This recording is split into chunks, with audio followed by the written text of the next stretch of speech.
The House now will proceed to the consideration of a motion to adjourn the House for the purposes of discussing a specific and important matter requiring urgent consideration, namely the COVID-19 protest. En conséquence, la motion.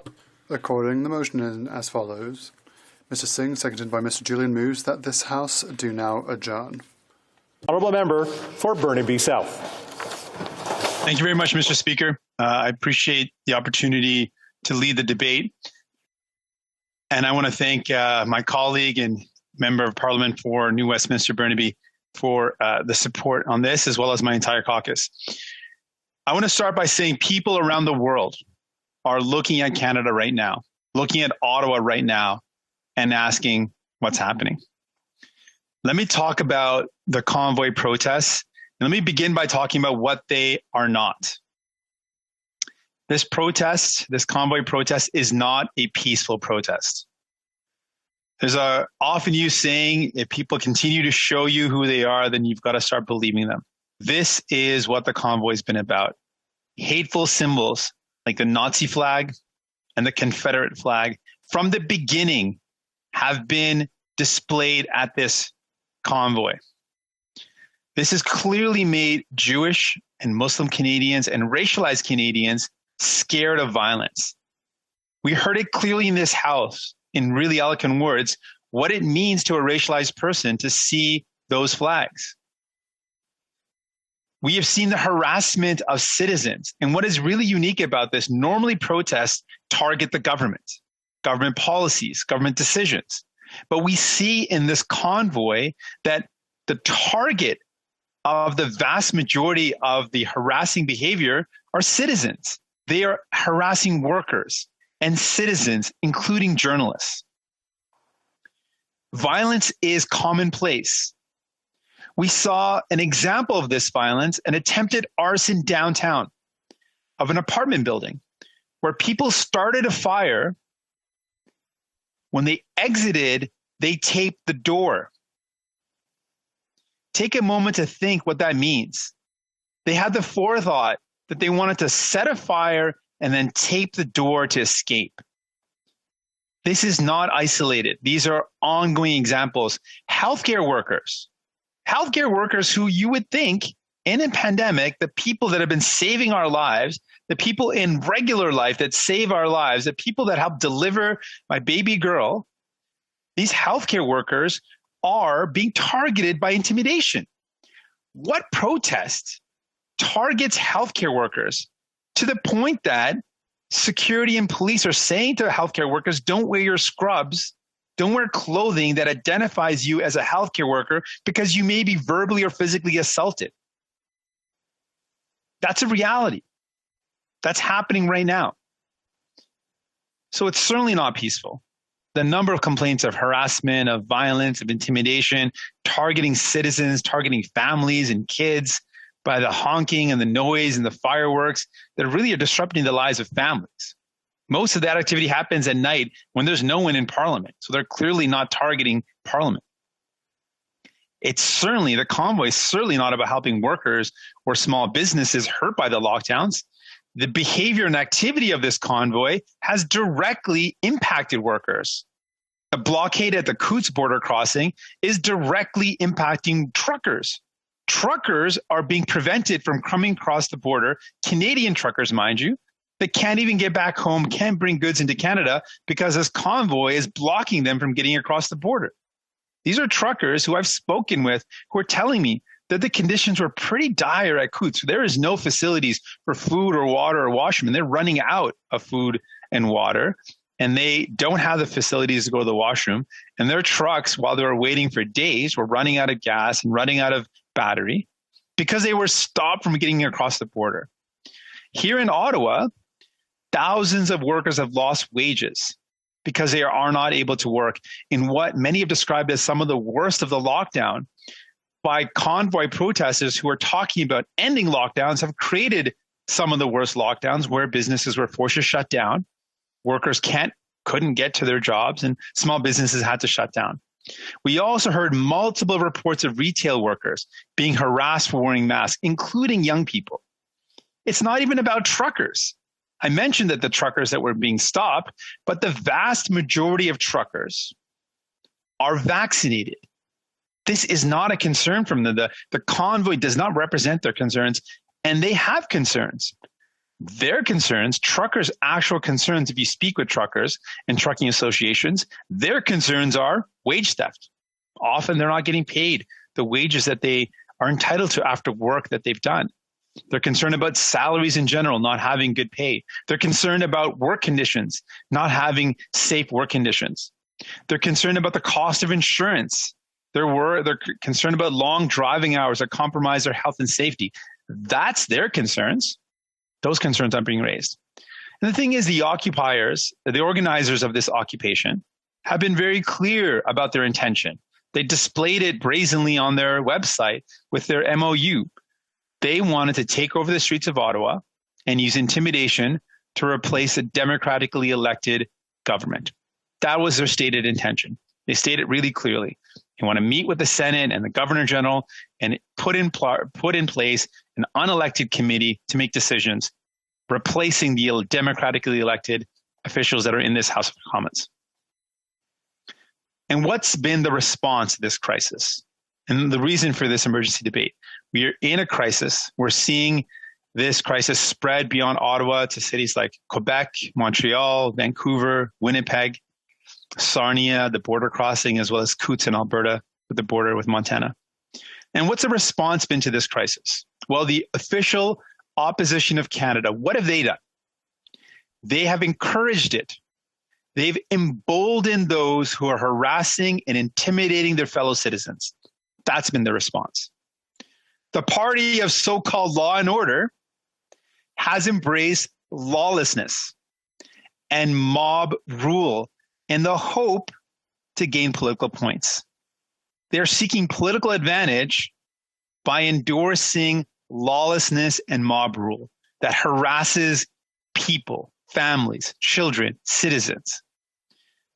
They've excused every incidence of violence by claiming it's just a few bad apples, or in a very Trumpian turn, unsurprisingly, that there are very good people on both sides.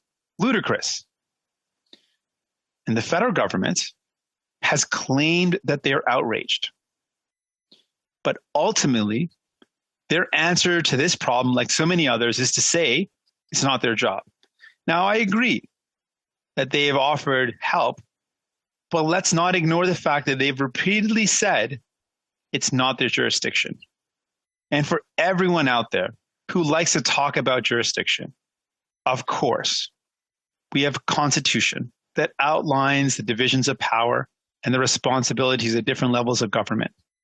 But in a crisis, no one, no real person who's living in the crisis, no real family who's struggling with the honking day and night, who's got children that they can't get to school, small businesses that have been forced to shut down, real truckers who are worried about legitimate issues that this convoy doesn't represent, real people.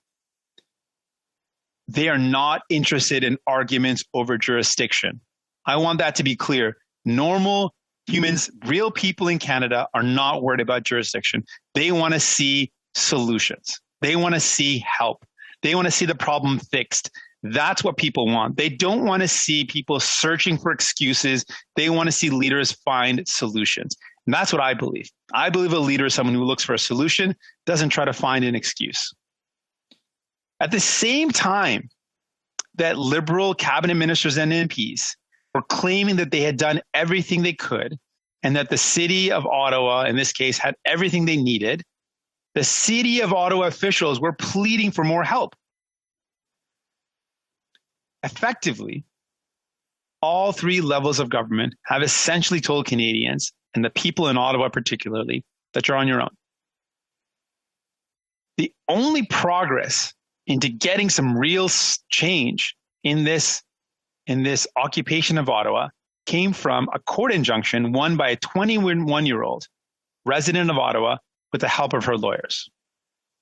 So I want to outline some of the things that we can and must do at the federal level, that members of parliament can and must do, not only to end this occupation, but to help Canadians get to the other side of this pandemic.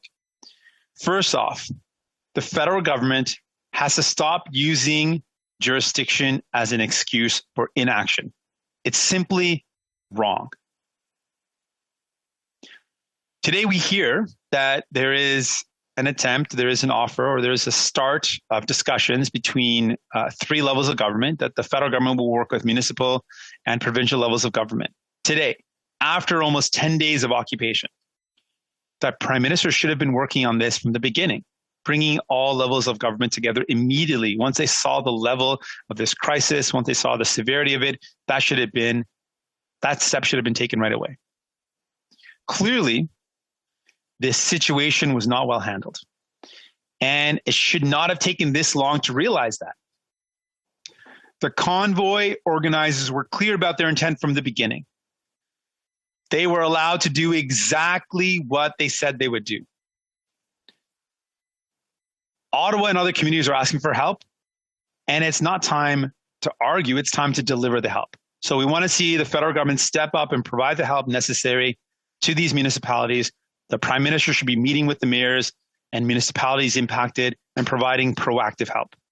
Secondly, the federal government needs to use its authority and all the laws and tools that it has to shut down the funding of this occupation. Canadians are demanding answers about who funded this and who's encouraging this, and so are we. The same forces that fed divisions and intolerance and violence in the United States, those that supported Donald Trump, are now trying to interfere with our democracy. It is very clear. The intent of this convoy was to undermine democracy, and the foreign dollars that are funding this, that is political interference, are coming from the United States. The federal government has to use its tools to stop that funding. Thirdly, we need a plan. Canadians need to know what the plan is to get us to the other side of this pandemic. The vast majority of Canadians have been vaccinated. They have done their part. They have worn masks. They continue to follow healthcare guidelines and public health guidelines. But they're asking, what's next? How do we get past this pandemic? How do we get to the other side? What now do we need to do? People need a plan. They need a clear plan, and we're asking Canadians, we're asking the federal government to work with provinces and territories and public health officials to develop that plan. People have done everything. They've got vaccinated. They've missed time with friends and family. They put off celebrations. They've endured the loss of loved ones. Now we owe it to Canadians to lay out a plan for how we get to the other side of this. And this plan is going to require testing to make sure we know if we're sick, if people are sick, so they can prevent the spread. It's also going to mean that we help people to continue to get vaccinated. And that's not just here in Canada, but around the world. Because we know that the government can't keep putting the mega profits of pharmaceutical companies ahead of the health of everyone else. It's clear this virus will continue to keep mutating and new waves will arise and keep coming until we make sure the vaccine is available to everyone. So we need to do everything we can to make sure the vaccine is available to everyone. And we also need an emergency rescue mission for our healthcare system. For those people who've been worked to exhaustion, for our healthcare workers, for nurses, for those folks who put their lives on the line and protected us and cared for us, they need help. Our healthcare system has been pushed to the brink, and it is frankly inexcusable that 2 years into the pandemic, every outbreak, every new wave pushes our healthcare system to the brink again and again. We need sustainable, long-lasting funding to make sure our healthcare system is adequately resourced to deal with the pressures and demands. On top of that, people are paying the price of this pandemic with their lives. Cancer diagnoses and other serious illnesses are getting worse because people can't get access to the care that they need. Many people are living in pain because surgeries have been canceled. And people living with disabilities and those who are more likely to get sick and die from COVID-19 are terrified. They're terrified that if public health restrictions are lifted, it's their health and safety that will be sacrificed. So Canadians are angry, and rightfully so. They're angry because they've seen that keeping profits flowing to millionaires and billionaires is more important than keeping their schools open. Many times in this pandemic, big box stores were open, but kids couldn't go to school. They're angry that food costs more and that grocery store owners make bigger and bigger profits while frontline workers get their pay cut. People are angry that so many of the cracks exposed by this pandemic still have no solution, like in long-term care or in Indigenous communities where the lack of decent housing and clean drinking water mean that the pandemic has hit them harder. People are angry and scared that the climate crisis is threatening their homes and livelihoods with more extreme weather, like floods and fires. So we need to have a plan to respond to that. And we need to work together to deal with the issues facing Canadians. We were sent here just 6 months ago, elected in a minority government to get to work for people. We need to meet the real anger and frustration that people are experiencing right now with a clear vision about how to make life better. This starts by addressing the things that have clearly gotten worse in this pandemic, like finding a place to call home. It is simply impossible for so many Canadians to be able to find a roof over their heads, to find a home that's in their budget. That has to be fixed. Life is getting harder. People can't afford their groceries. They can't pay the bills. But it's not getting harder for everyone. The rich and powerful have gotten more rich and powerful throughout this pandemic. We've seen their wealth increase. So we need to restore the promise to Canadians that we can all share in a good future. Canadians sent us here not even 6 months ago to work for them, to deliver the solutions they need. We are committed to that, and we need to be committed to getting us through the pandemic and rebuilding this country in a way that is good for everyone. That is what we have to do now, and that is all of us in this house. J'ai dit que c'est vraiment... I said that this situation is very difficult. What's happening in Ottawa is a crisis. This is a crisis because this convoy is targeting citizens, workers, families, and this type of protest is spreading across the country. We saw the same thing in Quebec City, and they said that they were going to return. So I have a solution.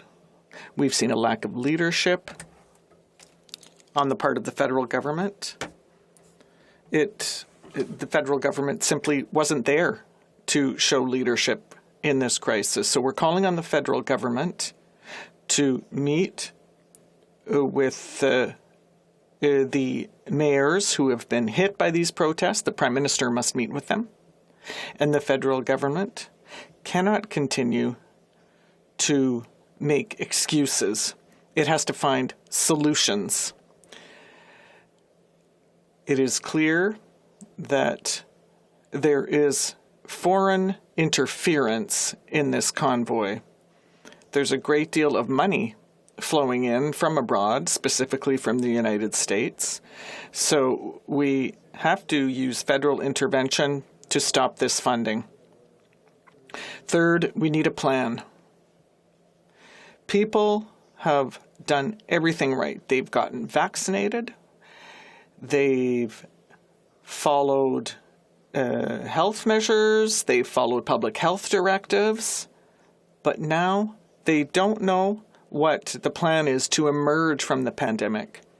Canadians deserve a plan. The federal government must work with the provinces and territories and with public health experts to put forward a clear plan to emerge from this pandemic. And this plan must include an increase in funding for our health care, because it's inexcusable that after 2 years of this pandemic, every time there's a new wave of COVID, we see that our healthcare system is on the brink, and that is unacceptable.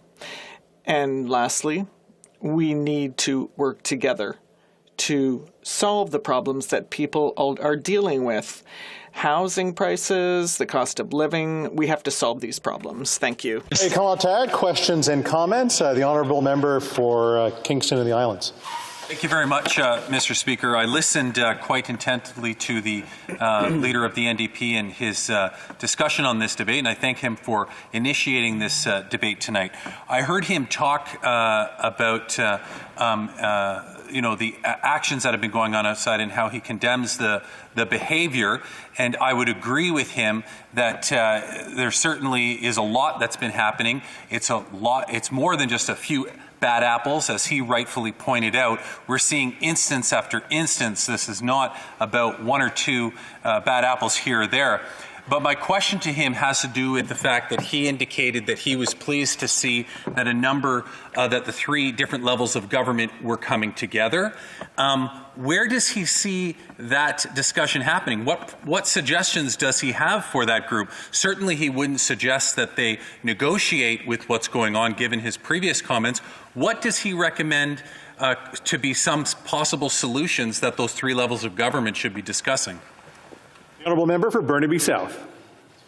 Well, the four things that I've outlined, I think that what we need to see is that the federal government stop looking for excuses and show leadership and say, we are here to help. We're going to do everything possible to help, and we're not going to hide behind excuses. We're going to be proactive and look for solutions. We also need to see that there is a clear plan to get us out of this pandemic. There are significant problems that we've been up against for the past 2 years, and we need to see some real solutions. Our healthcare system cannot be in a position where it is at the brink of collapse every time there's an additional wave of COVID-19. So we need sustainable long-term funding, increase the funding for our healthcare system, and we need to solve those problems. We also need to make sure that the money that is funding this occupation is stopped. We know that there's a significant amount of foreign funding, particularly from the States, that has to stop. And finally, there are a lot of frustrations that people feel in general. Canadians have been angry for a while now because they've done everything they can to get through this pandemic, but things have gotten worse. It's harder to own a home. It's harder to pay the bills. We need to work together in this House to provide solutions to those problems, to give people hope as an answer to the hate that we see rising. We need to give people hope as a way forward. Generally, Kalantag, questions and comments. The Honourable Member for Kildonan St. Paul. The Honourable Leader of the NDP for his remarks. Mr. Speaker, I have to say I do believe the NDP leader to be a compassionate man. I do believe that the NDP, with vigilance, fights for the marginalized. So that's why I'm just a bit surprised. I like his comments on he must be hearing them. His party must be hearing the damage that's been done to children, to seniors in isolation, job losses. I mean, the NDP is traditionally the party of standing up for workers. We've seen workers lose their jobs because of their personal health choices. We've seen significant damage done to children, done to teenagers, done to the mental health of the nation. Alcohol and drug dependency has gone up. We can go on and on and on about the impacts that Canadians have felt as a result of government actions to address the pandemic. And I think that outside what's happening is a result of that trauma that Canadians have experienced. So I would just like his comments on that. Really, I would like to hear some compassion for the eruption of trauma that we're seeing outside and across the country. For Burnaby South. I want to be clear who I stand with. I stand with the healthcare workers, and I'm compassionate to the people that have given so much to us. And I denounce the fact that they are been made to be afraid to walk down the streets. I'm compassionate to the families of people in Ottawa who are wanting to send their kids to school but have been kept all night by people who want to overthrow the government. I'm compassionate to workers in downtown core who've been harassed and intimidated by these members of the convoy. I'm compassionate to young people who've been harassed and verbally assaulted by this. I'm compassionate to racialized people who see symbols of hate. I'm compassionate to Jewish people who saw swastika and Nazi flags flying. I'm compassionate to racialized people and Black people who saw Confederate flags and say, how is this happening in our country? That's who we're standing with. We're standing with the people. We're saying this is not Canada. This is not what we represent. This hate, the desecration of war memorials, the vandalizing of the Terry Fox Memorial, this is not Canada. This is not who we stand for. And I want to stand with people who are saying this is wrong. I want to stand with the truckers who are saying this convoy doesn't represent us. We're worried about our wages being lost. We're worried about wage theft. We're worried about work conditions. 90% of us are vaccinated. We don't care about what this convoy is talking about. They don't represent our concerns. I'm standing with those people. I'm standing with the workers. I'm standing with families. I'm standing with healthcare workers. I'm standing with people that have been terrorized by this convoy. And I'm saying to them, I'm going to fight for you. I'm going to stand up for you. And I understand that people in Canada are frustrated, and we have to respond to that frustration with a real plan to get us through the pandemic, with real hope to deal with the problems that people are faced with, and we can do it.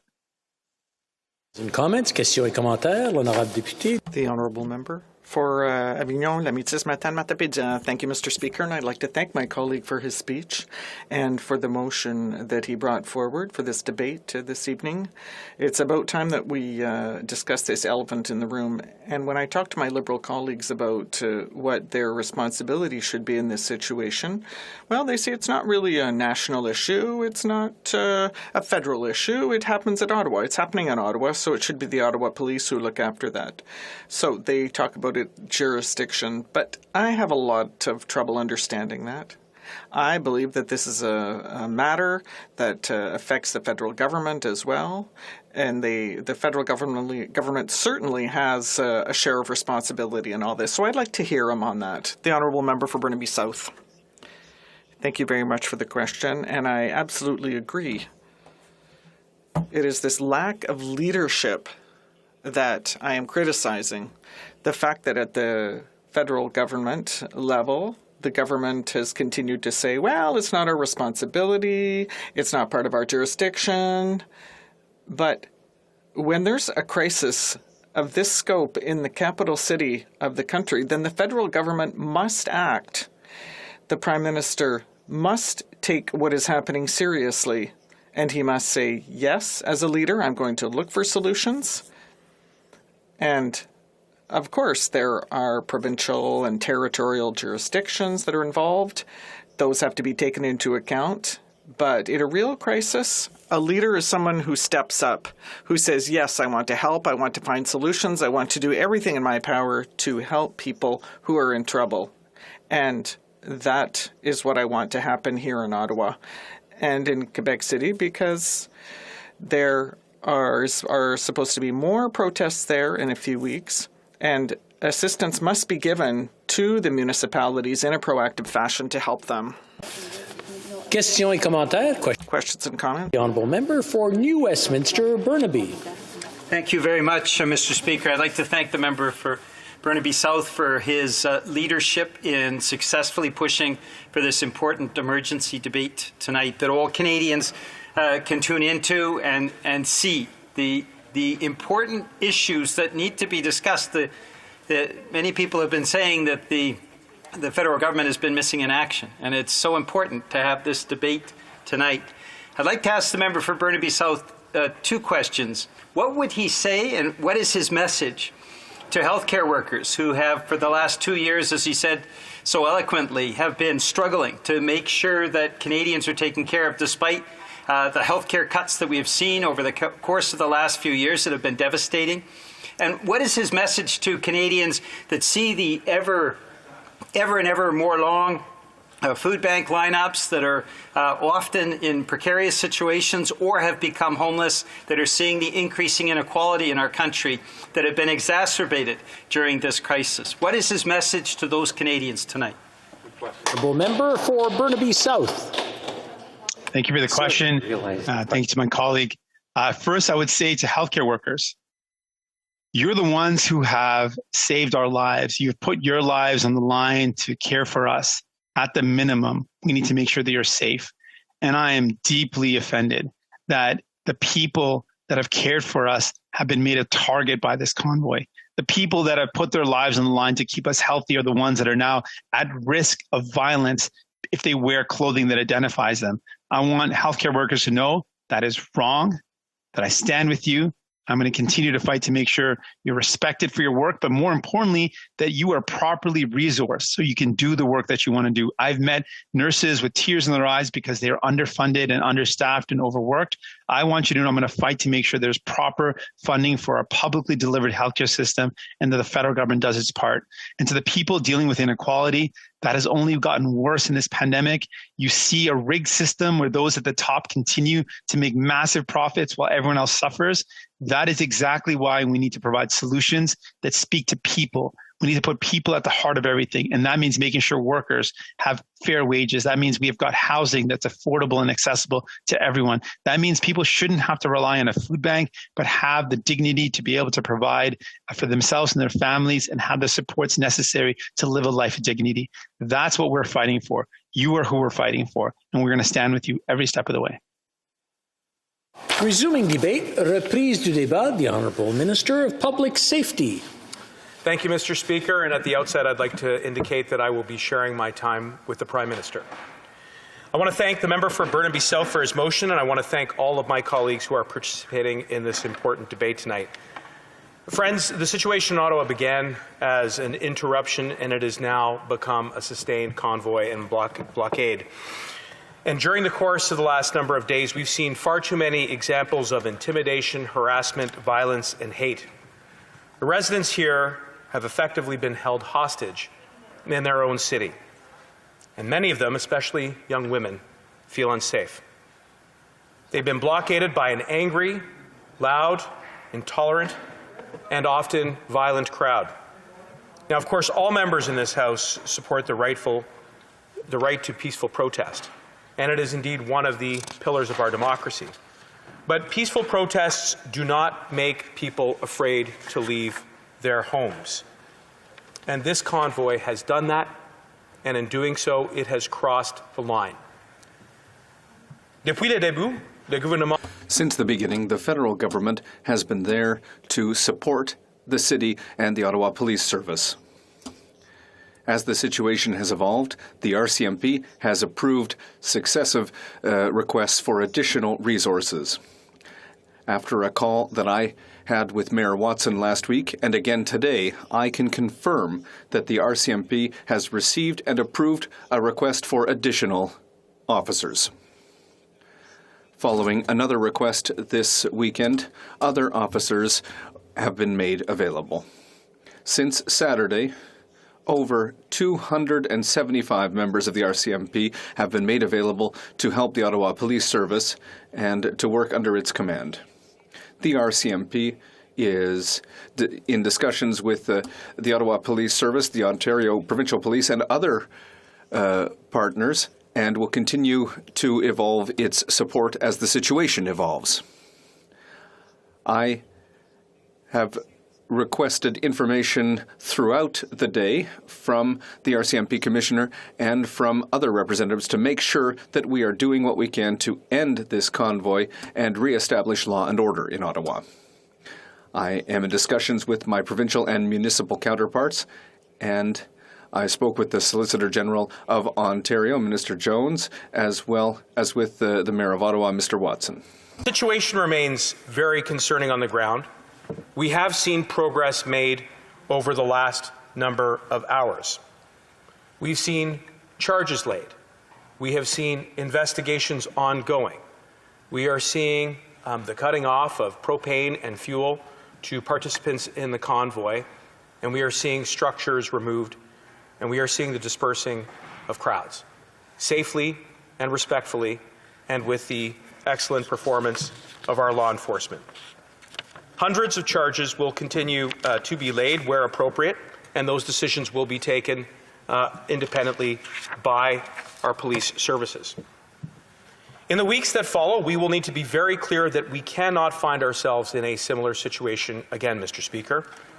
We must also be clear that we cannot expect to yield to the reckless forces that are outside as a way of imposing reckless change in public policy through disruptive activities like the blockades that we're seeing, the bringing in of heavy equipment, and scaring and intimidating tactics.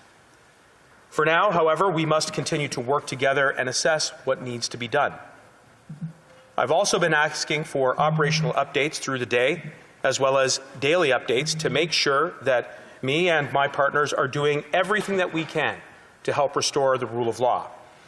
And I'm confident that today's announcement of a table being convened between all orders of government will help to make sure those on the ground have all of the tools and the resources that they need to get the job done and to see the situation diffuse. Colleagues, the pandemic is approaching its second anniversary in Canada, and I want to assure you, and every member in this House, and all Canadians, that we all want to get back to normal life. And that day is coming. Canadians have been united, and we've persevered through it all. Our government has taken a responsible, evidence-based approach, using science and using good faith efforts day in and day out to protect one another. Because Canadians have chosen this path, thousands of lives have been saved. We cannot allow an angry crowd to reverse a course that is saving lives now here in this final stretch. This should never be a precedent for how to make policy or law in Canada. We believe in peace, order, and good government. The stories that are coming from communities from coast to coast to coast of people who are looking out for one another, who are sticking up for each other, who are giving back despite the fatigue throughout the course of the pandemic, is the narrative, is the story of the resilience and the unyielding spirit of Canadians. And more than ever, we need to support each other. We need to work side by side, regardless of the level of government or party stripe, to take care of one another. Canadians deserve to feel safe in their communities, and I know that all members will join me in that spirit, Mr. Speaker. And I will just go on to say, before yielding the floor, that I know this is a particularly difficult moment for the residents of Ottawa. I know that businesses have had to shut, that families have not been able to take their kids to daycare, that seniors have not been able to get around, that disabled persons have not had access to public transportation, that people do not feel safe, that the reports of intimidation and harassment and violence and the images that we have seen over the course of the last number of days have been very disconcerting to all of us. Those of us who respect the rule of law, those of us who expect that while we can hold disagreements, it is certainly never a justification to cross the line and to not respect other Canadians and to break the law. And that is why, Mr. Speaker, I'm very proud of the fact that this government, since the very beginning of this convoy, has done everything that we can to put the resources, the support to our police services locally, including the provision of some 275 Mounties who have now been deputized and who are now able to enforce the law locally. And I want to take a moment to thank the members of the RCMP who are assisting the OPS in dealing with this very challenging situation. Mr. Speaker, I will say that given the great length of time that has passed since the beginning of the pandemic, that, of course, everyone will feel a degree of fatigue, and we obviously share that sentiment right across the country. But we should not confuse the sharing of that emotion and the sense of wanting to get back to life as normal with a lack of respect for the law. And that is where we must draw the line, Mr. Speaker, and that is where we will draw the line. And we do it because these are the shared sense of values on which our country is built on. We do it out of respect for those who have worked so hard to see those values and those principles enshrined in our charter, to ensure that they're not just words on a page, to ensure that there is a sense of unity and common ground that sees itself manifest in our daily lives. And we haven't seen that in the past number of days in Ottawa. And I would hope that all members would recognize that it does us no good to yield to perhaps some of the darker angels of our nature. We need to be listening to the better angels of our nature, especially when those values are tested, especially when we have vigorous disagreements around the pandemic. But those disagreements can never be a justification for the kind of conduct and the kind of behavior that we have seen here in Ottawa And that is why I think I am calling, and indeed I hope all members are calling, on the convoy to go home, to contribute to debate, but not to break the law, not to make the members of Ottawa and those who live here feel unsafe. That's what Canadians do, Mr. Speaker. Canadians respect the law. No one is above the law, and we will get through this together. Thank you very much. Merci beaucoup. Questions and comments? Questions et commentaires. The honourable member for Pitt Meadows, Maple Ridge. Thank you, Mr. Speaker. I'm having a flashback as I'm listening to this member's comments. Got elected in 2019, and shortly thereafter we had protests regarding Wet'suwet'en. All across Canada, billions of dollars were lost. And here I'm hearing words like this is enshrined in Parliament and rule of law, and I can appreciate that. We don't support radicalism, but this is extremely rich for him to make these type of comments. And my question, two questions. One is, has he gone out and talked to some of these people? I think that a lot of the ones, when I've wandered there, and yes, there are some people that certainly they've taken it way too far, but have you gone and talked, and what responsibility will he and the government take for agitating and calling them racist and just marginalizing millions of Canadians? Thank you. The Honourable Minister of Public Safety. Mr. Speaker, with due respect to my colleague, what's ironic is that he says that he and the members of his party respect the values of the Charter, but then we see the member of Carleton and other of his colleagues go and put around some of the individuals who have been breaking the law, who have been intimidating and harassing and causing great disruption to ordinary folks who just want to go about their daily lives, Mr. Speaker. And if my colleague cannot appreciate the distinction between having a vigorous debate about the way in which we are going to get through this pandemic and then crossing the line and using that disagreement as a justification for the very flagrant disregard for the law that we have seen in Ottawa, then that is something that I think he and his party needs to reflect on very, very carefully, Mr. Speaker, very carefully. Questions and comments? Questions et commentaires. The Honourable Member for Avignon-Le-Métis, Matane-Matapédia. Thank you, Mr. Speaker. I'd like to thank my colleague for being here in the House this evening. It's appreciated. When I ask questions in the House, often they tell me that, it's not federal jurisdiction, that it should be the City of Ottawa or the Ottawa Police Service that should be dealing with this situation.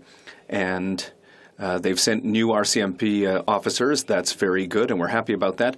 But the City of Ottawa has officially asked for help from the provincial and federal governments. They did that this morning.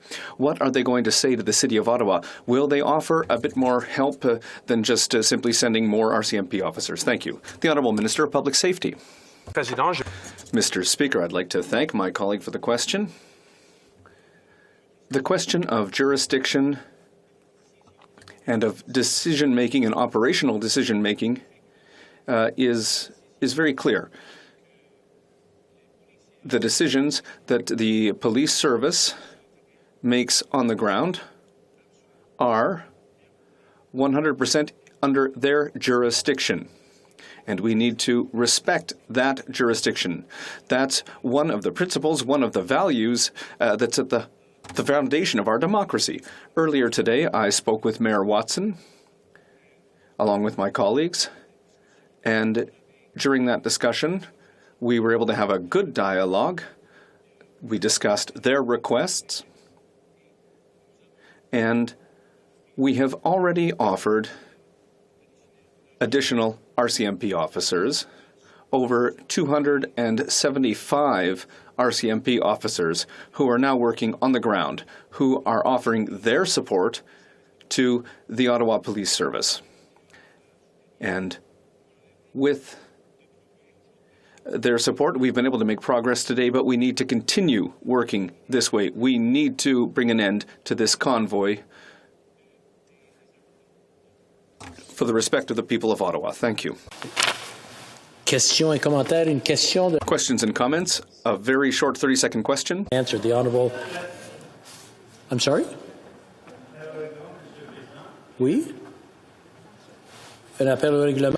A point of order. I believe that the member for Rosemont-la-Petite-Patrie is ready to ask his question. No. His hand is not raised, and he said no. So I would like to remind the honourable members that they should stand up or let the chair know if they want to speak. I see the honourable member. He's on my screen, but I don't think it's the time for that. But I would like to thank the honourable member for his help. The honourable member for Kingston and the Islands. Question and then hopefully a very brief response. Thank you, Mr. Speaker. Very briefly, you know, one of the arguments that we continue to hear out there is that it's just a bad apple in the bunch. But yet, incident after incident, we're seeing that there are many bad apples in this bunch, those that the Conservatives are embracing time and time again. I'm curious if the Minister can provide his thoughts on that argument that we seem to hear quite a bit. Honourable Minister, in 30 seconds or less, please. Mr. Speaker, I want to thank my colleague for the very thoughtful question, and I think it underlines a pattern that we've seen from the Conservative Party in an effort to minimize the harm, the intimidation, the violence, and yes, the expressions of hate. I heard one of my colleagues say it just earlier tonight in the context of this Take Note debate. We have to understand that there are certain boundaries that we do not cross as Canadians. The flying of Confederate flags, the demonstration of swastikas on our Parliament Hill is not only an affront to our values, which are articulated in the Charter, it's an affront to everyone that has survived the Holocaust, that has experienced racism, and it is an affront to who we are as Canadians, Mr. Speaker. And these are not isolated incidents. It has been rampant, and that is why it is critically important that we have to rely on our law enforcement to disperse this convoy so that we can get back to life as normal. Thank you very much. Resuming debate, reprise du débat, the Right Honourable Prime Minister. Merci, Monsieur le Président. Thank you, Mr. Speaker. Here because Parliament is working. We're here to do our job as government, as parliamentarians, because our democracy is working. Just a short time ago, we had an election in this country where we asked Canadians how they wanted to keep fighting this pandemic. And their answer was clear. Canadians chose vaccines. They chose science. They chose to protect one another. Because Canadians know that's how we get back to the things we love. Dans les dernières semaines, over the last few weeks, there have been demonstrations across the country, and particularly here in Ottawa. Obviously, people have the right to demonstrate. They have the right to disagree with the government and to be heard. This is a fundamental right that we will always protect and uphold as a democracy. But people do not have the right to block streets illegally, to harass their fellow citizens, people who want to go to work, who want to go to school. They don't have the right to insult those who choose to wear a mask, to get vaccinated, to be there for their fellow citizens. are trying to blockade our economy, our democracy, and our fellow citizens' daily lives. It has to stop. The people of Ottawa don't deserve to be harassed in their own neighborhoods. They don't deserve to be confronted with the inherent violence of a swastika flying on a street corner, or a Confederate flag, or the insults and jeers just because they're wearing a mask. That's not who Canadians are. That's not what Canadians demonstrated over the past 2 years of consistently, continually being there for each other. The people of Ottawa, indeed people across the country, deserve to have their safety respected and deserve to get their lives back. From the beginning of this demonstration, our government has been in close contact with the Mayor of Ottawa and municipal and provincial officials. So far, the RCMP has mobilized nearly 300 officers to support the Ottawa Police Services and is ready to do more. Yesterday, the City of Ottawa declared a state of emergency. We're convening a table with the relevant federal and municipal partners to further strengthen our response.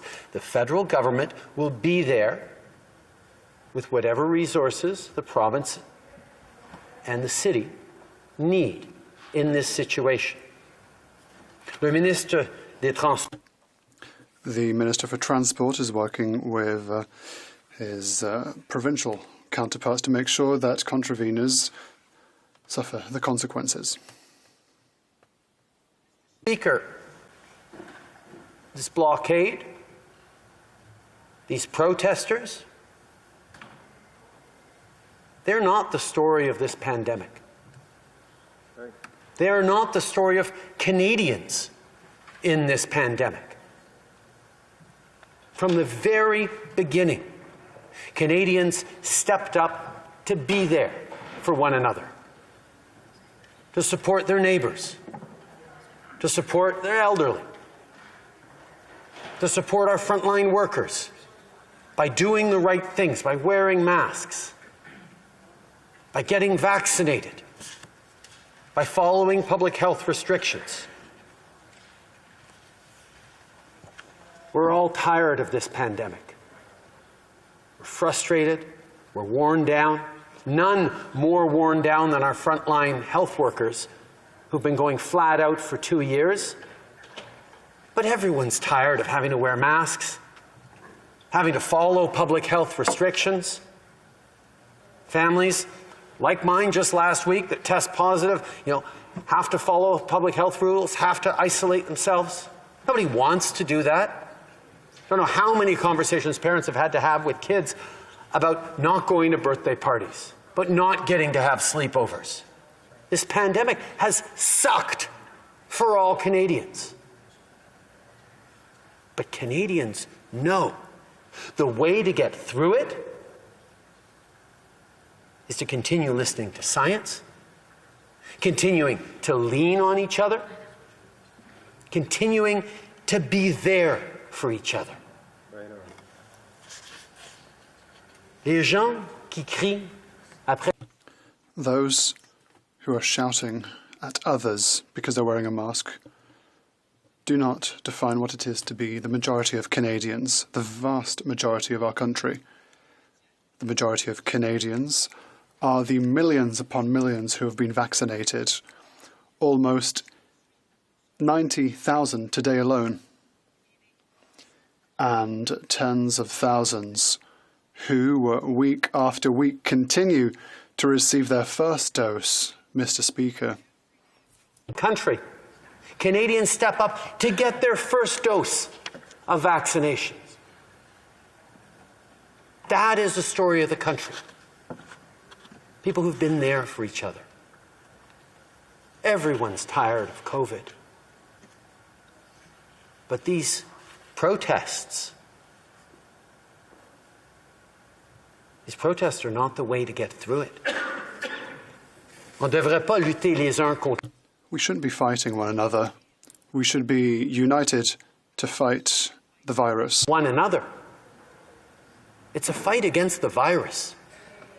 And Canadians know the tool to get through it is science, is vaccinations, is continuing to do what people have done from the very beginning. Step up for one another. Make the difficult choices. More than ever, Canadians need to continue to be there for each other, to be united. I've seen members of the opposition call for an end to the blockades. I salute that. This is a time to put national interests ahead of partisan interests. This is the time for responsible leadership. Democracy in Canada didn't happen by accident, and it won't continue without effort. It was a deliberate choice made decades and decades ago to come together, to respect one another, to be there for each other. And every generation, every decade, every day, Canadians continue to live that, choosing to support each other, choosing to do what's necessary to get through another long winter night, to get through another difficult season, to get through a pandemic. We have in this country a set of rules and laws, and principles that we live by, that keep us safe, that protect us. And over the past 2 years, we've seen measures brought in to keep us safe, measures loosened when things got better. We will continue to follow public health advice. We will continue to trust science as Canadians work to get through this. That's what people expect. I know people are tired. But we've seen it through the various waves, and they're receding over the past months. These pandemic restrictions are not forever. But we have to make sure that our shared values and the idea of Canadians being there for each other, supporting one another, respecting each other, that has to be here to stay. And that's what we are all continuing to stand for, Mr. Speaker. Merci beaucoup. Questions et commentaires, questions and comments. The Honourable Leader of the Opposition. Thank you very much, Mr. Speaker, and I thank the Prime Minister for participating and being part of this debate. I look at our country, Mr. Speaker, and I've never seen it as divided as it is now under this Prime Minister, whether it's regional lines, whether it's ethnic lines, whether it's people's healthcare choices. This country is more divided than ever, and the Prime Minister talks about things like respecting each other, and we are not fighting against each other, we are fighting a virus. And I have two very simple questions for him. When he decided to introduce the vaccine mandate, he believed it was the right thing to do. Does he regret calling people names who didn't take the vaccine? Does he regret calling people misogynist and racist and just escalating and poking sticks at them and being so divisive to individual Canadians that he might not disagree with, that he might have thought were wrong? Does he regret that? And will he agree to meet with the leaders here, the other opposition leaders and myself, so that we can talk about a solution in the way that he's described? Mr. Speaker, we are in uncharted territory. We are at a crisis point, not only with what's going on out the doors and across the country, but the country overall. And so much of it is because of the things that he has said and done. Does he regret his words, and will he work with us so that we can find some resolution? Thank you. Right Honourable Prime Minister. Mr. Speaker, I think people watching expect me to disagree with the Leader of the official opposition. I just didn't think it would be about something so fundamental. She is telling people tonight that Canada has never been so divided, never been so angry, one region against another. And I disagree. What we have seen over these past 2 years has been Canadians stepping up for each other in extraordinary ways. Canada has one of the highest vaccination rates of our peer countries around the world. Why? And it's not because Canadians love getting needles. It's because Canadians trust science.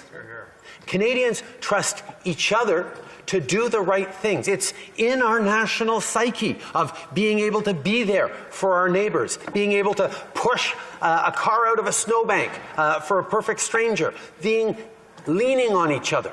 These are the things that define Canadians. And what we saw through these past 2 years It's people stepping up for our frontline health workers, stepping up for our grocery store clerks, leaning on each other, supporting our seniors, supporting our young people getting there, stepping up to do what they could around the house to help out while they're all locked down. This is a story of a country that got through this pandemic by being united, and a few people shouting and waving swastikas does not define who Canadians are. Questions and comments? Questions et commentaires. Honorable. The Honourable Member for Avignon, La Métis-Meten-Matapedia. Thank you, Mr. Speaker. I'd like to thank the Prime Minister for his presence here this evening. It's very much appreciated. We were looking forward to seeing him again. We were wondering where he was. I understand that he was affected by COVID-19, so I'm happy to see him in good health. But when there's a crisis, we need a present leader that sends a clear and strong message, and unfortunately that's not what happened over the past couple of days. Having not done so, the message that I sent to the protesters is great, stick around. Because we're not saying that there will be consequences. So does the Prime Minister not believe that tonight is a perfect opportunity to send a clear message to the protesters for the days to come? Because we all agree that protesting is legitimate, but the way this protest has grown out of control is no longer legitimate. So what message would the Prime Minister like to send them this evening? The Right Honourable Prime Minister. I would like to thank the Honourable Member for her presence and for her question this evening. The reality is that we have been clear from the very beginning of the protest. It's perfectly legitimate to protest, but it is not legitimate to harass and block our Parliament and our democracy. Disturbing the people of a community. And we have also been very clear from the very beginning that we are here to work and support the Ottawa Police Service, the City of Ottawa, which is doing its work, the province if necessary. We are here with resources in order to allow this issue to come to an end. But we will continue to be anchored in democracy that elected this government to keep Canadians safe, and that is the message that I've been sending from the very beginning, and that is the message that we will continue to send. Reprise du débat, resuming debate. Oui, rappel au règlement. We have a point of order. The Honourable Member for New Westminster Burnaby. Mr. Speaker, we know that in debates like this, there is a division between each and every party. Each party has the opportunity to ask a question. I know that the MP for Burnaby South is waiting to ask a question to the Prime Minister. The rules are the rules. We only have a certain amount of time for questions, so we can't do much about that, unfortunately. If the Honourable Member would like to change the rules and regulations of the House, then perhaps he should bring that before the appropriate committee. If changes are desired for the proceedings of the House of Commons, I have nothing else to add on the matter. The Honourable Member for New Westminster Burnaby, very quickly, please. Thank you, Mr. Speaker. Well, I move, because we are all here together, united. I move that we grant 2 minutes for a question from the member for Burnaby South. We'd like to confirm in the motion that was accepted earlier, there is no place available to propose new motions or new changes. My apologies, but those are the rules. Those are the rules and regulations of the House. I have to remain within the confines of these parameters. For Kildonan St. Paul. Thank you, Mr. Speaker. I'm very glad to be speaking to this pressing issue that has really got Canadians glued to their televisions. That the convoy has been really all over Ottawa and across every major city in Canada, and we've even seen it spread to other countries around the world. So I'm very, very glad that after 2 long years of division on COVID, that we are finally beginning to debate this important matter in this historic House of Democracy. I did want to begin my remarks by, actually I forgot to say this right off the bat, but I'll be splitting my time with the member from Mégantic-l'Érable. So I did want to begin my speech a little bit about talking about what kind of politician I think you have to be to make a difference in this place. And I think every MP in this House has a bit of a different style. And when I first came here, I really, for me, I wanted to be a bridge builder. And that really came from where I grew up and where I went to university. I grew up in a small farming community in rural Manitoba to 4 generations of Canadian farmers, so I had very entrenched rural prairie upbringing and values. And then I went to university at McGill University in Montreal, a very prestigious, elite, liberal sort of university, and I met kids from all over the world with all different political views and worldviews, and really got an incredible experience learning about how other people think about the world. And I did find that often while parties will disagree and someone will say, I'm a staunch liberal, I'm a staunch conservative, or I'm a staunch NDP, there's actually a lot more that we have in common. And something that I found that all parties, I believe, at their core have in common is that they do believe that all Canadians and all people of this world deserve to be treated with dignity, compassion, and respect. And so that's how I approach these divisive issues that we as MPs encounter all the time, and they're never they're never easy to talk about. They're very difficult issues. And I look to try to build a bridge so that we can come together as Canadians and agree on a peaceful path forward. And that's how I've been trying to look at the very divisive situation in Ottawa right now. And what I'd really like to see is a Prime Minister who calls for national unity. Last week I spoke in the House about a lot of the division that we're seeing in the country between East versus West, rural versus urban, and particularly now during the pandemic. And we have heard so much trauma from our constituents. If there's any member in this House that does not believe Canadians have been through trauma these past 2 years, they clearly have not been doing their job and listening to their constituents, Mr. Speaker. It has been horrific, the things that I've heard. We hear young children who are so depressed they don't want to eat. Eating disorders are through the roof. We've heard seniors and elderly in our care homes who've opted for medical assistance in dying rather than live one more month through isolation in care homes. I have had widowed elderly women call and cry to me on the phone of how lonely they are and they don't want to go on. I've had grown men who've called me crying because their businesses are falling apart. We know divorces, abuse at home, alcohol dependency, drug dependency, all of these terrible things are up in our country because people are just trying to cope and are breaking down. So from that perspective, I don't really see what's going on across the country as all that surprising. To me, it seems like an eruption of something that's been simmering of pain and trauma and frustration for 2 long years. And governments have not been listening to that pain and trauma despite having rapid tests, vaccines, and all different types of tools and scientific knowledge. Governments have repeatedly relied on harsh lockdown measures and divisive mandates to control this virus. Meanwhile, we are seeing a Prime Minister who today got up in the House and again othered Canadians who don't agree with him. This is a man for 6 years said diversity is our strength, but if anybody doesn't agree with everything he says, you're in the bad books and you don't get a chance to be heard. You don't have a right to be heard. And again, last week I brought to the floor of the House of Commons remarks he had said during that $600 million unnecessary election. He said so many times before he called that election, vaccines for all those who want them, vaccines for all those who want them. It's a choice. He said that repeatedly, must have said it 1,000 times. And then within days of calling that election, he was yelling into a microphone at a Liberal rally that you have the right not to get vaccinated, but you don't have the right to sit next to someone who is.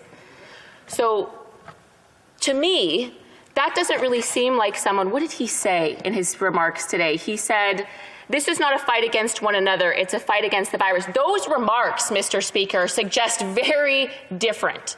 Very different. So when it comes to an election and scoring political points and winning votes, the Prime Minister is very happy to divide Canadians and pit them against each other for their different personal health views. I, for one, am sick and tired of seeing politicians use this as an evil wedge tool to rip Canadian families apart. I can't tell you how much anger and tears I saw in the last election. That was 6 months ago. And now it's even worse. Neighbors won't talk to each other. I mean, Christmas family dinners. I mean, even if there wasn't lockdowns during Christmas, it's almost a nightmare to get families in the same room now. If there's one person who doesn't share their views, I mean, it's a nightmare. Colleagues at work. Again, last week I shared the story of a social worker, a young mom I met during the pandemic on her front step. She was sharing with me a story that she got Hero of the Year award last year. And this year, she had gone above and beyond to help people during a pandemic. Before there was vaccines, she stepped up, hero of the year at her job. And now she said no one would talk to her and she was going to get fired because of one personal health choice that she made. As much as others tried, there was no convincing this woman otherwise. And I don't know how public health officials and public officials get behind policies that do that to Canadians. We are one of the most vaccinated countries in the world. And this government continues to use that as a bludgeon to get people to submit to their policies.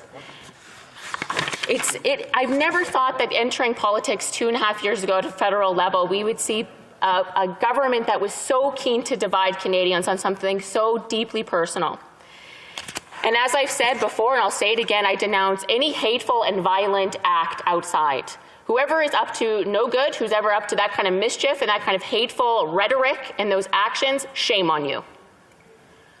But what I'm seeing across the country is people mobilizing because their governments have not listened to them for 2 years. They've been experiencing trauma for 2 years, and no one is listening to them. And so what choice do they have left? These people have all emailed their MPs. They've called them. They've been turned down by their MPs. I'm sure there's members of the public from Papineau, from the Prime Minister's riding, who've reached out, who have a different perspective on this, who've been traumatized and fired from their jobs for a personal health choice. There are millions of Canadians, millions of them, that have been deeply ostracized from society. And when you don't listen to those people, they mobilize. And we've seen protests across this country for over a century. And rightfully so, we have the right to peacefully protest. And I would ask the protesters outside that they do their best and stay vigilant to stay peaceful. But we are seeing other governments around the world step up with lower vaccination rates and say, look, we hear you, you've been traumatized, we're moving forward. Here's the deadline. This is the plan. No more mandates, no more masks, no more distancing. You can travel, you can live your life, you can hug each other again. Here's the date. This is the plan. Here's the thresholds. None of that in Canada. Absolutely none of that from the Prime Minister.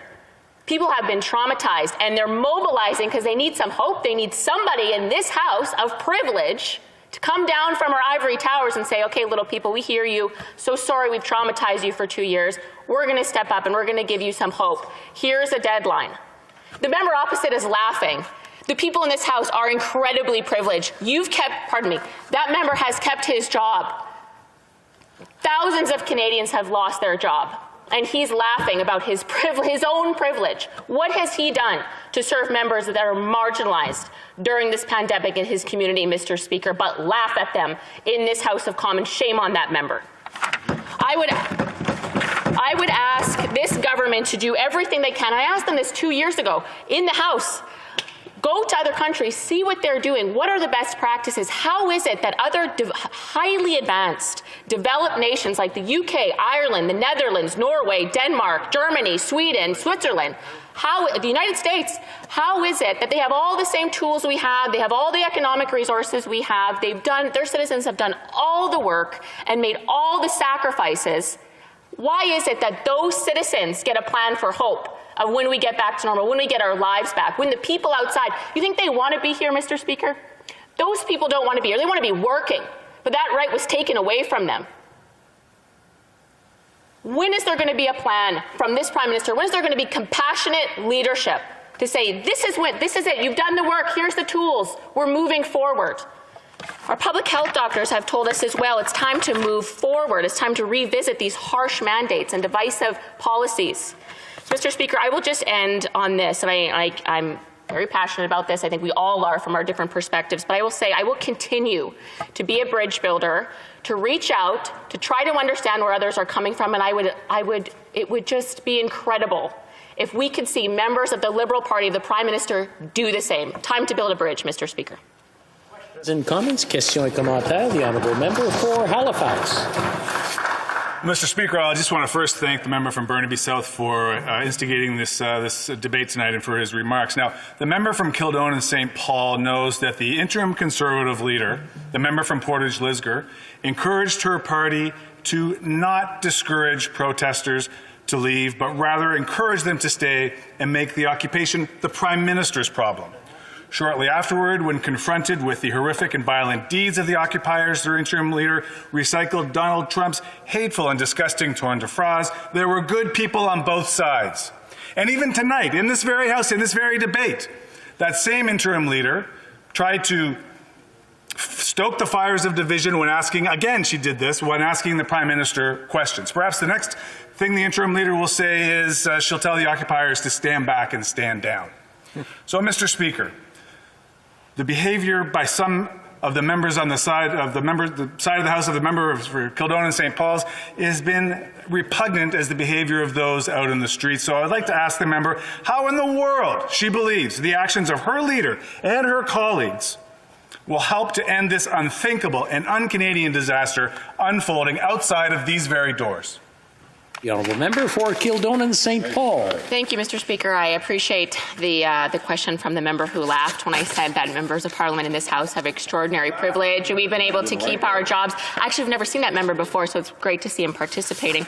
What I would say is that I'm very proud of our leader for stepping forward today and putting forward a call to action to the Prime Minister. She asked him today, will he meet with members of the other parties? Will they get together, sit at a table, and say, look, like this is unprecedented. This is an unprecedented demonstration in Canadian history.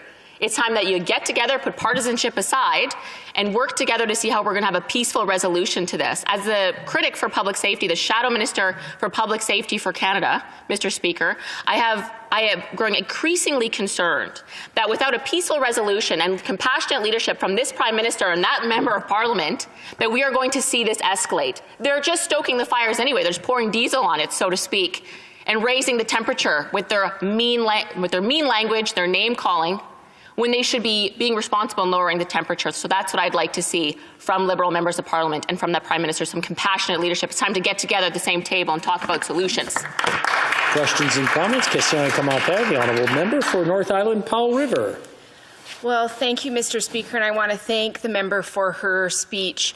You know, as I walk through this occupation, I often reflect as the veteran spokesperson for the NDP on the people who fought for us, who fought for other countries to stand up and speak out against any kind of oppression, the people who fought for the freedom to have a protest in this country. And I know that I just read an article today that spoke about a veteran who was so upset to see people parking on the tomb of the unknown soldier that he went there to take pictures of those license plates so that he would make sure that they were removed and that those people would be held accountable. And right now in our nation's capital, both that monument and the Aboriginal monument are surrounded by fences to protect those monuments for the very people who fought for us to have the privilege to stand in this House. So I'm just wondering if this member could talk about where the line is to stand up against people who are causing concerning violence and doing things that we should all be appalled by. Thank you. The honourable member for Kildonan St. Paul. Thank you, Mr. Speaker. I appreciate the member opposite's question. I think it's incumbent upon all members of Parliament to stand up against violence and bullying and divisive rhetoric. And I've seen that repeatedly. I have done that repeatedly, particularly when, again, we see a Prime Minister of this country who for over a year and a half said that vaccines for all those who want them, vaccines for all those who want them, and then within days of calling a $600 million unnecessary election that further divided, wounded, traumatized Canadians, within days from saying, vaccine's a choice, he said, you have the right not to get vaccinated, but you have no right to sit next to someone who is. That's the kind of dehumanizing language that incites people and gets their temperature up and gets them mobilizing. That is the type of language that is irresponsible that we need to bring down. That is not a Prime Minister that Prime Minister should not be saying things like that. And what I would say to the NDP is I'm from rural Manitoba. We used to vote NDP for decades. And you want to know why? Because it was because the NDP stood up for the marginalized, people who didn't have a voice in this privileged House of Commons. Where has their voice been from the thousands of workers who've lost their jobs? Where's their voice for the social worker who was too afraid to get a vaccine and lost her job? Where is their advocacy for them? I don't know. Haven't seen it. Reprise du débat. Resuming debate, the honourable member for Mégantic-l'Érable. Thank you very much, Mr. Speaker. Mr. Speaker, I'd like to commend my colleague for her excellent speech.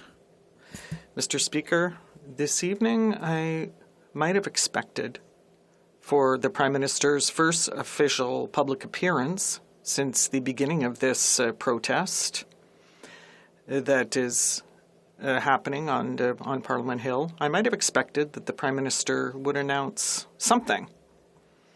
I might have expected that the Prime Minister would tell us what plans he has, what measures he's going to take so that we can find a peaceful solution to this situation that has gone on for too long already, that has been too tough on people in Ottawa, that has been here for too long for Canadians. I might have expected the Prime Minister to tell us what his plan was. I thought that since he was coming out of hiding, the Prime Minister would say to Canadians, well, these are the measures to come. These are the steps we're going to take to emerge from the pandemic. This is how, slowly but surely, but also objectively, this is how we're going to lift medical measures, health measures that we have imposed on Canadians for 2 years now. And I'm just thinking, you know, in his area of federal jurisdiction, just for files that are under his jurisdiction, I wasn't expecting him to go further. There are 86% of Canadians who are vaccinated, I thought he might say. There are 90% of Canadians who are vaccinated, and then people have gotten the booster dose as well. So given this situation, which is the envy of the world, really, I might have expected the Prime Minister tell us, well, now this is what we're going to do going forward in the coming weeks, in the coming months, to finally return to normal life. The provinces have done so. The provinces are doing this right now. Other countries are doing it as well. They're announcing the lifting of these measures, Mr. Speaker. Why? Well, because this virus is not at all the same as the one that hit us at the very beginning of the pandemic, but especially because the tools that we have to deal with it now are so much better than what we had at the beginning of the pandemic. Because at the beginning, we didn't know what the virus was. We had no vaccine. There was no screening, no testing. The only option we had was to shut down while we waited for scientists to tell us what they could do. And Canadians did that, and we were proud to support these measures to ensure that Canadians could stay home and stay safe. 2 years later, 86% of Canadians are vaccinated. We were asked to get vaccinated. 86% of us did. So 2 years later, we're vaccinated. The Prime Minister, who must be the only person to tell us this in the entire country, says, continue to get vaccinated. I'd have no plans to lift the health measures, but keep getting vaccinated. We're for the vaccination. We're for vaccinations. The Conservatives were the first to rise in this House to call on the government to reach an agreement with pharmaceutical companies so that we had enough vaccine for everyone. I remember that. I was here.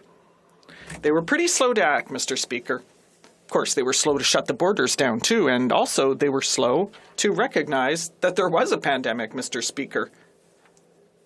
But they were very quick to shut down the tactical group on vaccine information. It's as if this government, from the outset, has always been a step behind.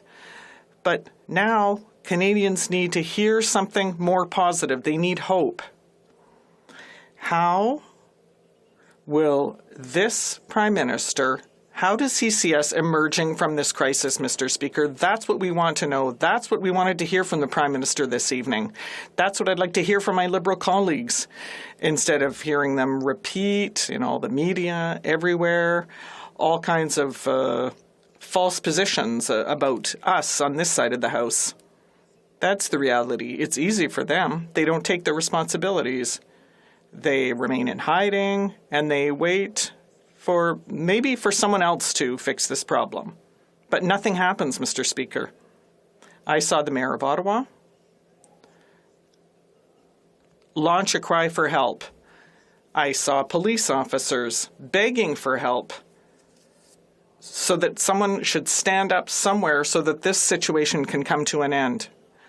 We have a dire need for leadership. We're not seeing any leadership.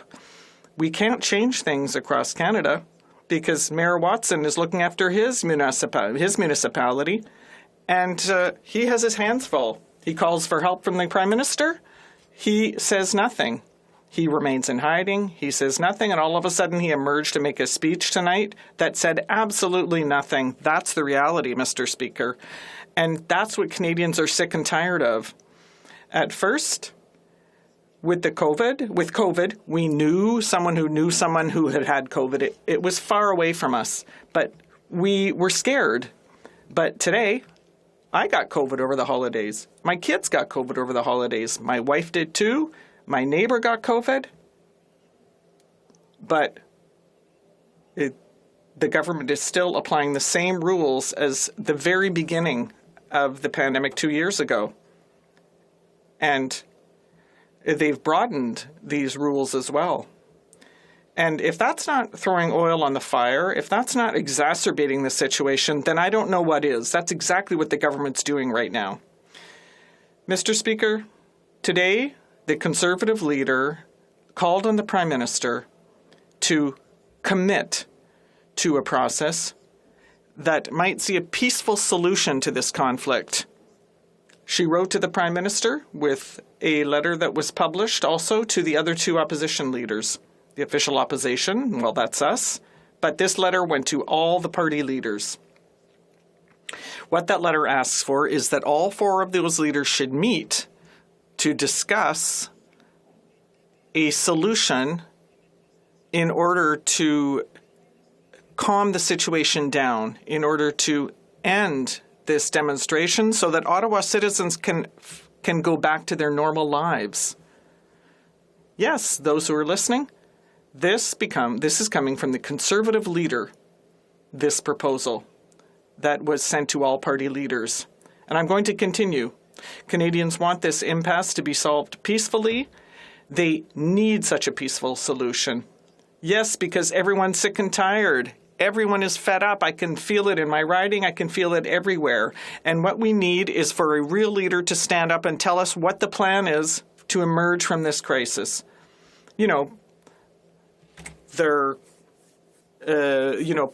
Premier Legault talked about the light at the end of the tunnel. That didn't work so well, but we do need to emerge from this crisis. So it's time to take politics out of this solution because Canadians have taken the measures needed to ensure the safety of their communities and their families. And they were encouraged to hear Dr. Tam say that we have to find a more sustainable way of dealing with the pandemic.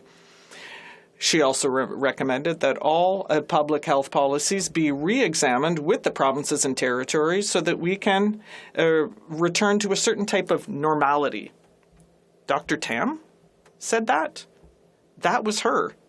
She is saying that we have to get back to normal. We have to start to plan for this. We have to start to deal with the variant, with the virus, with the COVID. Yes, that's her who said that. Because Canadians' health is physical, but mental health is a big part of that too. So we need to balance both of those. And I think that's where we're at, Mr. Speaker.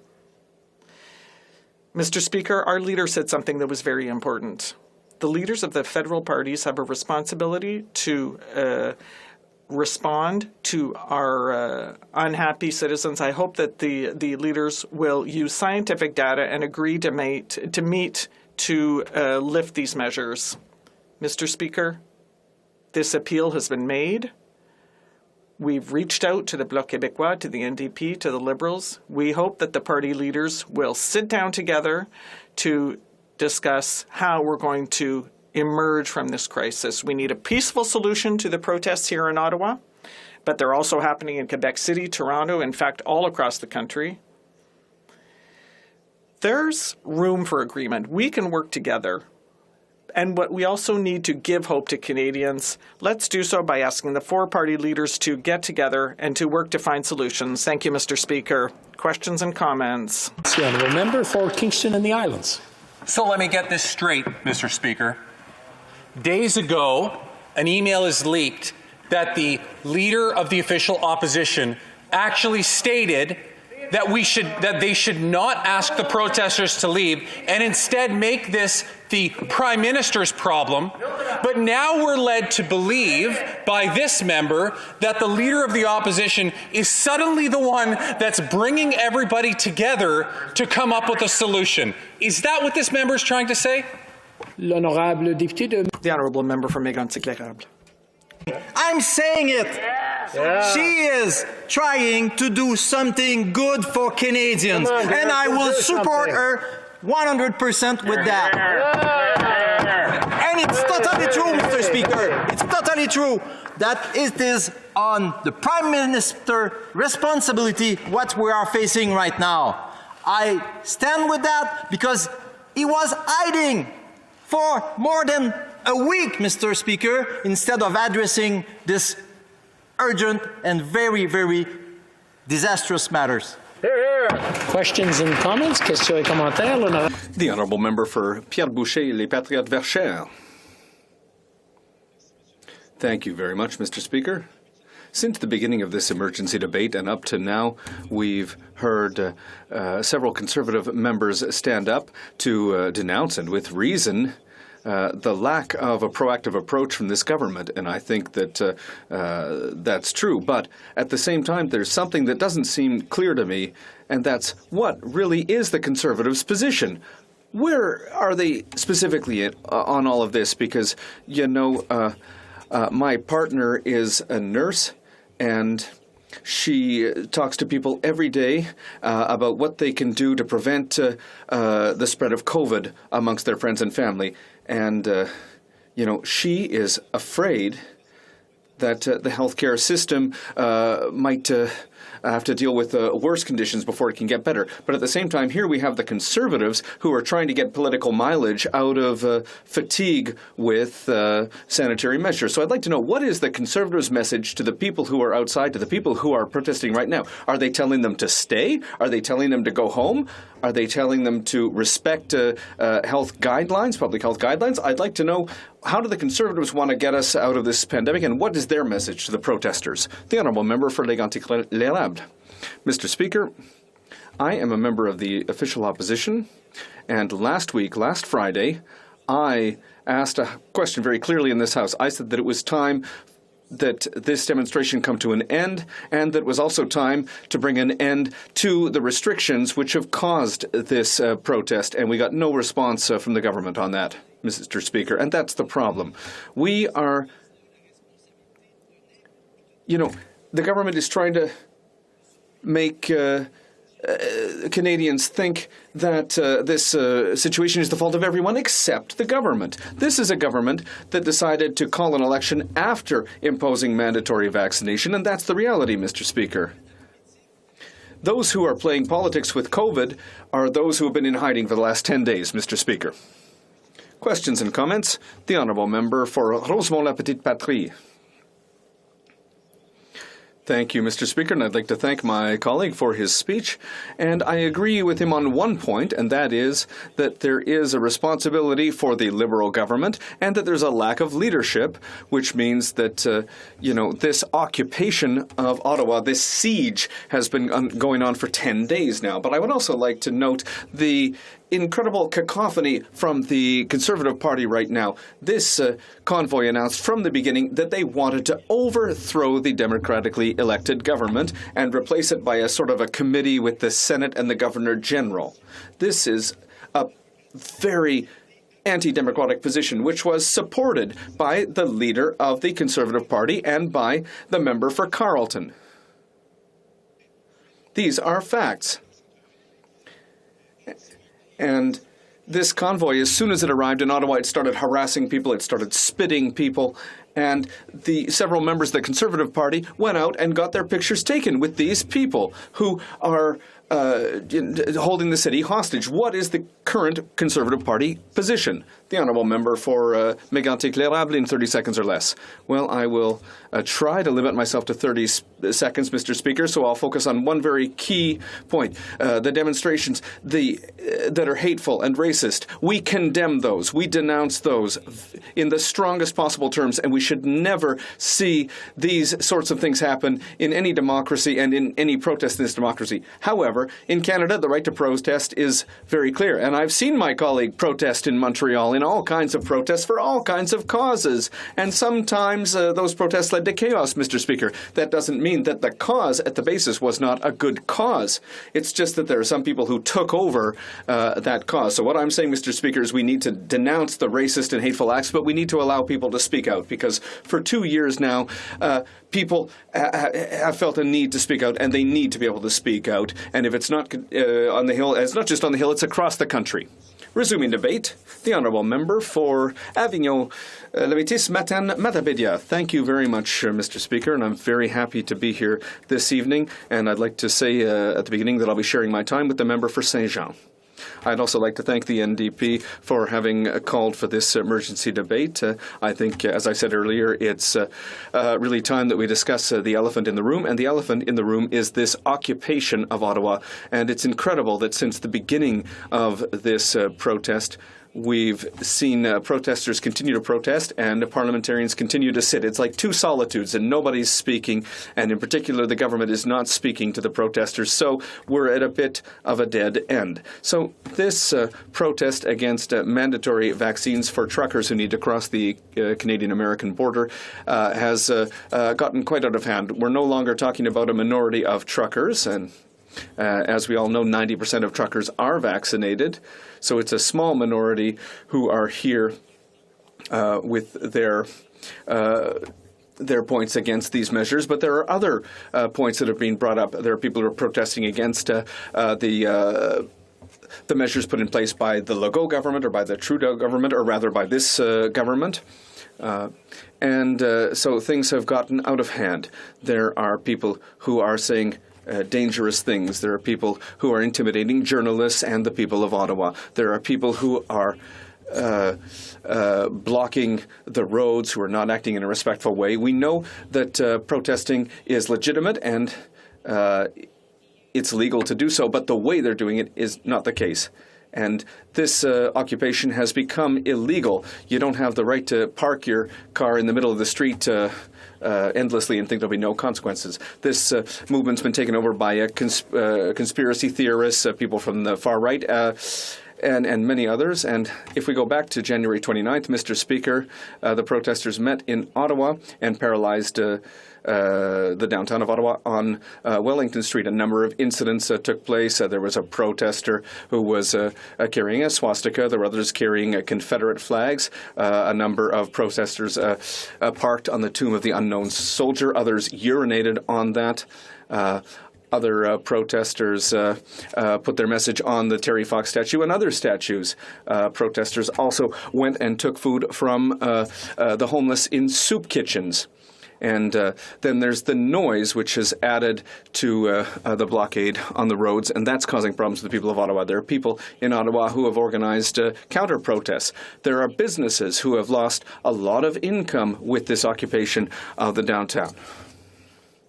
A number of people haven't been able to get to medical appointments because of traffic. That was the case for a little 4-year-old boy from Gatineau who wasn't able to get cancer treatments. He wasn't able to get to his treatment because of the blockade in downtown Ottawa. There are ambulance drivers and paramedics who have had rocks and insults thrown at them, racist insults. There are people who have built things downtown. There's quite a supply chain for gas, among other things. So this has really gotten quite out of hand, and we can understand that people are sick of it. The pandemic and health measures, we're all in the same boat. We're all tired of it.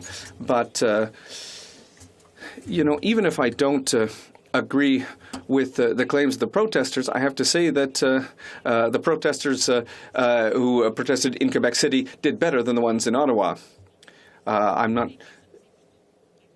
I think that what made the difference here was that the governance was better prepared in Quebec City than in Ottawa. The federal government knew that when these measures at the borders went into place, things might go badly, and they should have prepared. When we saw the thousands of protesters who were physically and financially preparing for this and started heading toward our capital right in front of Parliament, you would have thought that the federal government might have felt more of a need to act.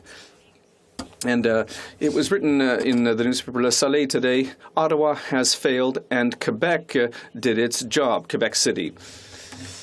If you want to manage a crisis, you need to have two measures in place, preparation and leadership.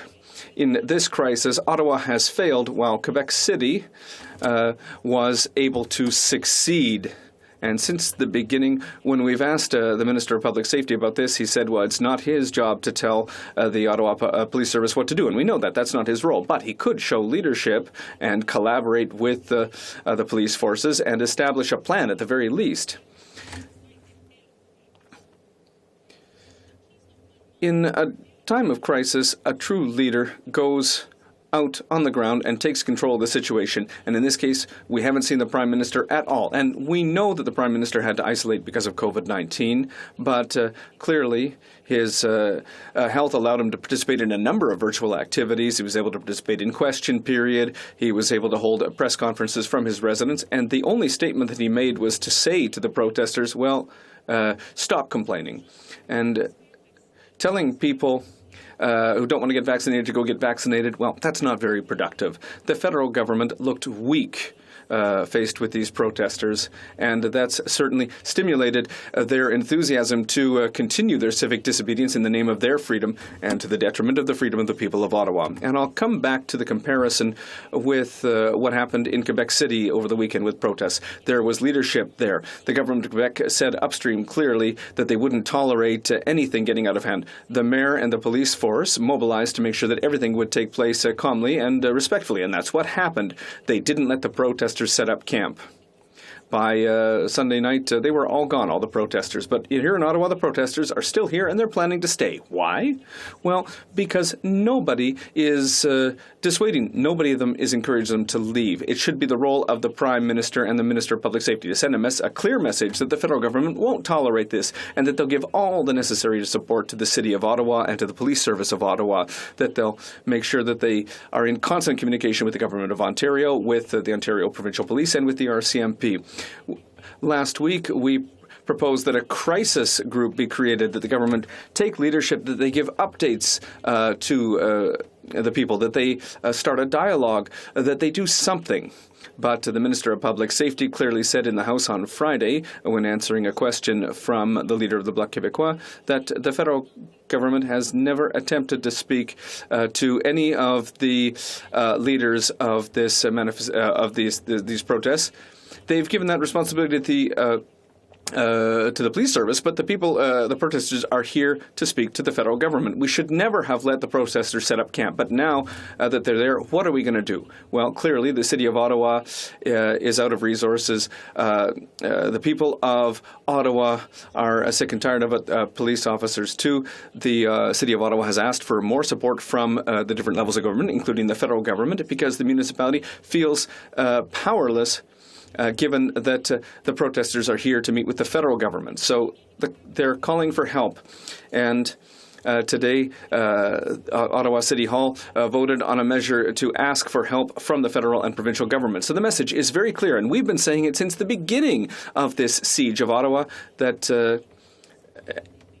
the City of Ottawa and their police office saying they need more help. What is it going to take for the federal government to help? The minister has sent RCMP members, another 275 officers, and that's good, and we're happy about that. But he continues to say that the ball is in the city's court. And yes, the city does have some responsibility to take, and they're not taking it. But here this evening, we've heard Liberals speak, including the Prime Minister and the Minister of Public Safety, and they took advantage of their time to criticize the abusive actions that we've seen, as we've all done, and we've all denounced these actions, but what we would have liked to have heard from the government tonight was, what's the plan? The government's going to send more money to the RCMP. Great. What else? We haven't heard anything else. What is the mandate of those officers at the RCMP? Is to continue to ensure the safety of people? Is it to increase surveillance? Or is it to end what's happening in the city of Ottawa, to end this siege? So this is a missed opportunity for the federal government and for the Prime Minister to send a clear message to the people of Ottawa and to the protesters, and to show that they're in control and that they won't let things degenerate. We've seen abusive actions, and we don't want to see any more, but we don't know what's going to happen next. So it's unfortunate with what we've seen tonight. And I'm sure that, Mr. Speaker, I'm going to receive a whole pile of hateful messages this evening based on what I've said, because I've taken a stand against this protest. And it's unfortunate to see our society divided this way, but I'm doing my job in this, Mr. Speaker, and it's time the federal government did its job. Thank you. Questions and comments? Member for Kingston and the Islands. Thank you very much, Mr. Speaker, and I thank the member for her intervention today and her comments. The first request that's being made, the primary request that's being made by the leaders of this convoy, is that the Governor General dissolve this Parliament and appoint the Senate and the Governor General to form a quote Citizens of Canada Committee. Does this to this member seem like a group that can enter into negotiations with effectively? The Honourable Member for Avignon-Limitis-Matane-Matapédia. Thank you, Mr. Speaker. I'd like to thank my colleague for his question, and I would correct him. The first demand, the initial demand made by these protesters, was based on the rules put in place by the federal government to ensure that truckers are vaccinated when they cross the Canada-U.S. border. And so that was the initial demand. I didn't see the federal government have a dialogue on that or attempt to send a message to the protesters. And yes, things have degenerated since then. And as I've said, there are some ridiculous demands, but some are more legitimate. We know that people are fed up, and that's what people are trying to tell us. But to not say anything to them, I don't think that's going to improve the situation. And I don't think that by saying, well, stop complaining and go get vaccinated is going to make the truckers get into their cabs tomorrow and drive off. Questions and comments? The Honourable Member for Oshawa. Thank you, Mr. Speaker, and I want to thank my colleague for her excellent speech and her sincere desire to find a solution and work together. And I was upset with the Liberals' lines of questioning to be adversarial. Mr. Speaker, we know the Prime Minister, instead of coming out, as the member said, to end the vaccine mandates, he was name-calling, he was demonizing, dehumanizing these Canadians, and he has infringed on their charter rights and freedoms. And in order to continue that, he needs to show that it's demonstrably justified. And Mr. Speaker, we're seeing today the CDC recognizes natural immunity. The WHO scientists are recommending dropping these mobility restrictions. Johns Hopkins says that the restrictions and lockdowns don't work. And Dr. Fauci in The Lancet says that both vaccinated and unvaccinated Canadians people transmit the virus equally since the Delta variant. So the science says that we could come out with a plan to stop the restrictions, get back to normal. Would she support the opposition leaders and the government getting together to let these demonstrators know there is a plan, there is a solution, there is an end? Let's end this together. The Honourable Member for Avignon-Limitis-Matane-Matapédia. I'd like to thank my colleague for his question, but that's what the Bloc Québécois has been calling for since the beginning, that we create a crisis group for those who are directly involved in the ground, and we're open to the government discussing with the opposition parties because we have ideas, and we're all tired of the public health measures, but the ones that my colleague is talking about right now, most of those were put in place by the provinces, by Quebec in particular, so it's not the federal government who can get rid of certain confinement measures because the federal federal government didn't put those in place. So there are certainly discussions that can be had, and I would agree with him. Everyone wants to see what's the way out of this. Is there a plan? And we don't understand why it's different for the government, to not do that. We know that we can't predict the future. We know there could be a new variant, but there should be some kind of plan. And the Quebec government is doing that. They're going step by step with a deconfinement plan. So maybe we need to see a similar plan from the federal government, at least for the measures that are under their jurisdiction. That would be good for everyone. The honourable member, l'honorable député. The honourable member for Mirabel. Mr. Speaker, we're going back and forth because on the one hand we have a government that has decided that it's not going to govern, that it's not going to take its responsibility, and now it's too late. And on the other side we have the official opposition, the Conservatives, who have suddenly abandoned their historic passion for law and order because parking a 53-foot truck in the middle of the street is illegal. Would it be possible, and I'd like to ask my honourable colleague what she thinks, that the search for short-term political gain has been making this situation worse? The honourable member for Avignon-Lamethis-Matane-Matapédia in 30 seconds or less. Thank you, Mr. Speaker. It was an excellent question. And yes, unfortunately, I think that there are a lot of people and organizations who are trying to profit from this and who are trying to make political gain, who are trying to maybe get a certain base that they lost because people are fed up. But you know what? Everyone's fed up. Everyone's tired of this. But there's a certain part of the population that wants to, get that message out more than others, and I see that I'm out of time, but I hope that everyone, all elected officials, can work together in a good way so that we can get out of this crisis. Thank you. Reprise du débat, l'honorable. Resuming debate, the honourable member for Saint-Jean. Thank you very much, Mr. Speaker, and I would like to start by saying that I'm very happy to speak to this situation in front of us tonight.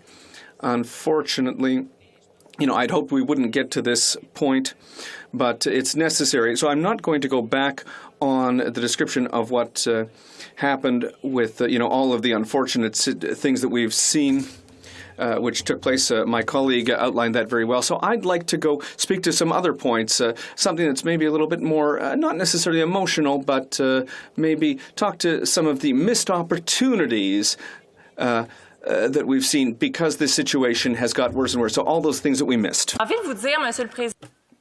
I would like to say, Mr. Speaker, that despite the fact that we are in a house where there are parties who sometimes by definition should not be in agreement with the ruling party, it's part of political jousting. In the fact, however, we are, most of us, close to a similar position that we seem to have lost. And that's unfortunately what is going on right now. We've been polarized by the situation. What is unfortunate isn't necessarily the fact that we've lost control of the situation, as much as the fact that the situation has taken control of us. We have allowed ourselves to be polarized rather than having an intelligent discussion together on how to move forward and get out of this. We are so polarized that we seem to have forgotten how we are collectively sick of COVID. We seem to have ignored this fact in the reproaches we've had against those who have criticized the most radical of protests. Some people have accused them of being against protesters. Therefore, you are for closing restaurants. You are for the fact that people are losing jobs. But no one's happy that people are losing jobs. But that's what people seem to be communicating now.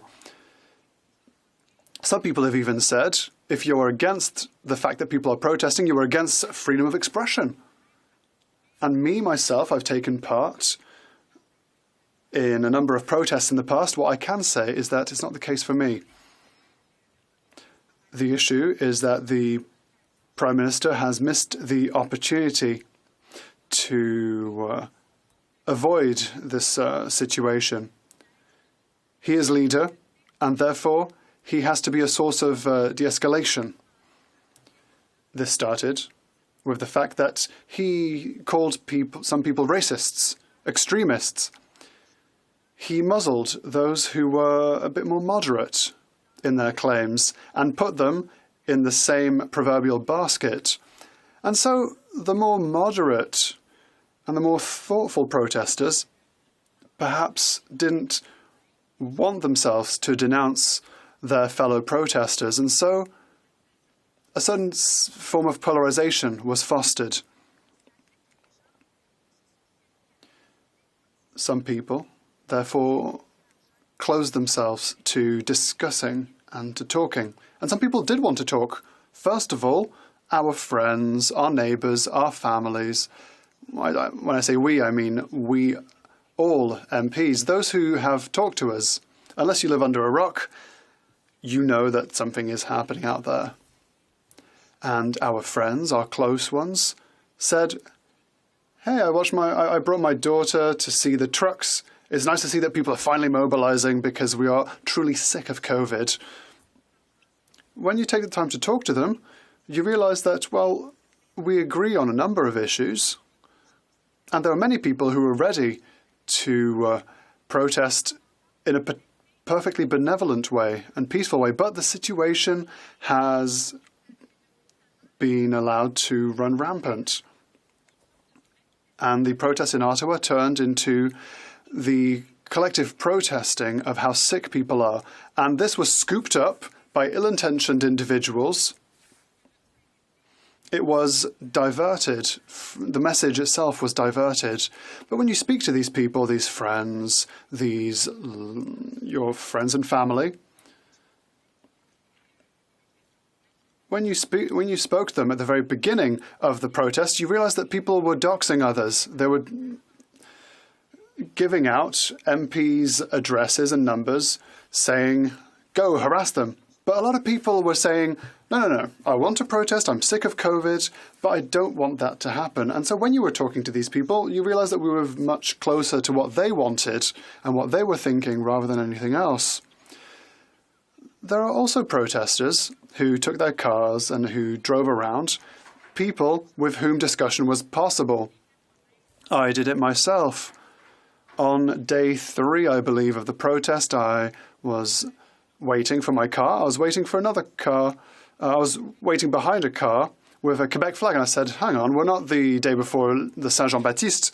So I asked them, are you going to take your time? Because I have things to do. And they said, no. Are you here to protest? I said, no, I'm a parliamentarian. And so we started talking. And it was in a perfectly good atmosphere because these people were open to discussion. We talked about a number of issues. For example, I asked them, why are you here? Well, I told them truckers required to be vaccinated to go to both sides of the border. And the protester said, oh, I didn't know that. But and then I said, what do you think about the fact that the protest is making restaurants lose money?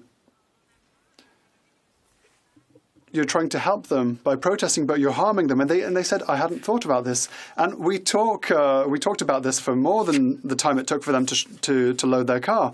And then we said our goodbyes and gave each other our best wishes.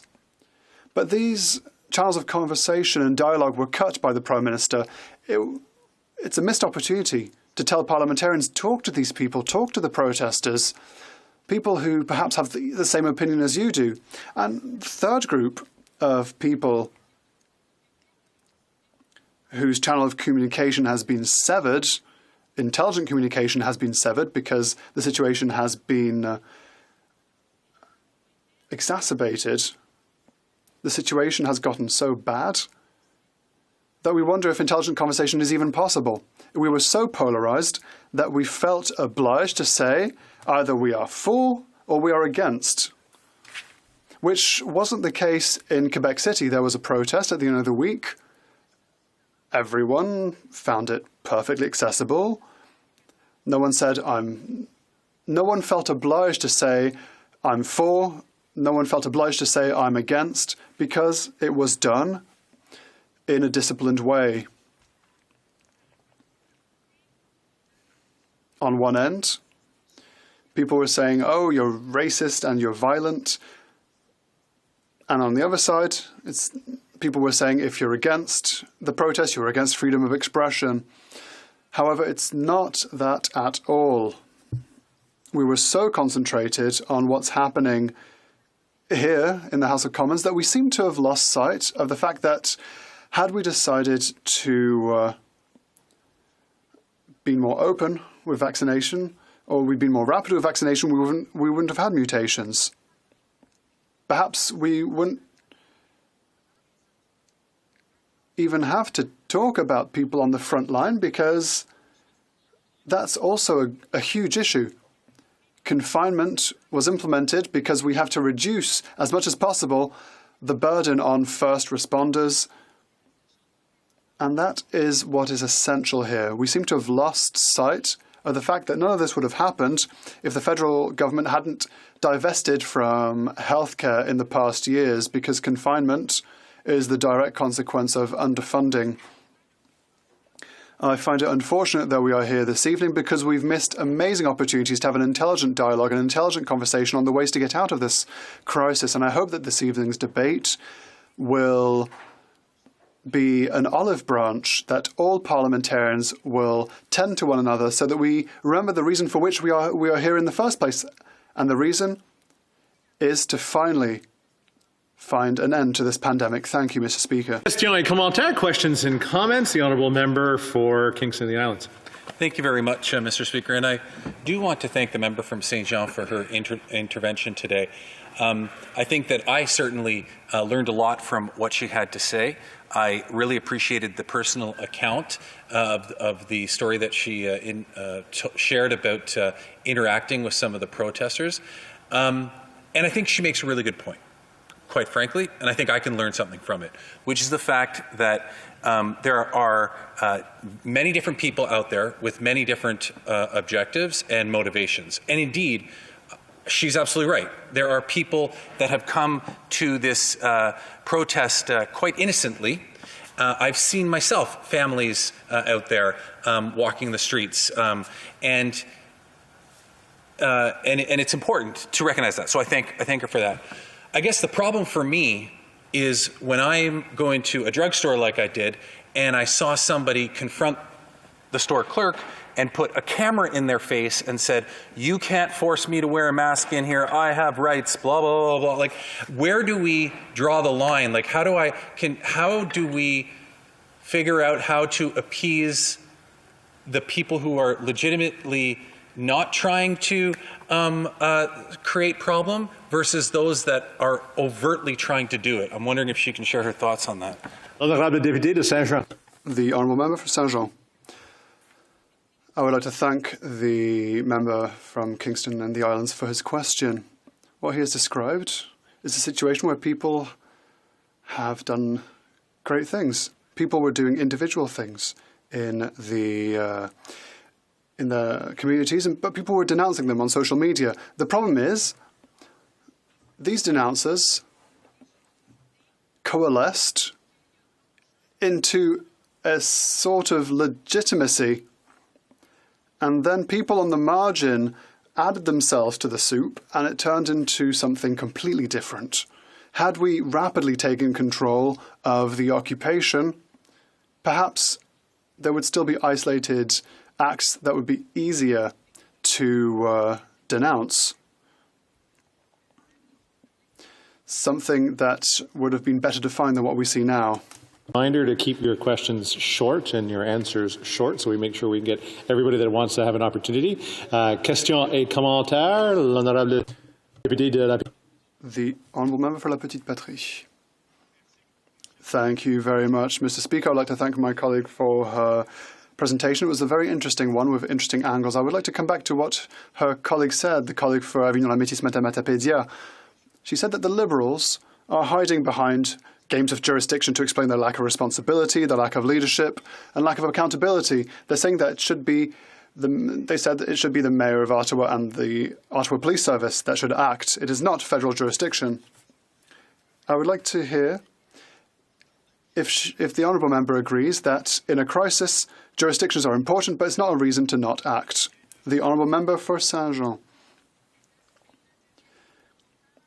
they don't become a reason to butt into other jurisdictions. I'm sure that's what my colleague for Rosemont La Petite Patrie was probably hoping that I would say, but collaboration is still great, and that's what we've hoped from the very beginning.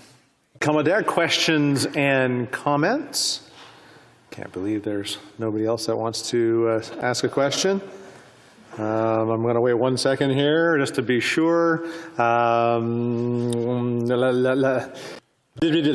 Honourable Member for L'Avignon Métis Matapédia. Thank you, Mr. Speaker. I'd like to thank my colleague for her excellent speech. Her speech gave a good overview of both sides of the situation. It's unfortunate. Well, it's great because people are watching CPAC this evening. Since my speech, my Twitter has been blowing up with haters. So I'd like to hear what my colleague has to say. People are using this situation to divide themselves and to insult people. It's deplorable. I'm getting messages. I'd like to hear what my colleague has to say. The Honourable Member for Saint-Jean, 32 seconds. It's rather short. Well, I find it deplorable, and I see that my phone is slowly blowing up, which is unfortunate because probably we wouldn't be here had the situation been taken care of and managed from the very beginning. The MNAs in Quebec City probably didn't receive the same number of hateful messages after their protest at the end of the weekend because there was no such polarization that happened. It was done in a much more cordial way. And as I mentioned, we no doubt much closer to being closer to the people that are protesting. We've allowed ourselves to be far too polarized. The Honourable Parliamentary Secretary to the President of the Privy Council and Minister for Public Safety.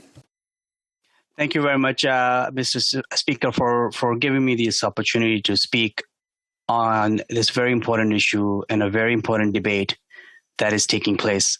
As members know that I represent the riding of Ottawa Centre. The House of Commons, where most of you are sitting, I'm sitting at my home, is located in Ottawa Centre. Speaker, what we see outside, what we are talking about for last 11 days happening, is happening right in the heart of my community. Although the Parliament Hill is located right here in downtown Ottawa, many people forget, and perhaps these occupiers have forgotten, that a block in all directions from Parliament Hill are residences. There are people who call downtown their home. They're seniors. They're people with disabilities. They're young people. They're families who live in downtown Ottawa. Speaker, I have now lost words as to how I can describe what my community is going through. So I thought perhaps I can start my remarks today by just reading to all the members, through you, Speaker, few of the emails that I have been receiving, just to give you a glimpse of the pain and agony people have going through for the last 11 days. Speaker, I can spend the full 20 minutes reading you emails because there are so many. But I do want to talk a little bit about solutions in my remarks. So here's email number 1.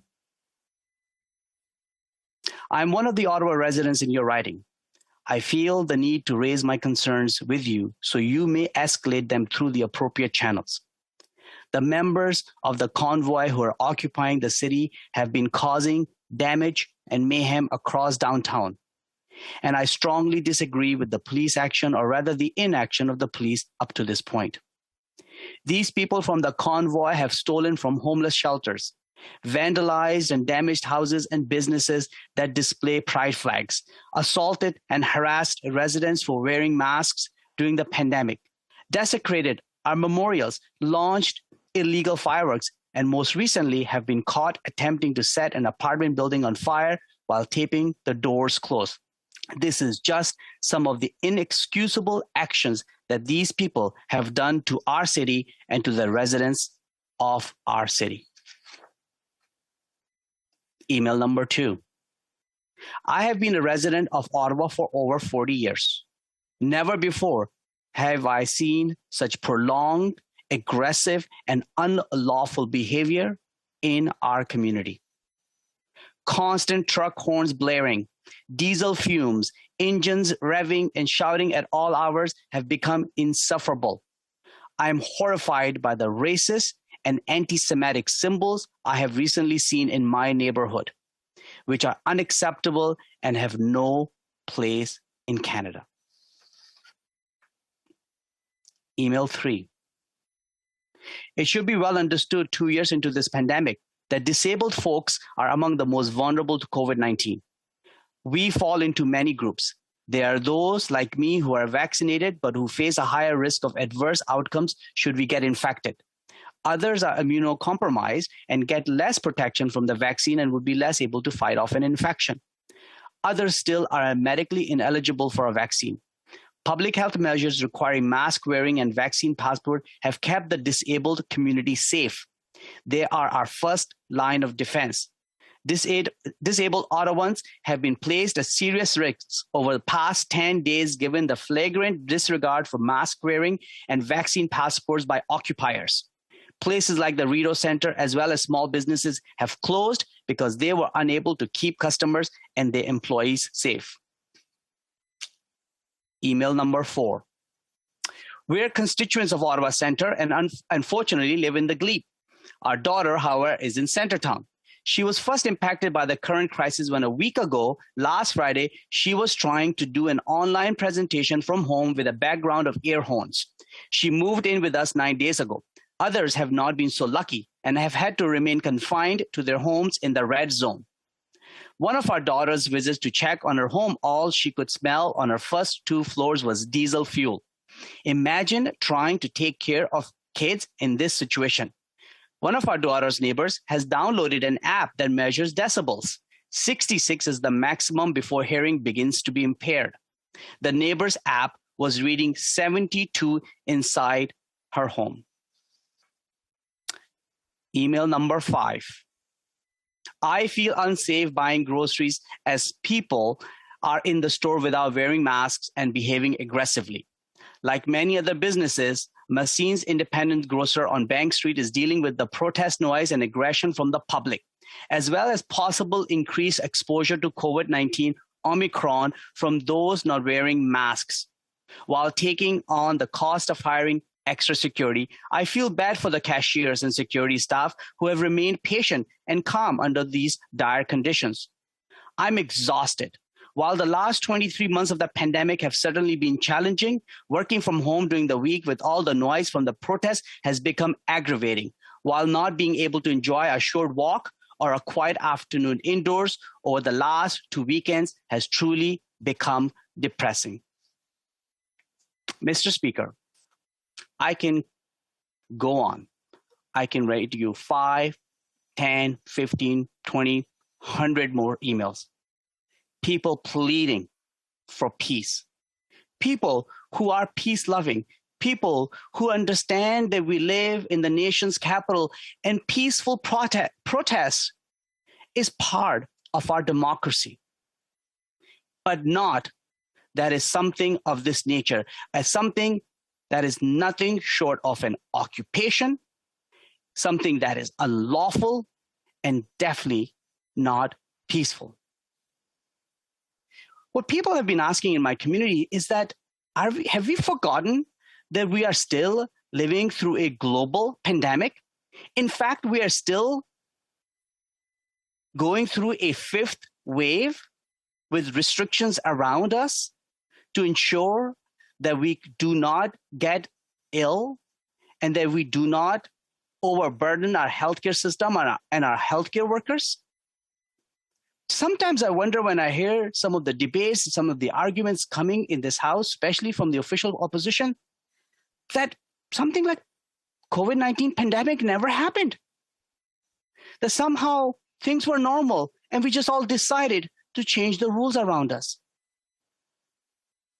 Speakers, we all have gone through a very difficult time. It has not been easy for any one of us, especially those who have been vulnerable and marginalized. And yes, we need to have a conversation around what lies ahead. How do we end this pandemic? How do we get to a place that it becomes an endemic?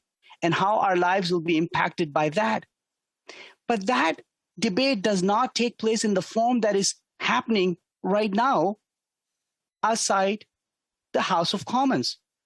That's not a debate. That's us just holding a community hostage. That is now how you engage in a meaningful conversation and a respectful conversation. Speaker, I am not interested in speaking to somebody who waves a swastika or a Confederate flag. I have members of racialized and Jewish community in my riding who are, and I've used this word before, rattled. They're scared. They're re-traumatized and victimized. None of us believe that we are actually seeing those images in our hometown, our nation's capital. Speaker, I urge all the members of this House, you're all respectable, good people with the right motivation to serve your communities, to build a better country. To please come together, to please ask these occupiers to leave my community alone, to restore peace in my community.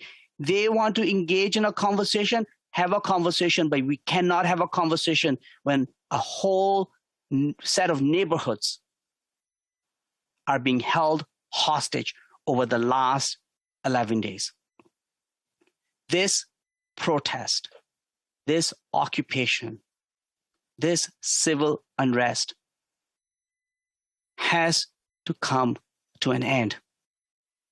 It has to come to an end for the sake of people who live in this community, for businesses who have suffered so much, who were looking forward to opening on January 31st when the provincial lockdown measures were being lifted, and they are unable to do any business. They are closed. Have we thought about impact on them and their families? How they're going to make ends meet? I'm grateful to my colleagues, ministers, the member from Ottawa, the president of the Treasury Board, who are working closely with me so that we can find ways to support our businesses, where they are now had a double hit to them as a result of this occupation. So, Speaker, in my limited time, I want to focus on what can we do? How can we get out of this? I'm already pleading to all of us to let's work together. Speak with one voice. Be rational people that we are, to ask these occupiers to please leave, and then engage in a process where they work with their elected representatives, where they, perhaps run for office themselves if they feel so strongly that we need better laws and better policies. But in a democratic society, that's what we do. But in the near moment that we're living right now, Speaker, we need to make sure that this occupation ends. And one of the ways we can do this is by ensuring that laws are being enforced. The Ottawa Police has been working hard, and they are responsible for providing the safety and security of the residents of Ottawa. That is their job. By law, that's what they're required to do. And it's important for them to enforce the law. Municipal laws, provincial laws, federal laws, all three of them have been broken. I am a lawyer by profession, Speaker. I've been the former Attorney General of Ontario. I can give you an entire list of laws that have not been followed through, and we need to make sure that enforcement is there. If resources are needed, as they have been requested, as the federal government has been providing those resources to them from day one, we will continue to do so. I've been involved in this from the moment this protest has started, and I have to tell you, working with Minister of Public Safety, working with the Minister of Emergency Preparedness, including the Prime Minister, who've been engaged, who have taken the time to speak with me about this issue. We've been there for City of Ottawa and the Ottawa Police Service to give them the resources they need so the laws could be enforced.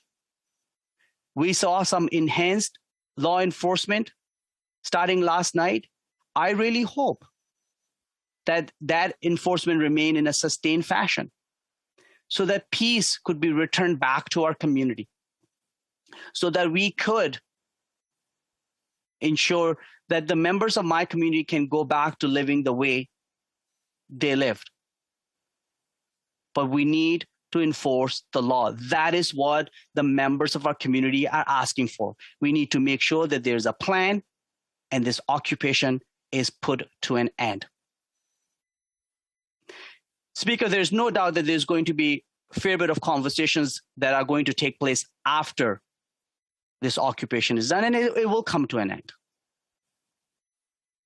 We will do as we always do, rightly so, learn from incidences like these, from mistakes made, things done well, things done not so well.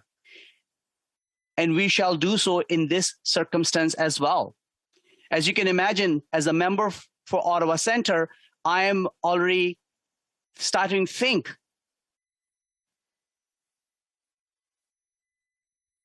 how can we do things differently? And in appropriate time, I will be presenting ideas, Speaker, that we need to consider so that we can protect our democratic institutions, that we can find ways to promote peaceful protests, as is our democratic right, but also be able to safeguard the right to live peacefully for the residents of downtown Ottawa, the constituents that I'm so honored to serve. And one of those ideas, Speaker, that I will be speaking to the members, to the House, is perhaps an evaluation of parliamentary precinct. Right now, we define parliamentary precinct as Parliament Hill and some of the buildings that are located on Wellington Street and Spark Street. Maybe we need to study increasing the boundary of parliamentary precinct so that we can have a better, robust safety protocols in place.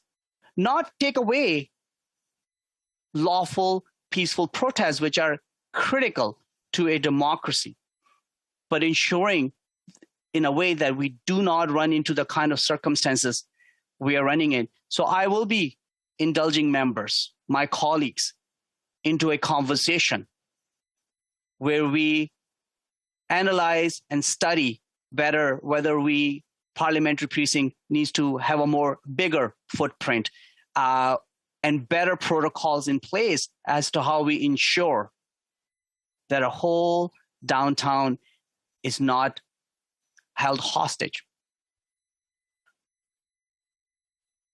Speaker, I hope you've been able to see the challenge that I am going through. But most importantly, Speaker, I hope that I have been able to channel some of the emotions of my constituents. Sometimes it's hard to express in words what my community is going through. Sometimes it's really difficult to hear the other side. And Speaker, I've always said that I want to listen to the other side. Legitimize this occupation as something as civil or peaceful. When people are suffering, they've been they've had a rough time almost over the last 2 years because of the pandemic, and this has made their life unbearable. Speaker, I urge through you, all the members of this House, to let's stand together by the end of this debate and collectively ask for these people to leave. We can engage in a civil conversation. We can hear each other and agree to disagree, but this is not the way to do it. I implore you, I urge you, please leave our community alone. Please let people in Ottawa Centre, in downtown Ottawa, live peacefully. Thank you very much, Speaker. Questions and comments. Question et commentaire. The honourable member for Kamloops Thompson Caribou. Thank you, Mr. Speaker. Always a pleasure to rise on behalf of the residents of Kamloops Thompson Caribou on this important topic.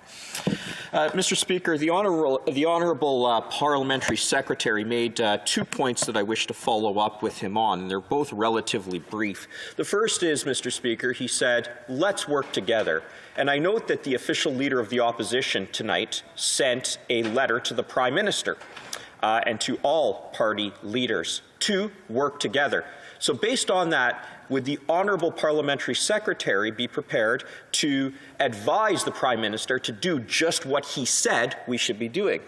Secondly, the honourable parliamentary secretary said the police should be enforcing the laws.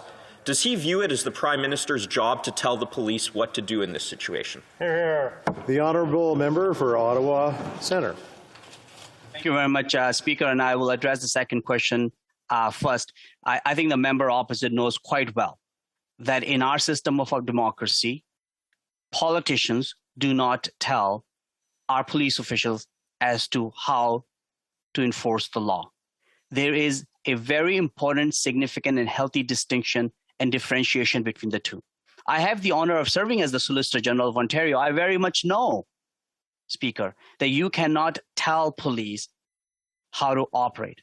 So I would be very careful in suggesting that somehow the Prime Minister should tell Ottawa Police Service, or any other police service for that matter, as to how they should apply the law.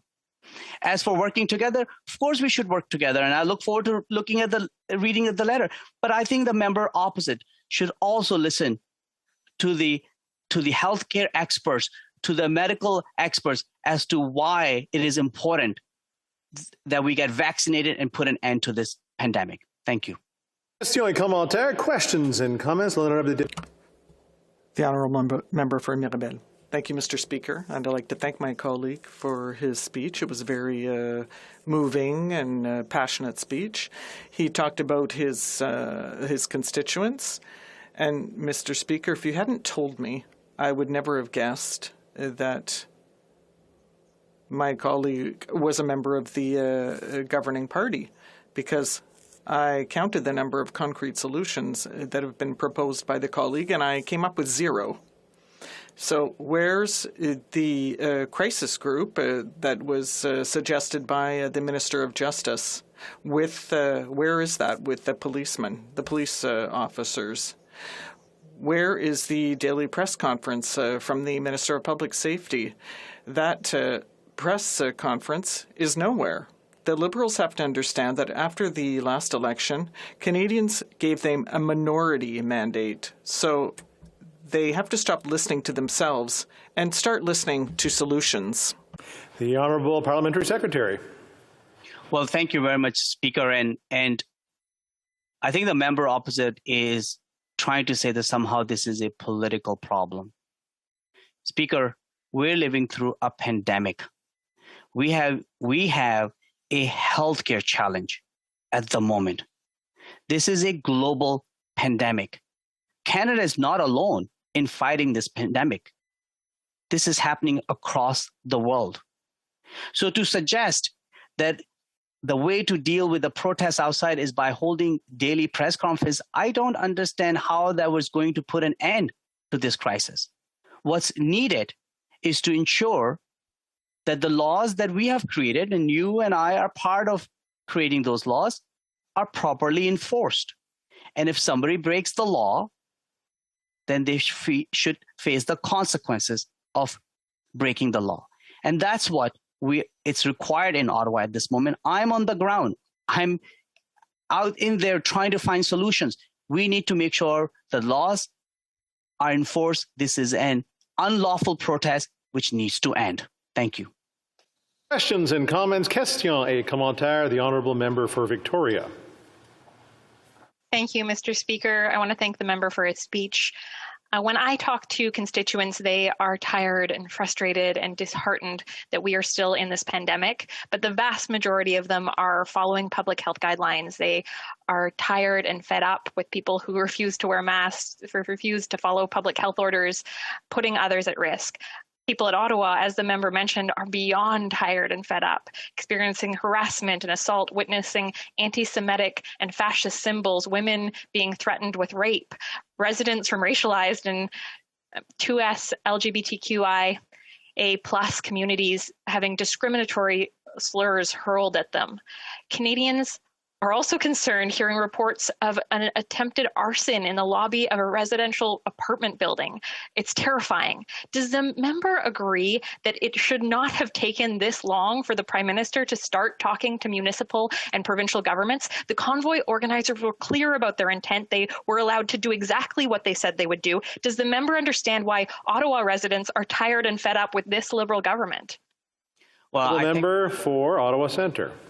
Thank you. I thank the member for her comment, and I will agree with her on the point is that Canadians have made a lot of sacrifices, and they are following the public health guidelines.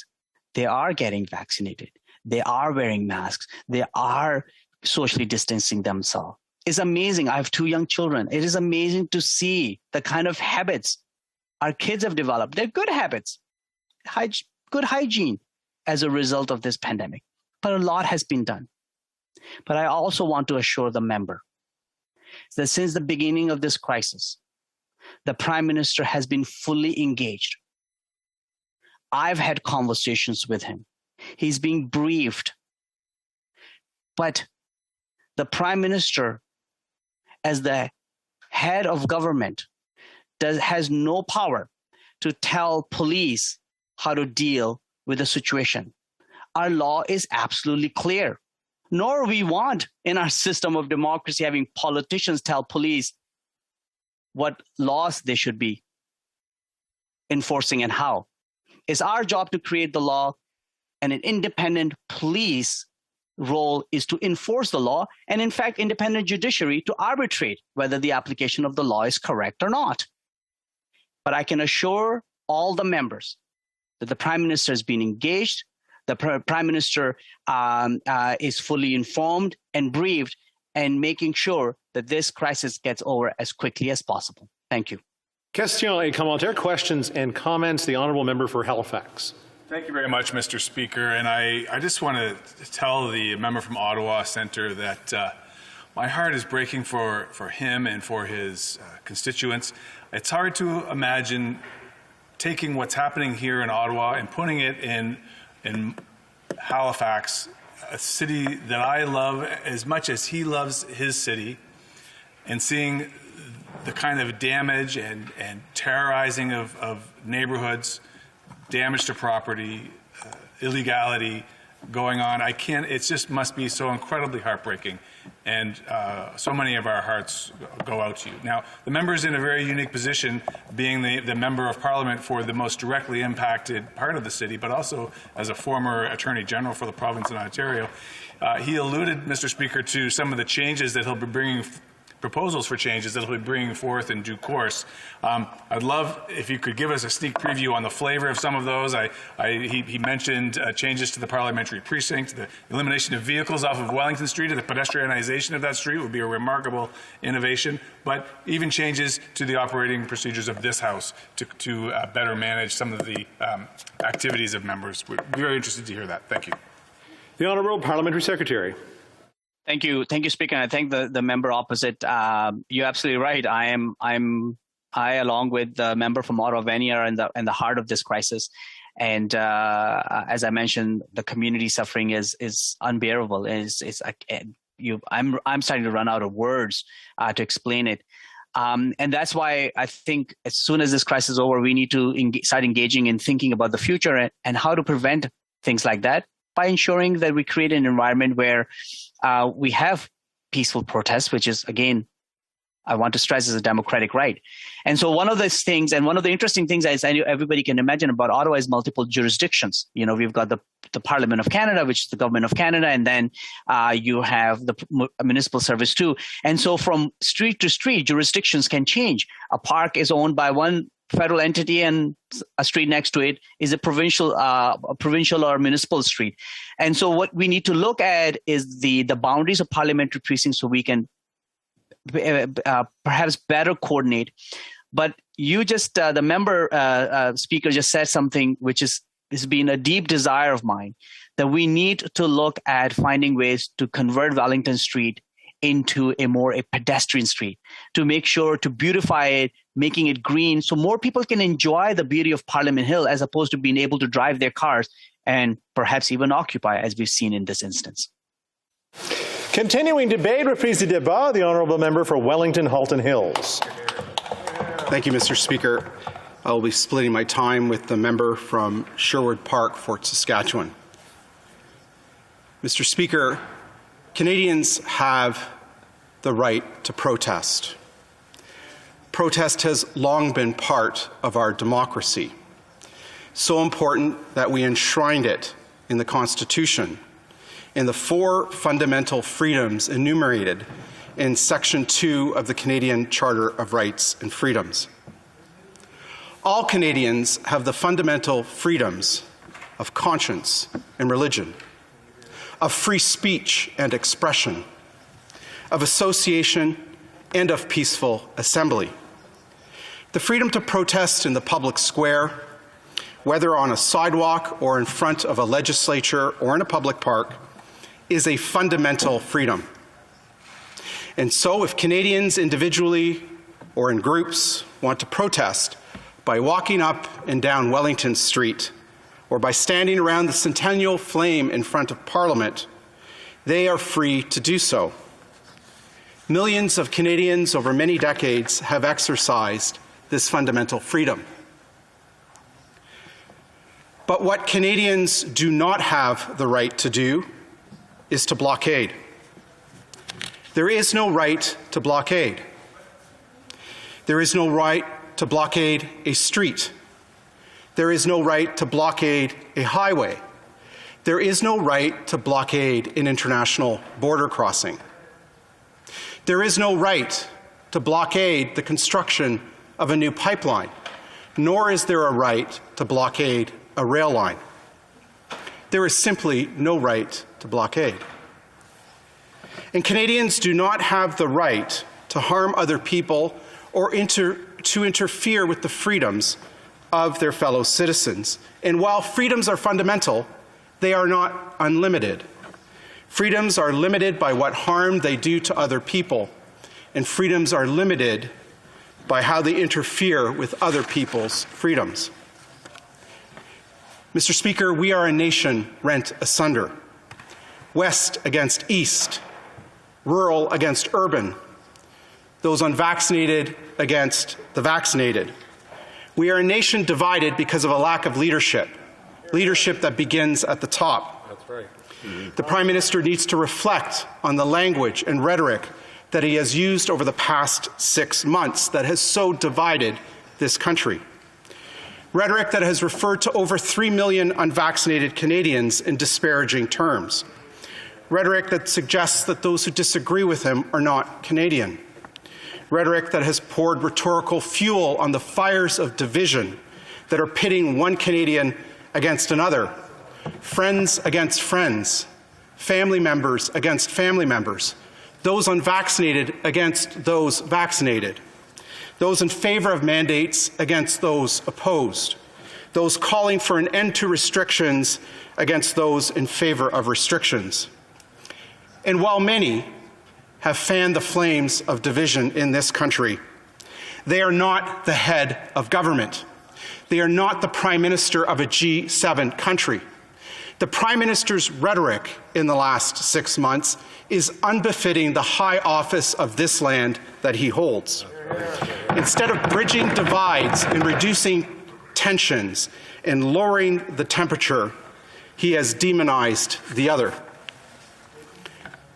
Mr. Speaker, it is time for the protesters to end the blockade in Ottawa and the blockade at the border crossing in Western Canada.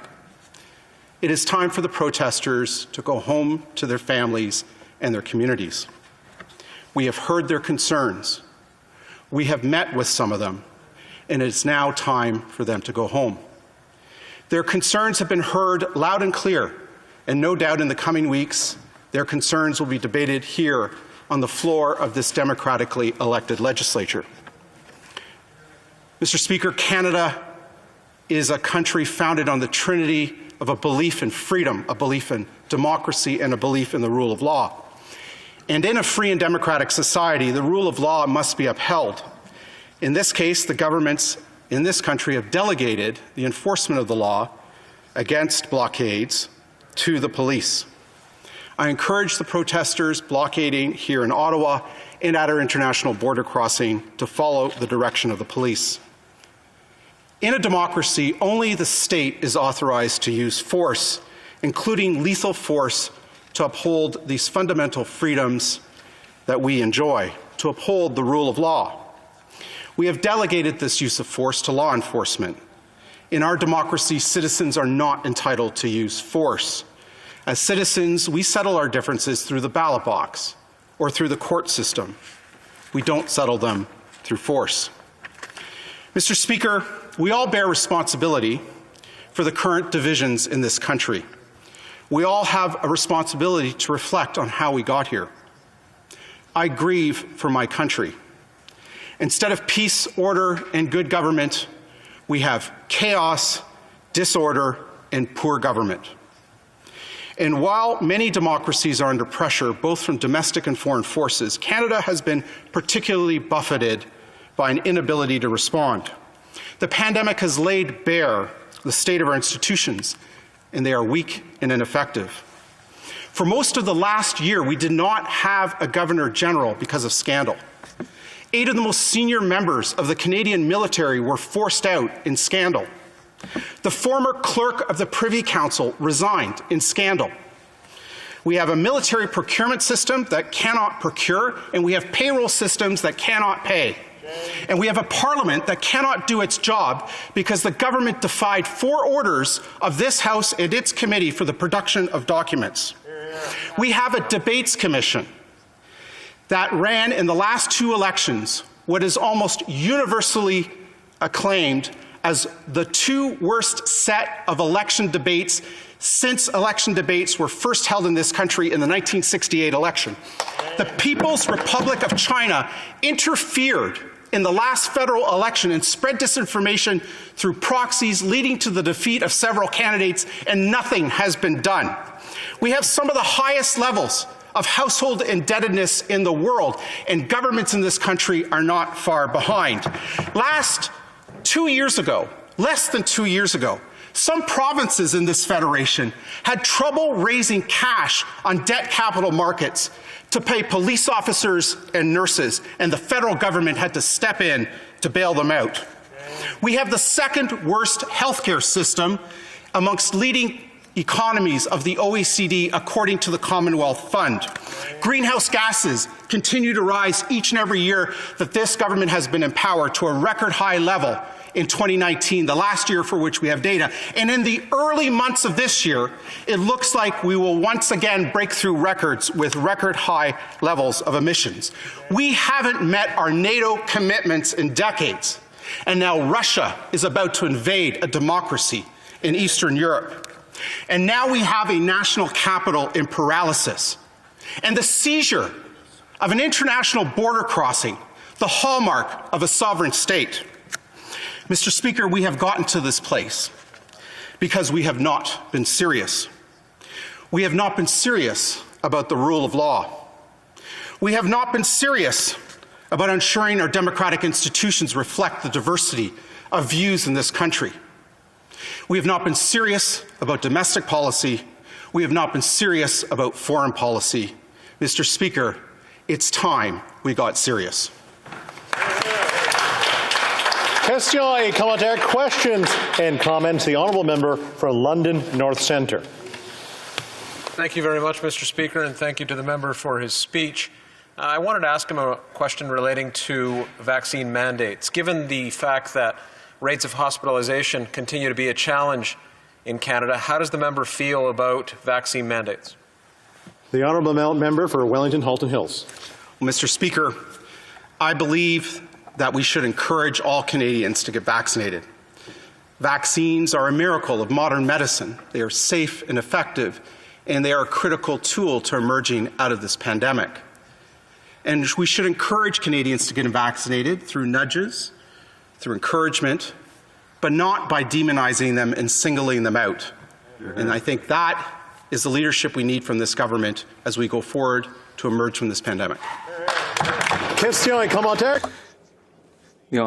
For Mirabel. Mr. Speaker, I'd like to go back to the first part of my colleague's speech. Mr. Speaker, I'm also in favor of the right to protest, and I'm in favor of freedom. But obviously, there are people for whom freedom means funding illegal acts with foreign money. There are people for whom throwing rocks at an ambulance is an example of freedom. There are people for whom preventing a child from getting cancer treatment is freedom, Mr. Speaker. There are people for whom setting off fireworks in densely populated areas or setting fire to somebody's house because they've complained about the noise, Mr. Speaker, is a freedom. These are not defenders of freedom. These are not Democrats. And, Mr. Speaker, I'm very happy to hear my colleague recognize that tyranny is when some people think that they have endless freedom and that their freedom has no restrictions. And I hope that everybody in this House recognizes that, because that's the first step forward to finding a solution to the crisis in front of us. Thank you, Mr. Speaker. Halton Hills. Thank you, Mr. Speaker, for the question and comment. Je pense que c'est... I think that it's very important. It's very important that everyone follow and respect the law. I think that all Canadians have a responsibility to follow the law. Everybody here in Canada must respect the law, and the police has the responsibility to enforce the law. And I think that if there is anyone who does not respect the law, I think that we have given, as a government, at the federal government and at the provincial level, the power to the police to enforce the law, and I think that that is a sign of the strength of our democracy to do that. Question et commentaire going online to the honourable member for Nanaimo Ladysmith. Thank you, Mr. Speaker. Mr. Speaker, listening to my colleague, I cannot help but think of a quote made by Desmond Tutu that says, "If you are neutral in situations of injustice, you have chosen the side of the oppressor." Mr. Speaker, can the member explain how we can stand by silently, ignoring citizens being harassed and assaulted in their communities? Standing silently while displays of racism and anti-Semitism are waved in the streets of Ottawa, paralyzing a community with hate and fear. Mr. Speaker, can the member share when he will begin standing up for those oppressed and experiencing hate and racism? The honourable member for Wellington Halton Hills. Thank you, Mr. Speaker. I want to thank the honourable member for her question. Quite simply, I believe that the blockades are illegal. I believe that the blockade here in Ottawa and at the international border crossing in Coutts, Alberta, are illegal. And I believe that it's up to law enforcement to uphold the law and ensure that these blockades are taken down at a time and choosing of law enforcement. Governments and cabinets in this country do not direct law enforcement as to their actions. We empower them with delegated authorities to enforce the law. And so whether it's arson, whether it's harassment, whether it's violence, we have to ensure that law enforcement has the tools and resources necessary to do the job. And I have confidence in the Premier of the Province of Ontario. I have confidence in the law enforcement agencies and the institutions of the federal government that they will do their job and put an end to this crisis. Reprise du débat, continuing debate, the honourable member for Sherwood Park, Fort Saskatchewan. Well, thank you, Mr. Speaker. It's a pleasure for me to be able to speak to the House tonight about the ongoing convoy protest movement that's happening across the country, as well as about the federal mandates that have spawned this response. And let me say at the outset that I think it is so important when people have disagreements about important public issues that they take the time to talk to each other and try to understand each other's perspectives. And if there's a particular challenge at doing that in Canada, it's because we're such a vast country.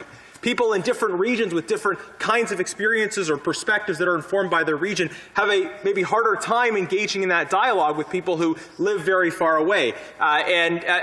This is, I think, maybe further challenged by the fact that we're a bilingual country. So sometimes it's harder to have those conversations across those experiential, regional, or linguistic divides. And yet there's something about this convoy movement that has suddenly shrunk those geographic divisions, because people have come from all across the country to be in Ottawa to express significant concerns that they have. So members of Parliament now have an opportunity to go out and talk to some of the people who are here and to ask them, why are you here? To look at what signs and symbols they're waving or not waving, and to take that opportunity to engage in that dialogue. And what's incredible to me is that by all indication there are many members of Parliament, many people who will participate in this debate tonight, who don't seem to have really taken the opportunity to look around, to try to talk to people, to try to understand. And I would challenge any member who hasn't done it, tonight, tomorrow, go outside. There are people right in front of this building, and ask them, what's your experience? Did you lose a job? Did you have a family lose a job? Did you lose a business? Did someone you care about get affected by this in some way? Do you know someone who's experienced suicidal ideation for the first time because of lost opportunity or social isolation that came about as a result of the pandemic? What are the experiences in your life that have led you to come and take this fairly drastic step? There are many people I know here who are protesting for the very first time. So let's try to understand. Let's ask those questions. Mr. Speaker, I got the call from Sebastian in our lobby, who does great work for us on the Conservative side, at about 6:45, telling me that I would have an opportunity to speak tonight. So as I was thinking through, what am I going to do to prepare? Usually I sit in my office and look things up and work in front of my computer, but instead, what I decided to do is just go out and talk to people. And I've done a little bit of this before, but try to be intentional about asking people, what has brought you here? And what are the things that you maybe are seeing reflected in the conversation that are not representative or are representative? Because I think it's important for us as members of Parliament to take that opportunity to try to understand. And many people told me that they came here because they are deeply concerned about mandate policies. They believe in this core principle of individual autonomy, the individual ability to make choices about your own health without being threatened with job loss as a result of it. And I think it's objectively the case that Canada's approach when it comes to vaccine mandates is far more draconian than many other countries around the world. For instance, countries in Europe have an alternative that's based on natural immunity. And yet Canada doesn't seem to recognize that. So it's interesting for me because you could say, well, this is the science. We're not including natural immunity because it's the science, and yet it's the same science in Europe, or it should be. It's the same virus, right? So these are legitimate questions. Why don't we have the option to consider natural immunity, to consider a rapid test that would allow people, especially truckers, people who are working alone, or public servants who are working from home? Why aren't these reasonable accommodations when an individual wants to exercise autonomy over themselves and their own body? I think those are reasonable questions. But I had a lot of conversations with different people when I was out just talking to some of the people who was there. I met a young man who actually voted NDP in the last election. I don't know if he will again after some of the things that have been said. I talked to people a little bit about some of the questions raised in the media about hateful symbols, because we've certainly seen some of those photos. And what I was told is that in the very small number of instances where people put forward symbols of hate, they were actively told by other protesters, put that away. We don't want to see that here. That's not representative of what we're doing. Objectively, if you walk up and down Wellington Street, what you'll see is people waving Canadian flags. You'll see people with various signs expressing messages about mandates. And I'll tell you, Mr. Speaker, my grandmother was a Holocaust survivor. So I think particularly for my family, the fact that somebody was walking around, one person, maybe two people were walking around with a swastika, I think that's incredibly offensive. And obviously that strikes something in me that's different from other members who don't have that same family experience. The reality is that these individuals were told to leave by other protesters. We're told that they were not welcome there, that their message was not the message that other people were trying to present. I spoke with a young man who's at the protest who told me he was gay. He told me he brought a pride flag with him, and he wasn't bothered by anyone. Nobody had a critical comment about that. And I spoke with many people who were visible minorities. I spoke with a number of Jewish gentlemen who had come from Montreal to see the protest. And you know, there is this representation in the media and in the comments of other members as if this is just a sea of people all waving Confederate flags or something. And that's just not what's happening. Objectively, whatever side you're on, that's just objectively not what's happening. So let's start by just looking around and listening to what the objective facts are on the ground here, trying to understand what the source of those concerns are, and maybe recognizing that people who have lost their jobs, who are being told they cannot work alone by themselves in their truck, they can't work from home as a public servant, that they can't travel in the context of a family emergency or whatever the case may be, people that are affected by these mandates, who are prepared to take other precautions like get a rapid test, that they may have a point. I think they do have a point. I agree with them in saying that these federal mandates should end. Mr. Speaker, we should end the federal mandates not because of the protests, but because it's the right thing to do to end the federal mandates. Because the federal mandates simply don't make sense as policies when it comes to vaccination. Now, we've talked about the impacts that these mandates have had on other people, and our party has consistently taken, I think, a very reasonable approach in saying that employers should take appropriate measures to secure the safety of their workplaces.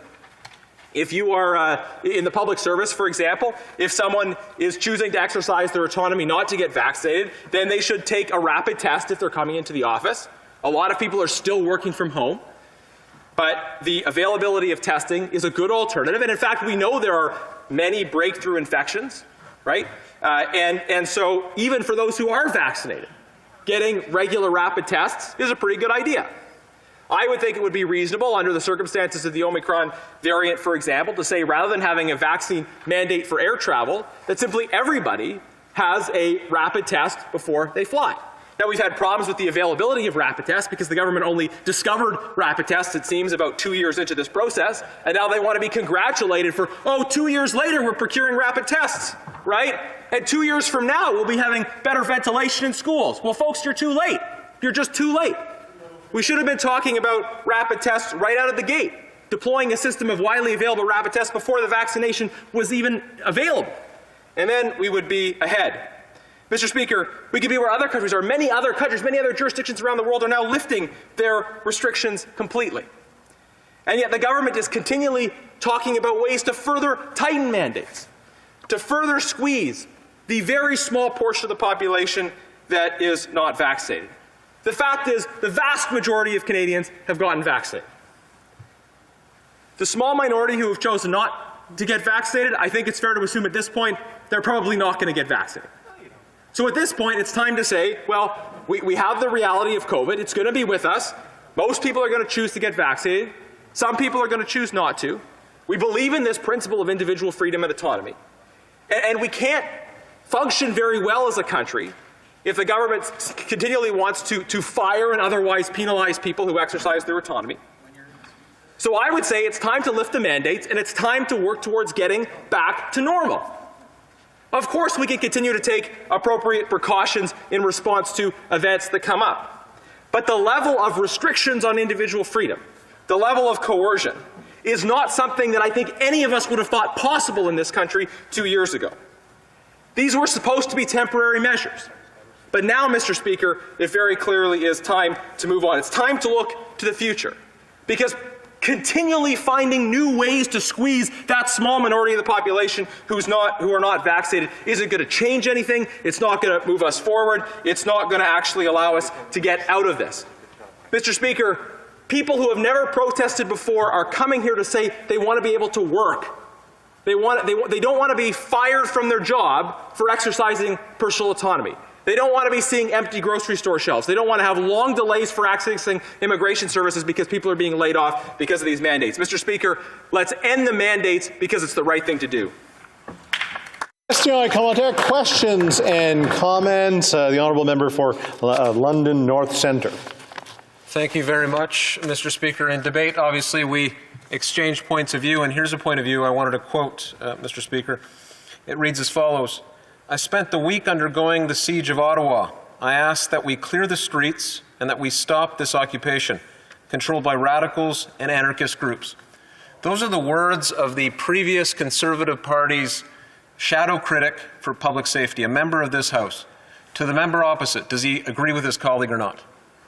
The Honourable Member for Sherwood Park, Fort Saskatchewan. Well, thank you, Mr. Speaker. I think I made my views very clear in this speech. I think that members should take the opportunity, I think this member should take the opportunity to go out and engage in dialogue and try to come to an understanding of what are the significant concerns here. But what I've really focused on in my remarks is the fact that we should be ending mandates.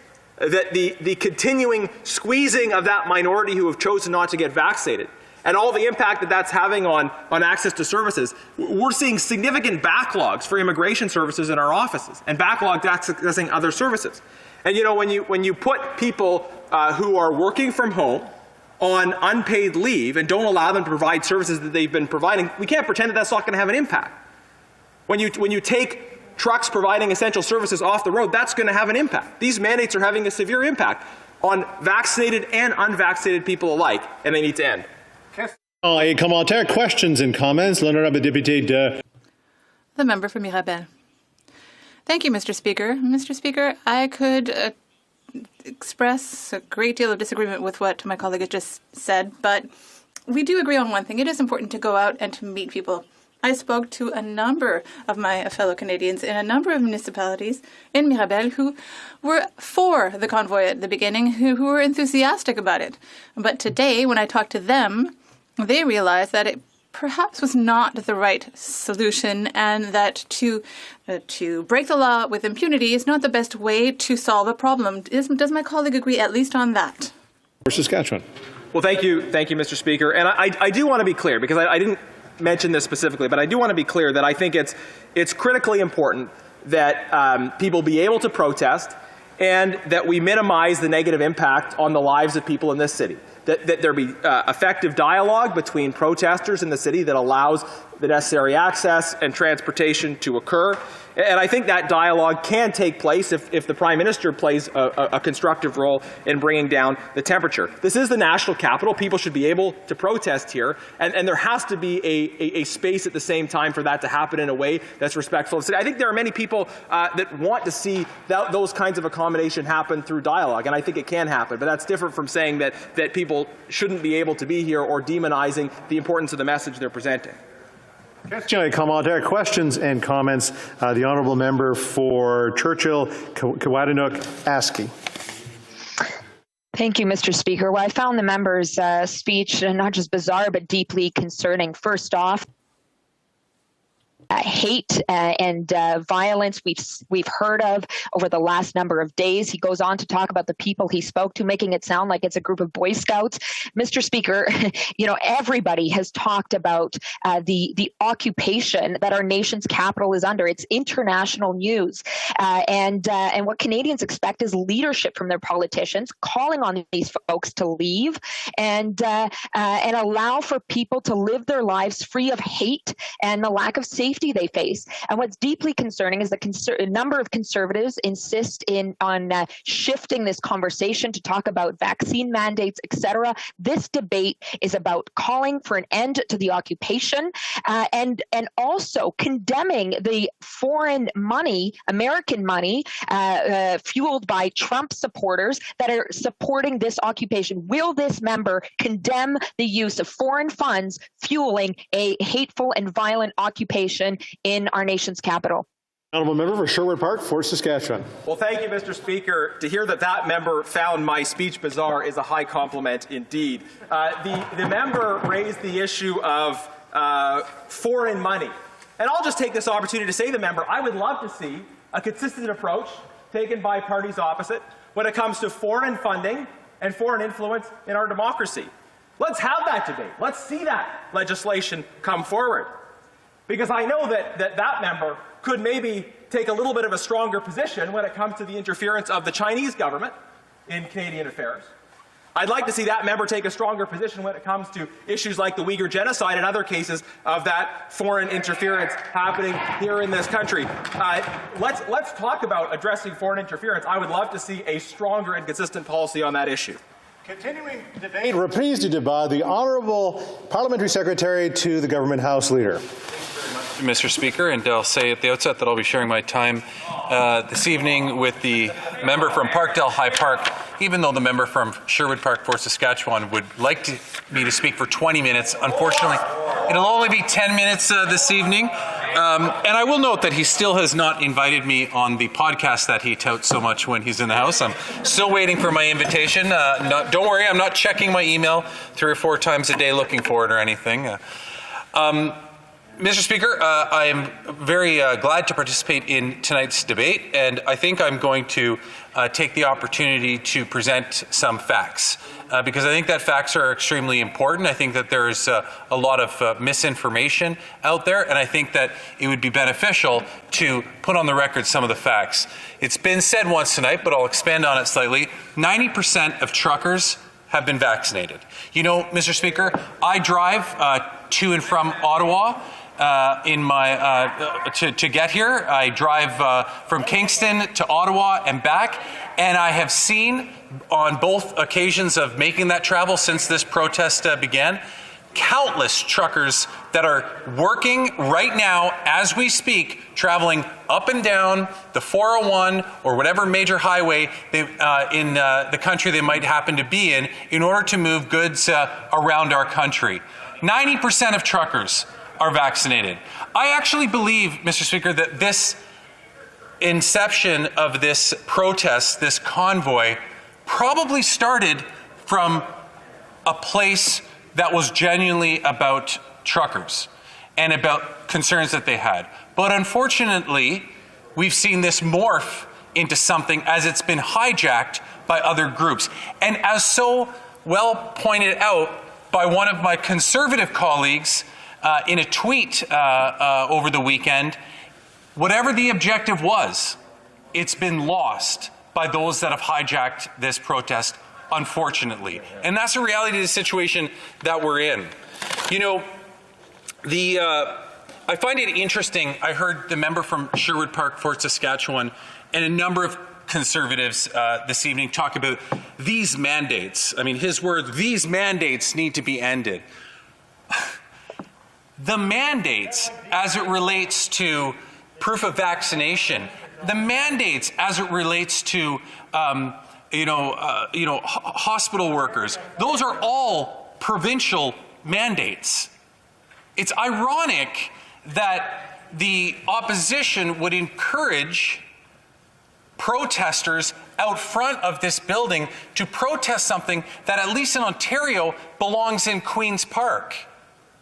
But they do it anyways. As a matter of fact, the only mandate that the federal government has in place is a mandate that says if you cross the border into Canada, including truckers, you need to show proof of vaccination.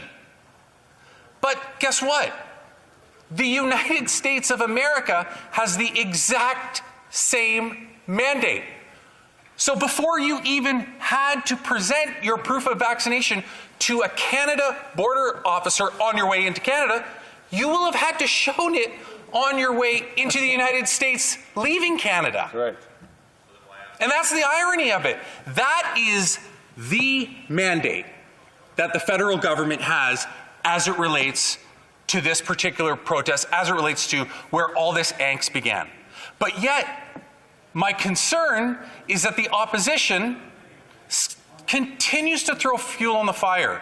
The member from Sherwood Park, Fort Saskatchewan, these mandates, he knows full well that the mandate of crossing borders for truckers applies to the U.S. just as much as it applies to Canada. So I heard from across the way, well, why do it then? Well, that's the whole point of working with our G7 partners. That's the whole point of working with the United States, so that we do have fairness and equality as it relates to what the rules are to move back and forth. And that's what makes it work so well.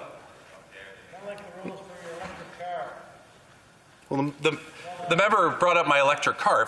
If he wants, we can talk about that for a while too, but I'm not sure, you know, why a Conservative would want to do that when we're talking about such an important debate tonight as it relates to truckers specifically and as it relates to what we're seeing out there. But you know what we are seeing, Mr. Speaker, is we're seeing a number of people that are hijacking this protest. You know, the member from Sherwood Park, Fort Saskatchewan said earlier, and I actually think it was a really good comment, and he talked about why aren't more members of Parliament getting out there and talking to these people?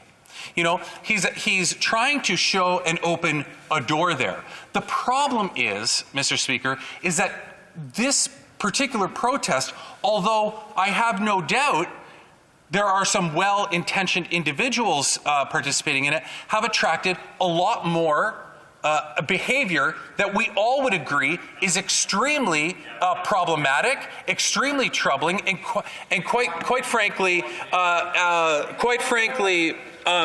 behavior that we do not accept as being Canadian.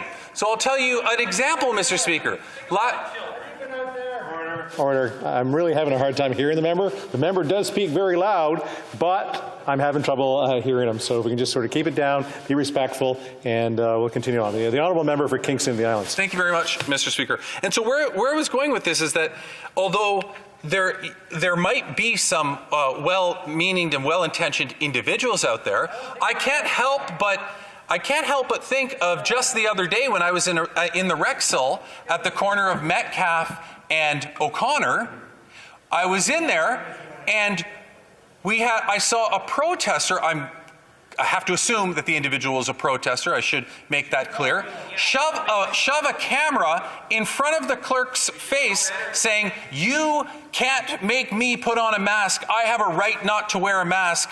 Who do you think you are?" Like, this individual was going, you know, they brought this fight to the people of Ottawa, to a store clerk who's literally just working there doing her job. And I couldn't help but say to the gentleman as I was leaving, why are you bringing this fight to her? Your fight's not with her. She's just doing her job.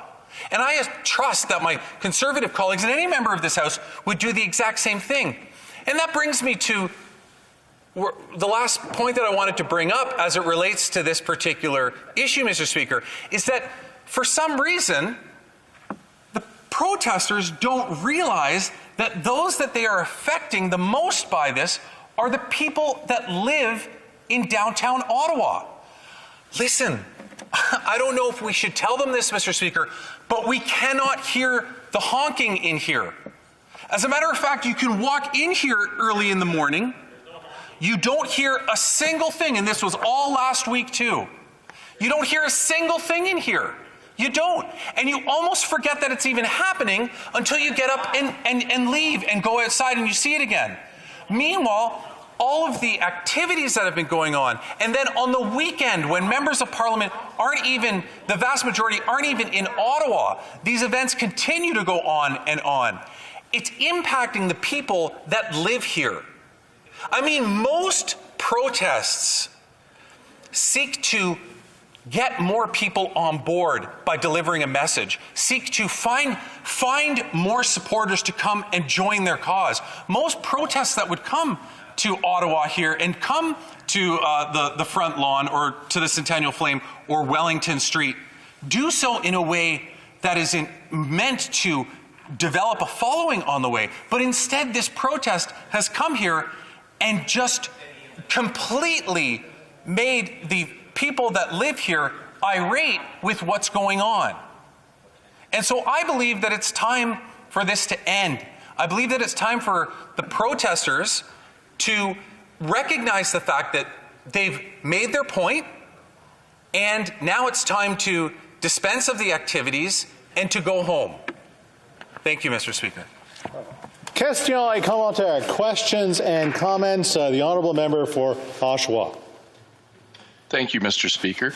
The Canadian Charter of Rights and Freedoms guarantees the rights and freedoms set out in it, subject only to such reasonable limits prescribed by law as can be demonstrably justified in a free and democratic society.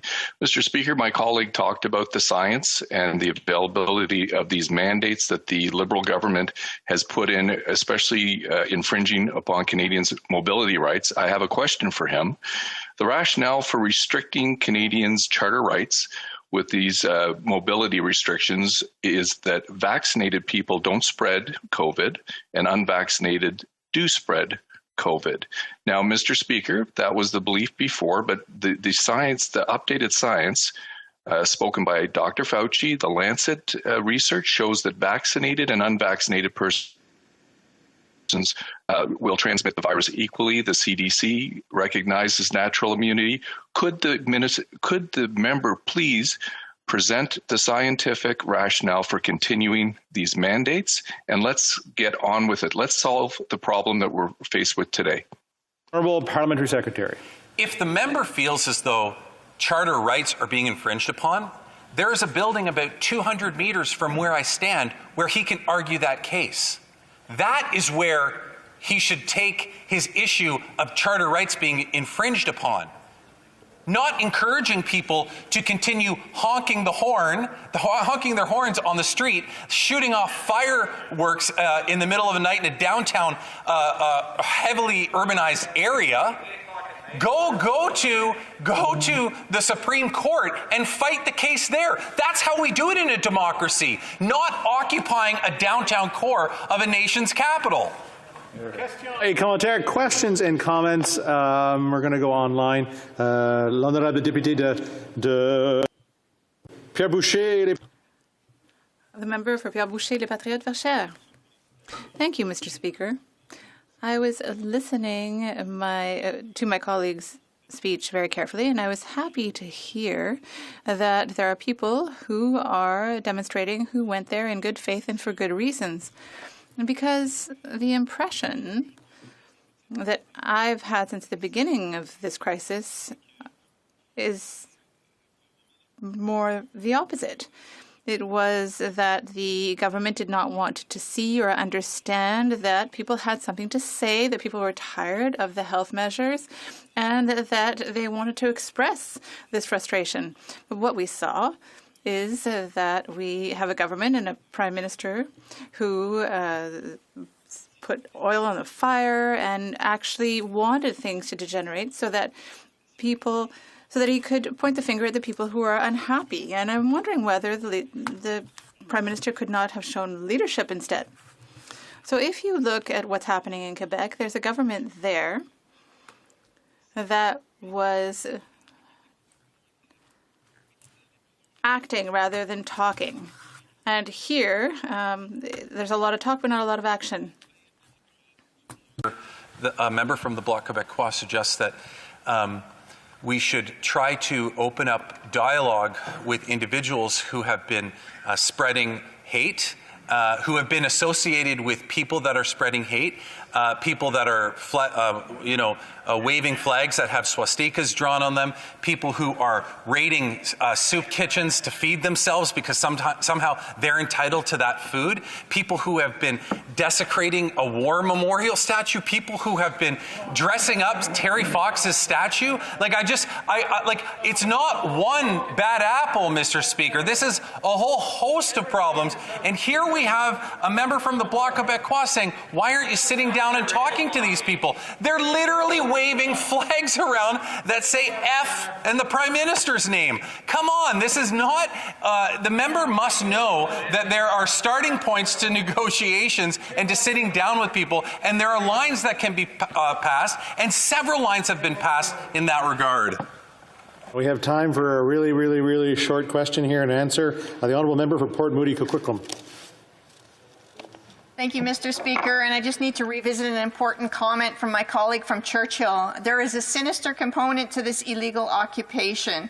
It involves hate, foreign money, influence in our democracy. So my question to the honourable member is, will the government take this seriously and address with integrity the sinister and dangerous factors these past 11 days have exposed?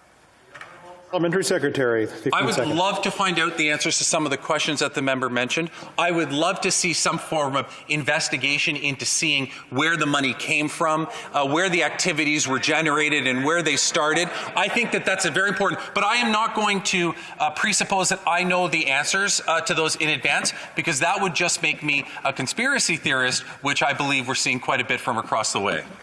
Continuing debate, reprise du débat, the Honourable Parliamentary Secretary to the Minister of International Trade, Export Promotion, Small Business and Economic Development.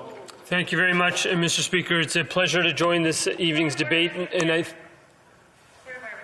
We have a point of order from the member for St. Paul Kildonan.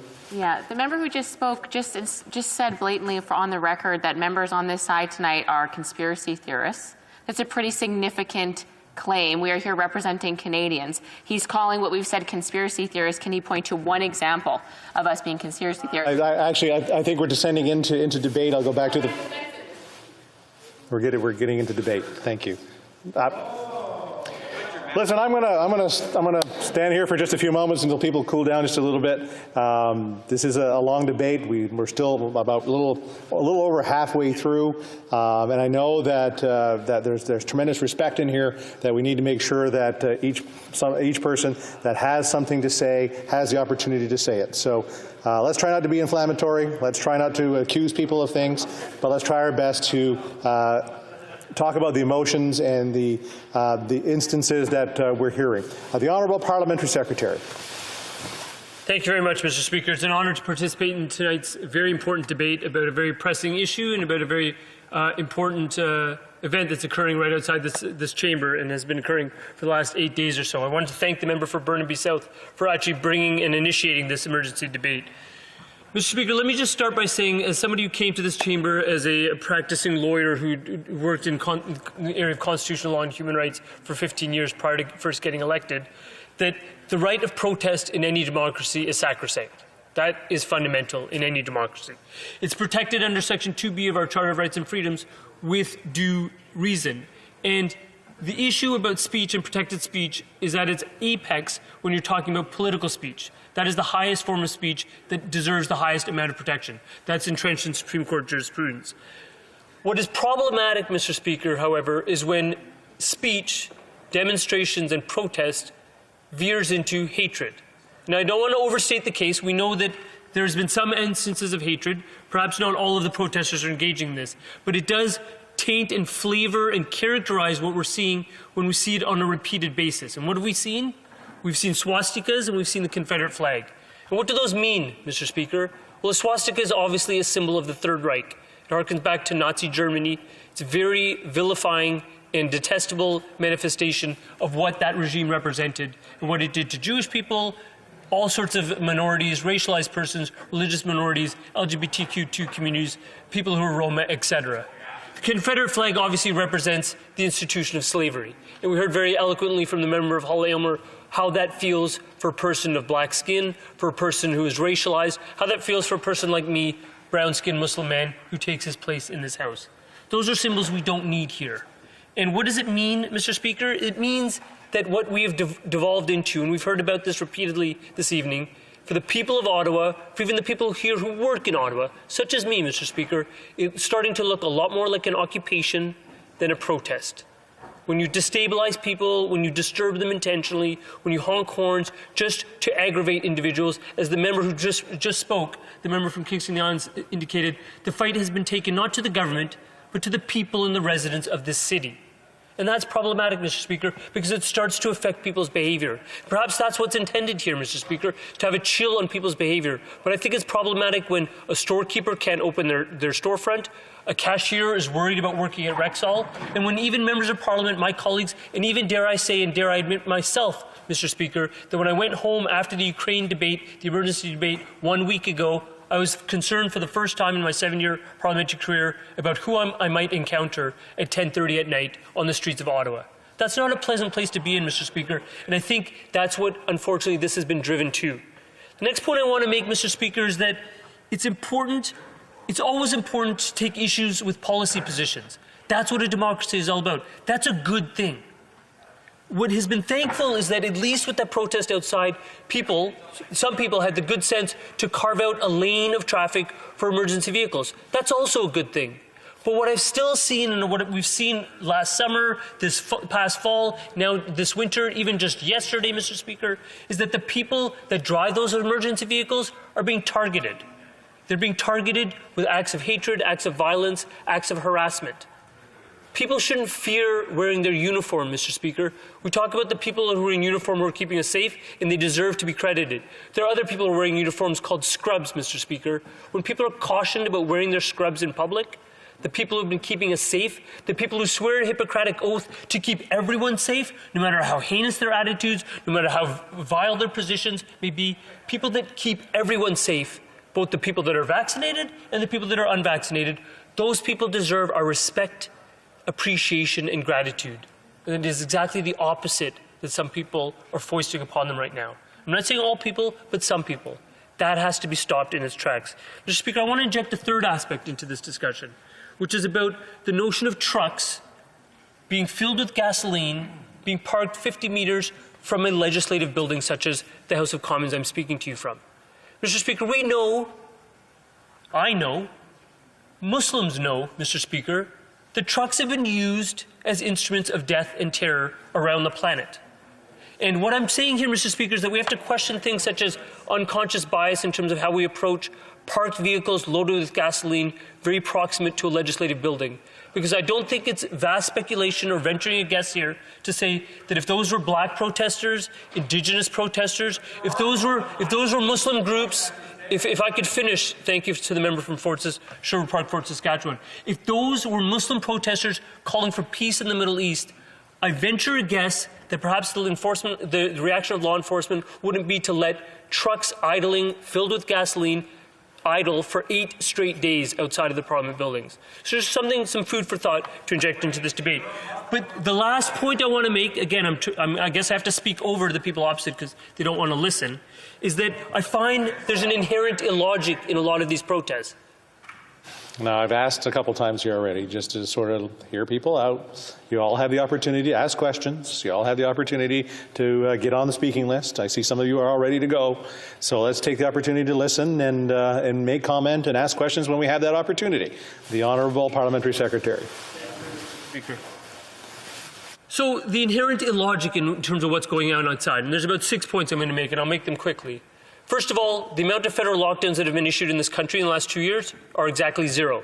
They are provincial jurisdiction. First point. The second point is that if you're that concerned about trucking mandates, you might want to take notice of the fact that those mandates are applied across the continent. As the member from Kingston Downs rightfully pointed out, there is one that applies to get into the United States, and now there is one that applies to come back from the United States.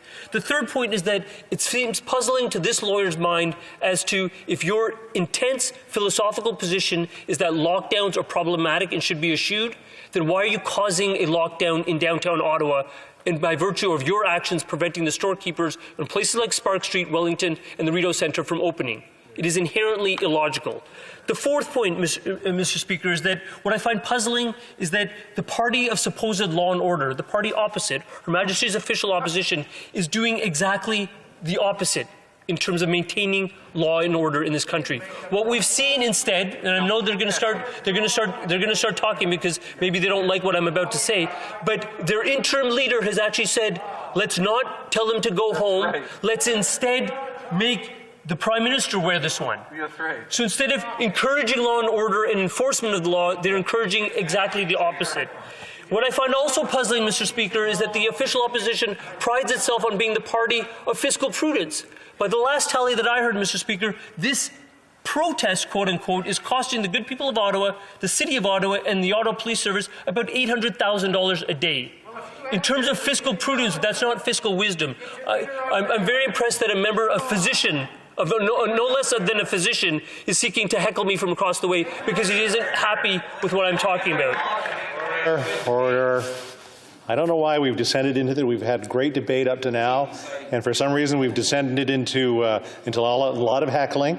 I would appreciate it if we just let the member finish it up. He's only got 2 minutes and 21 seconds left, and you guys, the members, will have the opportunity to ask wonderful questions. Vous aurez la chance de poser des questions. You will have the chance to ask questions and make comments. Mr. Speaker, and what I would point out in terms of a fifth inconsistency is that the members opposite like to pride themselves on constantly eschewing foreign interference. We heard this come up only in the last 30 minutes.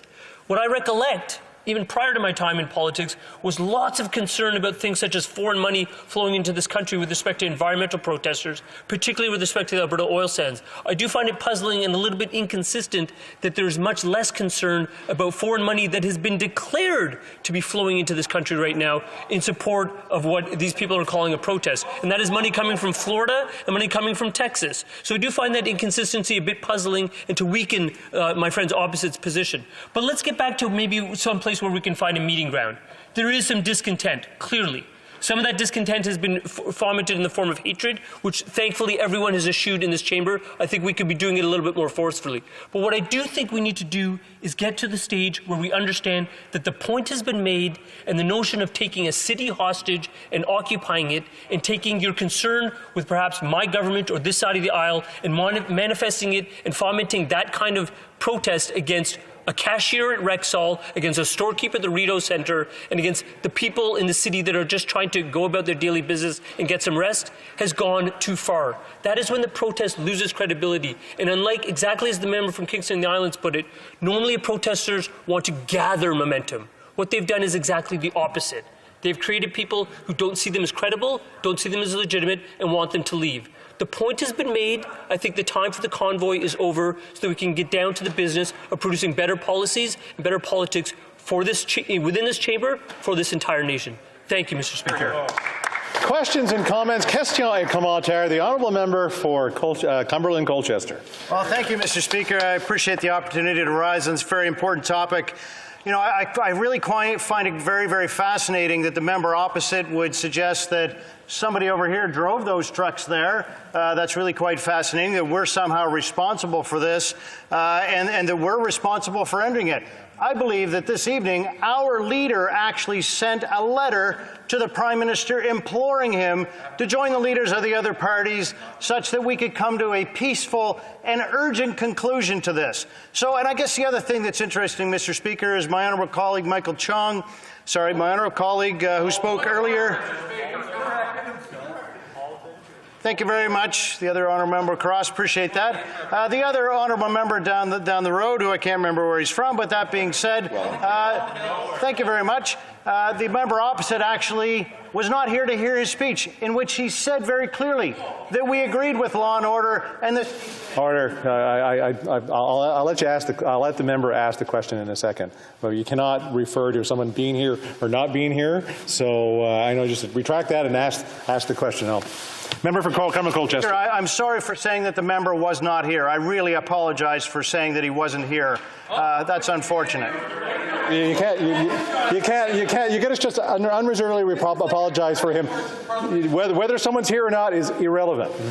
The honourable member for Cumberland Colchester. I'm very sorry for saying those things that I said previously over and over again. I apologize for that, Mr. Speaker.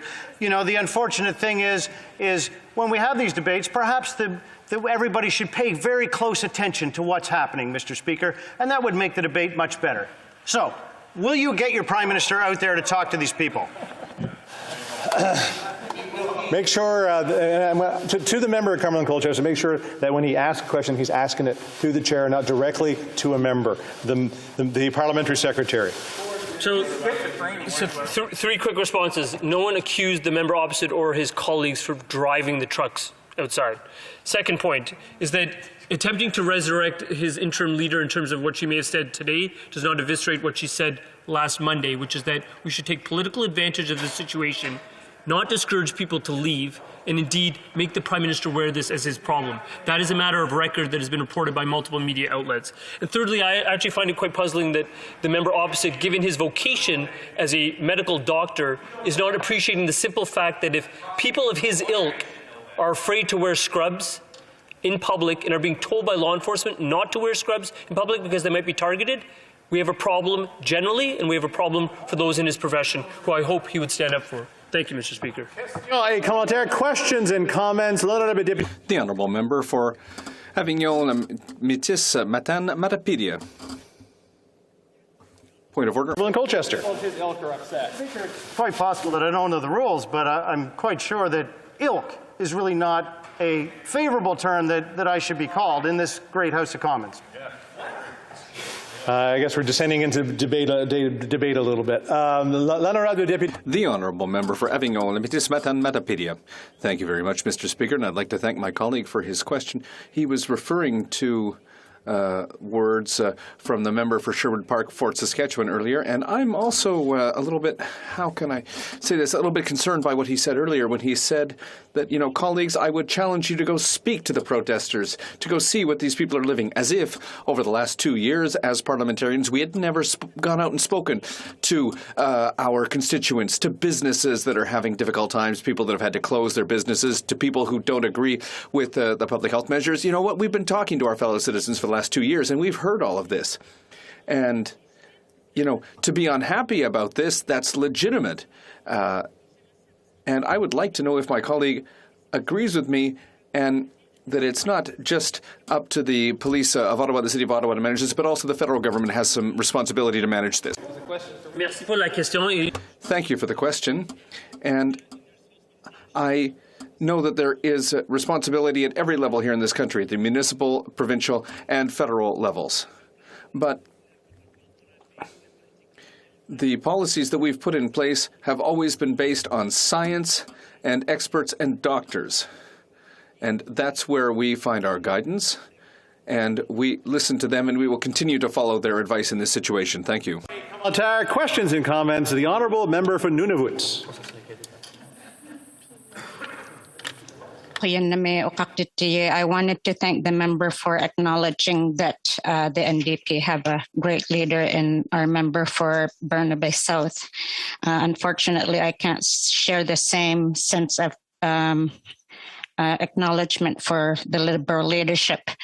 The Liberal government has shown a history of either inaction or responding to issues too slowly, some of which include them having made promises to address Indigenous housing, to flow funds for housing so that there's less overcrowding, and of course to the extremist activities at the Hill.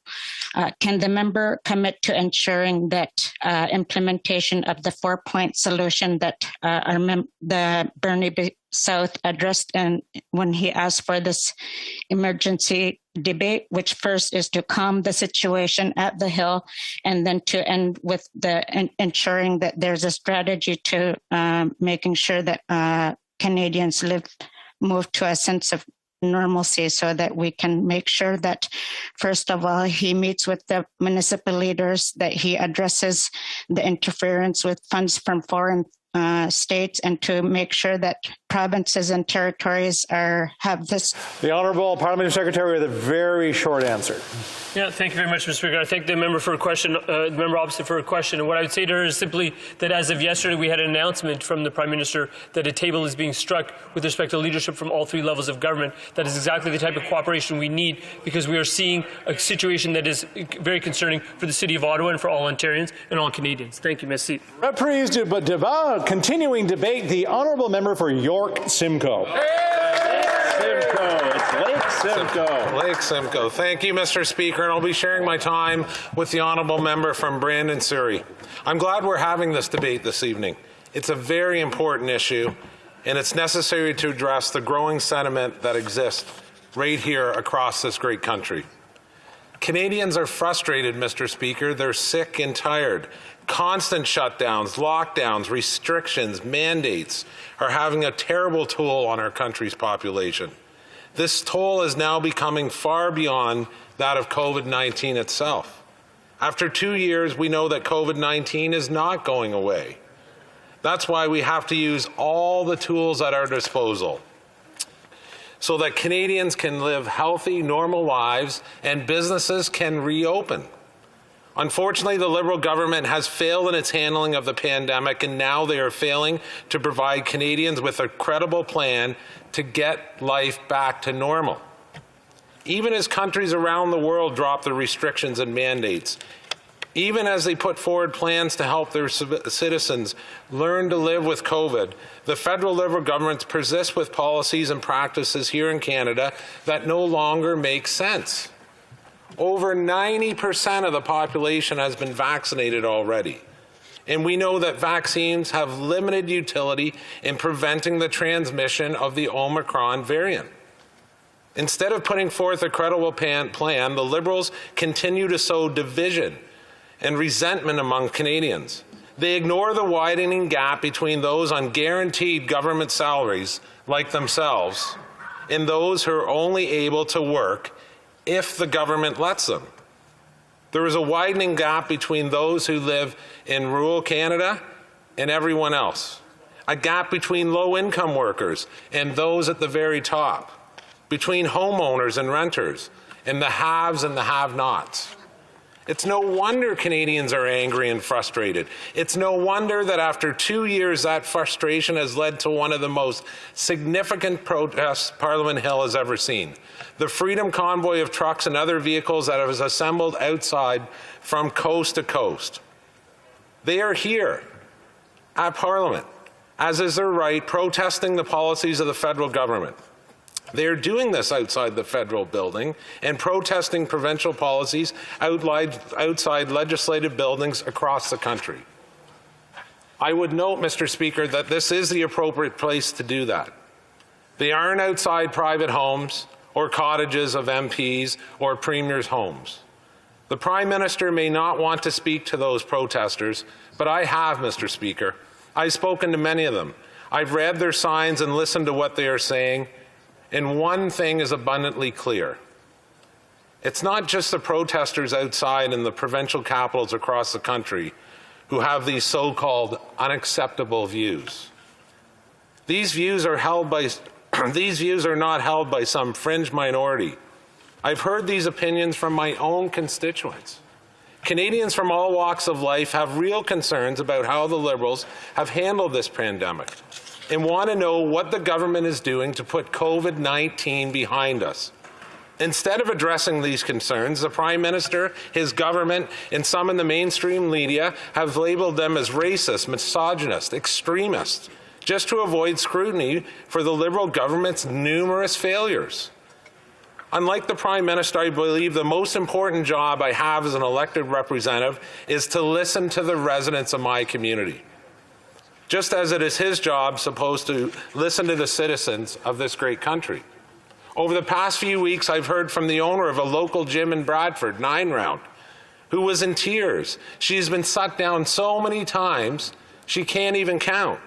She now owes thousands of dollars in rent with no relief available to her, and no confidence that anything will be changing anytime soon. I've heard from an elderly man in Keswick who is eligible for no COVID-19 support and forced to eat Kraft dinner now, 5 days a week for supper, because he can't afford to buy proper groceries as inflation continues to rise. He told me, Mr. Speaker, he never thought his retirement would look like this. I've heard from a couple in Jackson's Point who returned from a cruise near Egypt, only to be locked up in a quarantine hotel for days on end, with no clothes and no access to life-saving medication. I've heard from families in Mount Albert who experienced the pain of losing a loved one to COVID-19, and seniors in Sutton who have been isolated in long-term care homes and other facilities for the past 2 years without the ability to see their families or the outside world. I've heard an expected single mother in Holland Landing who provided for her family through her job in a federally regulated industry. She was fired because she made the decision that she wanted to wait to get vaccinated after she had her child. I've heard from parents in Bondhead whose son hasn't been to school in 18 months, Mr. Speaker. Every single one of these people has real stories, valid concerns about where our country is after 2 years of COVID-19. Many Canadians are hurting right now. Many have lost their jobs, they've lost friends and families, and lost faith in their government and institutions. And Mr. Speaker, they deserve to be heard. My constituents in York Simcoe and Canadians across the country have diligently followed public health advice, made sacrifices, done what's necessary to keep their families and communities safe throughout this pandemic. They have done their part. Now it's time for the Liberal government to do their part. It's time for a re-examination of the government's COVID-19 response and a more sustainable path that gets life back to normal and gives Canadians hope for the future. What does that path look like? It's clear that more must be done to ensure that those most vulnerable are protected as best we can from the coronavirus. But that can be done without devastating and ineffective lockdowns and mandates that cripple the economy and impact the lives and livelihoods of Canadians. I spent most of my life working as a restaurateur. I know the challenges and triumphs that exist in the industry. It can be hard to make ends meet and keep your doors open in the best of times.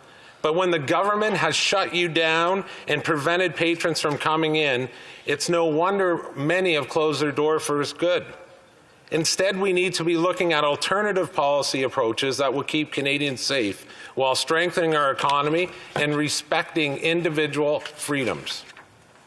In summer of 2020, my colleagues and I in the Ontario Conservative Caucus were criticized by state media, the Liberals, and the NDP for examining an innovative rapid test that Health Canada had not approved after months of delays, despite being available in the US and across Europe. We were looking for solutions and to hold the government account so it could be the best it could be. But instead of addressing the prolonged delays at Health Canada, and instead of looking at best practices of other countries, government members opted to criticize, ridicule, and ignore. That's why it's no surprise those same rapid tests, and many like it, are still hard to come by for most Canadians today, 2 years later. But it's not just rapid tests. We need better medical approaches that focus on treating those who are suffering from COVID, not just fruitlessly trying to stop its transmission. Right now, we have some of the worst healthcare capacity in the G7, and our system will remain strained because of delayed surgeries and other procedures. Where's the plan for that, Mr. Speaker? Where's the funding for the provinces? But no matter what is done to specifically address COVID-19 going forward, one fact remains. Most of us hate to see the country as the state it's in today. It's hurt and it has divided us. That's why it's important that we restore a sense of unity in Canada, a shared commitment to one another. It's time to put aside the divisive rhetoric and policies and politics that drive wedges between neighbors, family members, and friends. There needs to be a recognition that we are all in this together once more as we look towards a future. This is what our country needs, and it requires the right kind of leadership to make this happen. Canadians are telling us that they want this Parliament and they want it to work together while representing every part of this country and the people who live here. And they are telling us they want to see a government that is committed to collaboration, accommodation, and a willingness to listen. Mr. Speaker, I hope the Prime Minister is listening. Question and comment, questions and comments. We're going to go to Zoom. The honourable member for Kings Hands.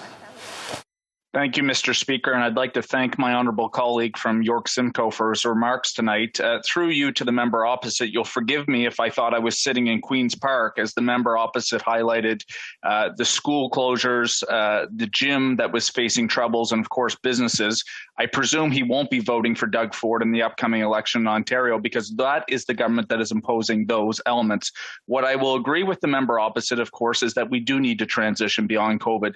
Dr. Theresa Tam is talking about that right now, as are other chief medical health officers. But my question is this. Going back to the protest, in February of 2020, this member highlighted, of course, the Wet'suwet'en protests and the economic cost of what the blockades were representing. He said that in committee. It's on the Blues for the record. My question to him today, is he not concerned about the economic cost of the blockades that we're seeing in Ottawa, indeed in other places, and why has he not spoken up for these protesters to go back home? The honourable member for York Simcoe. Well, I thank my honourable colleague for the question.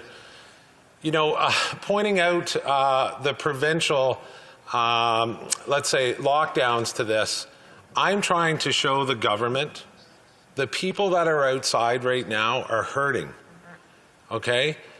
This is what has all led to this. This is the frustration that people have. People are crying in their businesses right now, literally crying, Mr. Speaker. You know, the gym I talked about that the member alluded to, she owes the $40,000. She showed me, Scott, my payment is $831 for this. I have $600 in my account and I'm shut. I can't make money. And she's sitting there crying in front of me. This is the frustration we have out there on the streets right now, Mr. Speaker, and I wish my honourable colleague would go out and talk to some of these people and listen to them. Questions and comments. The honourable member for Avignon-Métis-Matane-Matapedia. Thank you, Mr. Speaker, and I'd like to thank my colleague for his speech. And I appreciate his tone. He had a very calm tone, and he calmly evaluated the situation and the situation facing a number of his constituents. But I have the impression that, you know, we're not finding a solution to the current crisis here. I've heard politicians tonight hit the ball back and forth across the House because we all have a different vision. And, you know, I'm talking about us, but also, you know, all of our constituents. We have a different vision of what measures should be in place and how we should deal with this situation.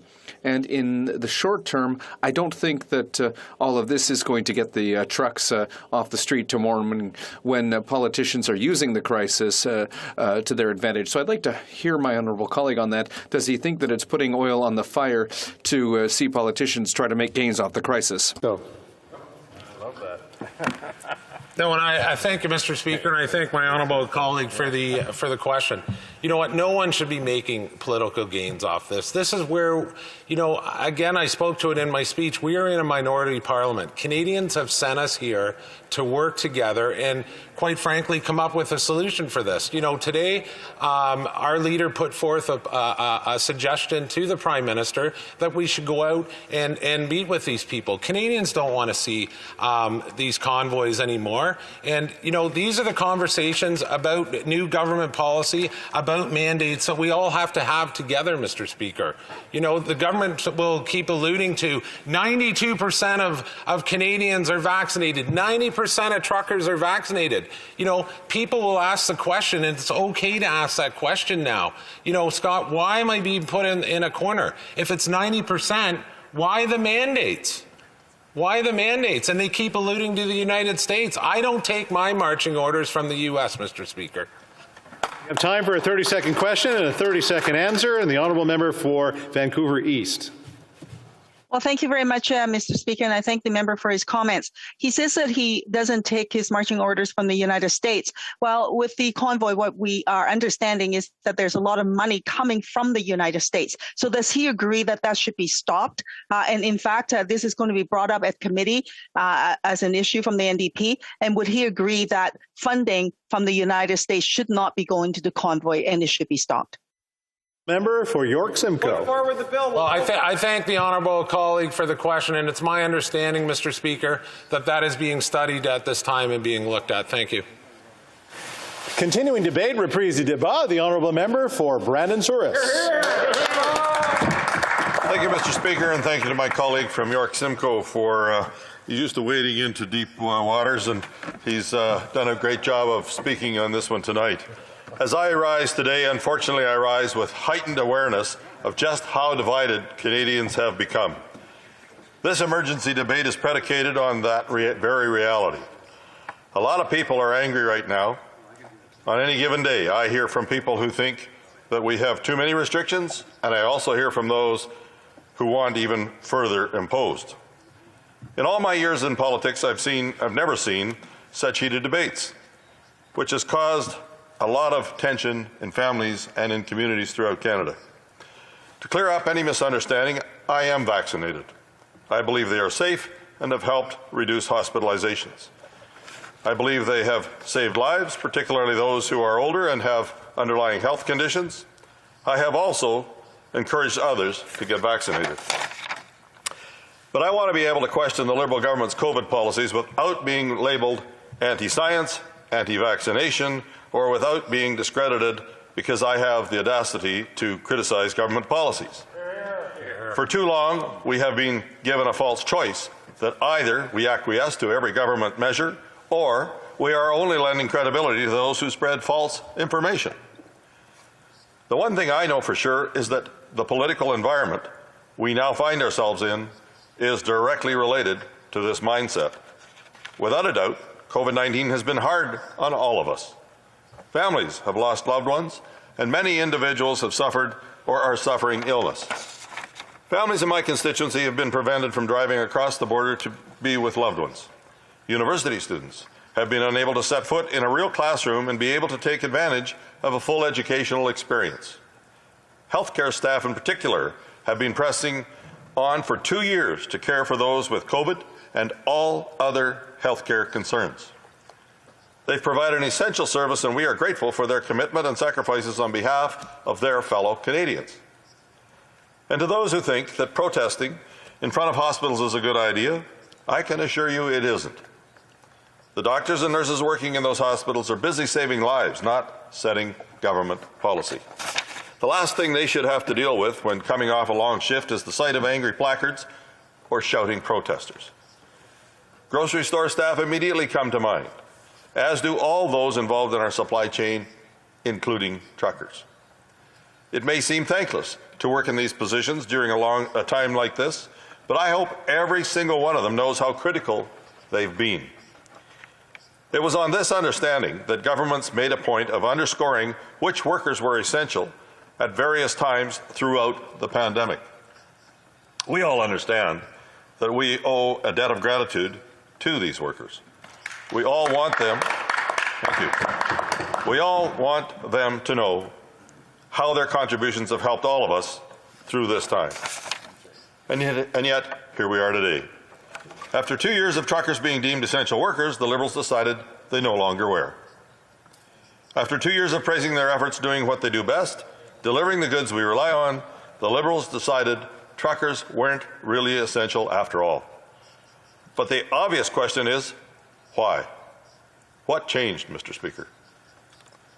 I get the fact that many don't understand why a certain percentage of truckers don't want to get vaccinated. I get the argument that the vast majority of other Canadians have gotten vaccinated, so why wouldn't the others? Regardless of your frustration with those who won't get vaccinated, we all must have compassion and try to understand that no matter the mandate imposed upon them, they simply will not.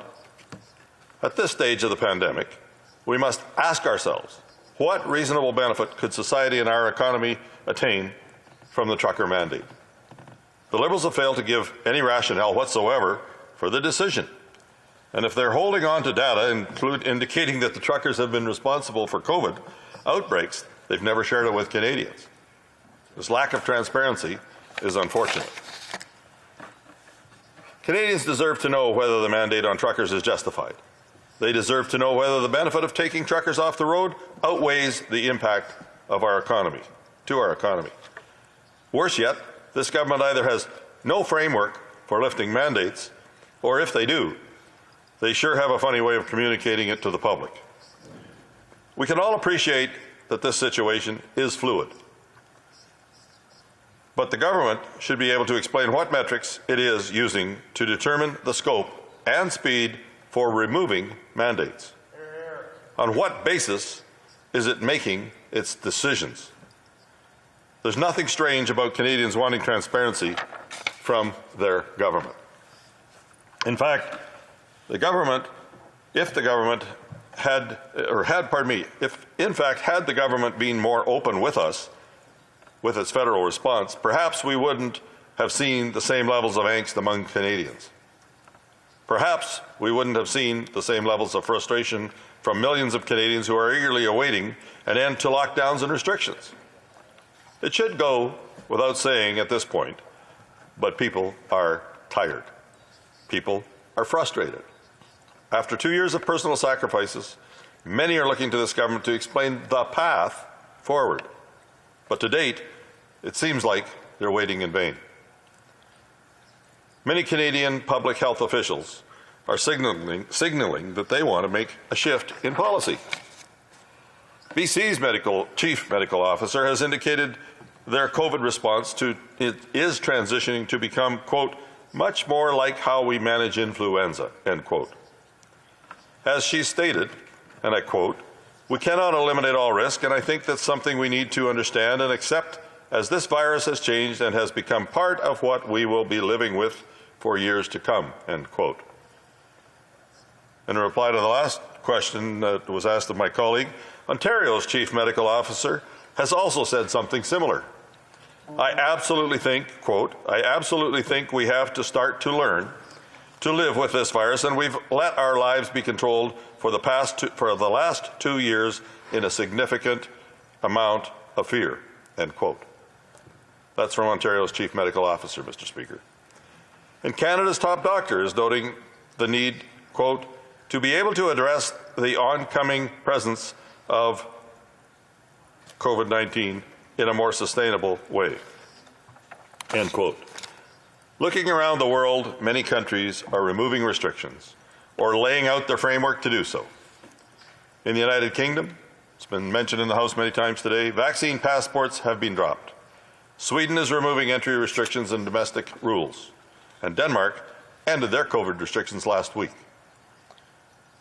A recent Angus Reid poll showed that a majority of Canadians, quote, now say it is time to remove restrictions and let Canadians manage their own level of risk, end quote. If the Prime Minister disagrees with most Canadians, then it's incumbent upon him to explain his rationale. I doubt the Prime Minister wants to unfairly label millions of Canadians as quickly as he labelled those who partook in the convoy as it made its way through Canada.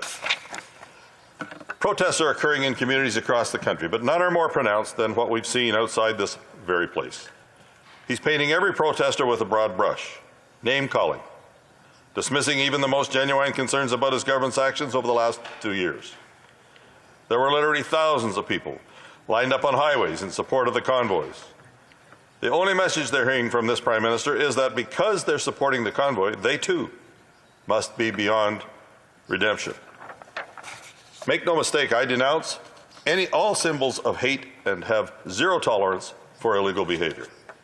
Anyone who participated in that manner should be ashamed of themselves. Moreover, I think everyone outside should immediately minimize their impact on those who live downtown here in Ottawa. But my message to both the government and to the protesters is turn down the rhetoric, turn down the heat. We must remember we are all citizens and remain so and will remain so after this. We cannot continue to just talk past each other. We will get nowhere if we continue this. The Leader of the official opposition has requested a meeting between the Prime Minister and other party leaders so we can come together, depoliticize the response to the pandemic, and talk about where we go from here. Canadians need leadership. They need to see a plan. They need hope. On this side of the House, we're prepared to work together to end this protest and help families and communities return to their normal lives. I hope all parties will join in this effort. Questions and comments? Questions et commentaires. The Honourable Parliamentary Secretary of the Government House Leader. Thank you very much, Madam Speaker. Madam Speaker, a little over an hour ago, one of this member's Conservative colleagues, the member from Wellington Halton Hills, gave a very passionate speech in this House, and though I didn't agree with everything he said, he made it very clear that this blockade that's going on outside is illegal. As a matter of fact, he posted that video of his speech, and on Twitter he's already received well over 1,000 retweets and likes of that. Now, this is a very different approach, Madam Speaker, to this issue being taken by the member from Wellington Halton Hill than we've seen from the vast majority of Conservatives.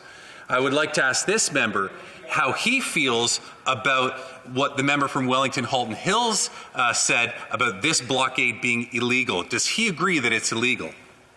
The Honourable Member for Brandon-Souris. Mr. Speaker, my people in Brandon-Souris, the people of the fine constituents of Brandon-Souris, believe that these peaceful protests are allowable. But, Madam Speaker, the occupation of downtown Ottawa has been going on for some time. And the reason it has been, let's face it, is because the Prime Minister won't go out and talk to them. So if this member wants to bring up questions about who said what, then all I'll say is the Prime Minister, it's in his hands. Our House Leader, or our interim leader today has written a letter to the Prime Minister, and in the questions here this evening, right to the Prime Minister, asked him to come together with all political party leaders and find a common ground to end the situation that's taking place, not just here on Parliament Hill and in Ottawa, but across Canada. Questions et commentaires, l'honorable député. The member for Mirabel. Madam Speaker, I agree with the member for Brandon Souris because it's our role in the opposition to criticize the government's actions, and that's what we do. And it is our role also to represent our fellow citizens who have paid dearly during this crisis. And I honor the fact that my colleague has said openly that the protests must be peaceful and legal. But the reason that we're here tonight, it's precisely because the protests outside have been neither peaceful nor legal. So I'd like to ask my colleague whether tolerating that kind of behavior is an implicit way of renouncing our job as the opposition, because we are here to speak for our constituents. Brandon Souris. Thank you very much to my colleague for his question, and I agree with him in regards to that there needs to be a solution to this protest that's been taking place. And I've been involved in many debates in Parliament Hill and as a lobbyist coming in my lifetime as a farm leader to Ottawa many times to make my point, but we made it and went home. The situation here is just exactly what I said in the first paragraph of my presentation tonight. It's a rise with heightened awareness of just how divided Canadians have become. And why is that, Madam Speaker? It's because this Prime Minister decided to put mandates on truckers in Canada after they were deemed to be essential for 22 months since the beginning of COVID. We have time for a brief question. The honourable member for Edmonton Griesbach. Thank you very much, Madam Speaker. And I really want to thank the honourable member from Brandon Souris for his delineation between the real issues that are facing our country. One is division, of course, and we both, I believe, condemn the hate speech and the hate symbolism that has been flouted in our nation's capital and across the country. On the other hand, the member has talked about the pandemic and the issues with the pandemic, and I'm so encouraged to hear that the member is encouraging members of his constituency to get vaccinated. But the question I have for the member is, considering my home province of Alberta, we have some of the highest numbers still of COVID-19 and IC units are still in surge capacity. Wouldn't the member agree that provinces have also a role to play in making sure that we can handle the pandemic, but also bring forward a plan like the member talks about for easing restrictions? But that time isn't now. Would the member agree? The honourable member for Brandon Souris. Well, I think I appreciate the member very much for his question, Madam Speaker, but I think the latest news is that I've heard over the weekend is that Alberta has 91% vaccinations and 87% of their population is vaccinated with 2 vaccines now, so I think he needs to catch up on the reality that that's actually at least tied or maybe ahead of the rest of Canada in regards to vaccinations in Alberta now. And so I think that the member has maybe a little bit of catching up to do, but that's not the point here. It's the fact that we need to be able to make sure that goods and services are delivered across this country and that the Prime Minister has been dividing the country. Resuming debate, the honourable member for Kings Hants. Thank you, Madam Speaker. It's an absolute privilege to be able to rise virtually, of course, to give remarks on an emergency debate on a topic that I think is of very importance to our country, indeed, of course, to the people in Ottawa, particularly with what we're seeing with the protests to date. I would be remiss if I don't mention that I'll be splitting my time today with my honourable colleague from Vaughan Woodbridge.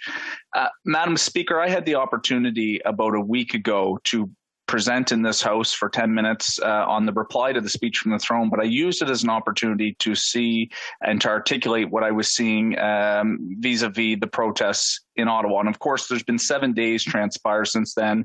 And so it's given me an opportunity to refine my thoughts on what we've seen. Members in this House have talked about, of course, MPs, the opportunity to engage. I have seen that. I have had the opportunity to walk through, engage with people on my way back and forth to the hotel, and I'll give my opportunity to opine on what I've seen. But let me just try to give a synopsis, Madam Speaker, on what my remarks detailed about a week ago. I explained to my colleagues that my father was a truck driver too, and that I am certainly one of the elements that I think is extremely important, and a silver lining of the pandemic perhaps has been a reflection and a recognition of the important role that our essential workers play, sometimes who can be unsung heroes in their own right. And so, as I did a week ago, I'll go on record for thanking all those men and women that get up and to be able to make a very honest living, being able to serve in an invaluable way to society. And hopefully all Canadians are able to reflect on what they're able to bring, whether it be truck drivers, nurses, other professions that are on the front lines of this pandemic. They are doing important work and deserve to be recognized.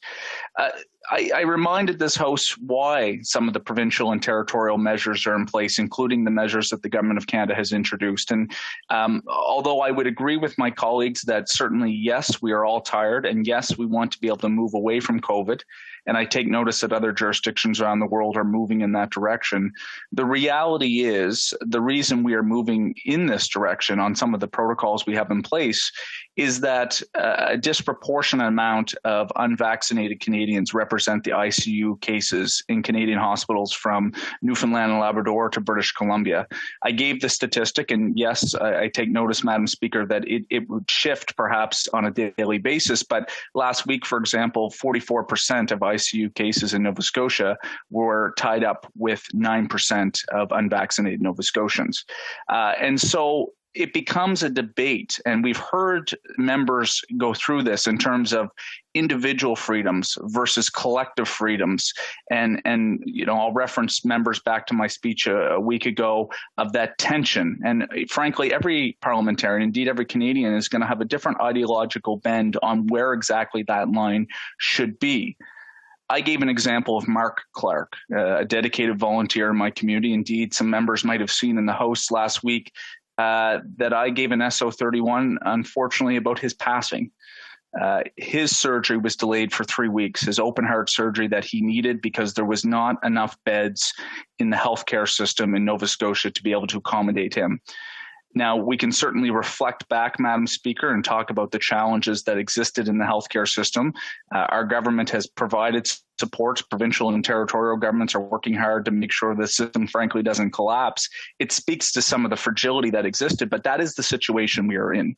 That is why we're imposing these measures, as we try to reduce the spread and to try to avoid situations like Mark Clark, who aren't able to access those surgeries and frankly, unfortunately, have passed away as a result.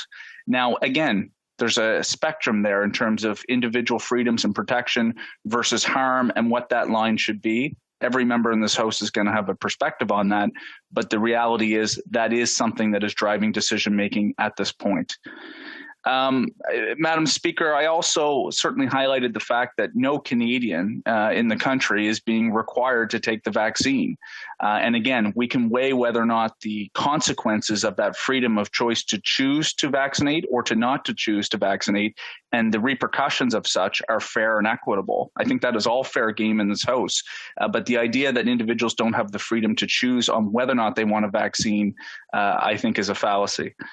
And frankly, I want to certainly be mindful of the importance of colleagues in this House and the tone and the measures that we set. And we've heard this elsewhere, Madam Speaker, from other colleagues who have spoken on this tonight about the importance of how we bring down rhetoric. I think all parliamentarians in this House, all 338 of us, have a role, elected colleagues in other places of the country. It's not one individual. It's not one side of this House. We all have a role to play, and I think it's important to be mindful of that in the days ahead.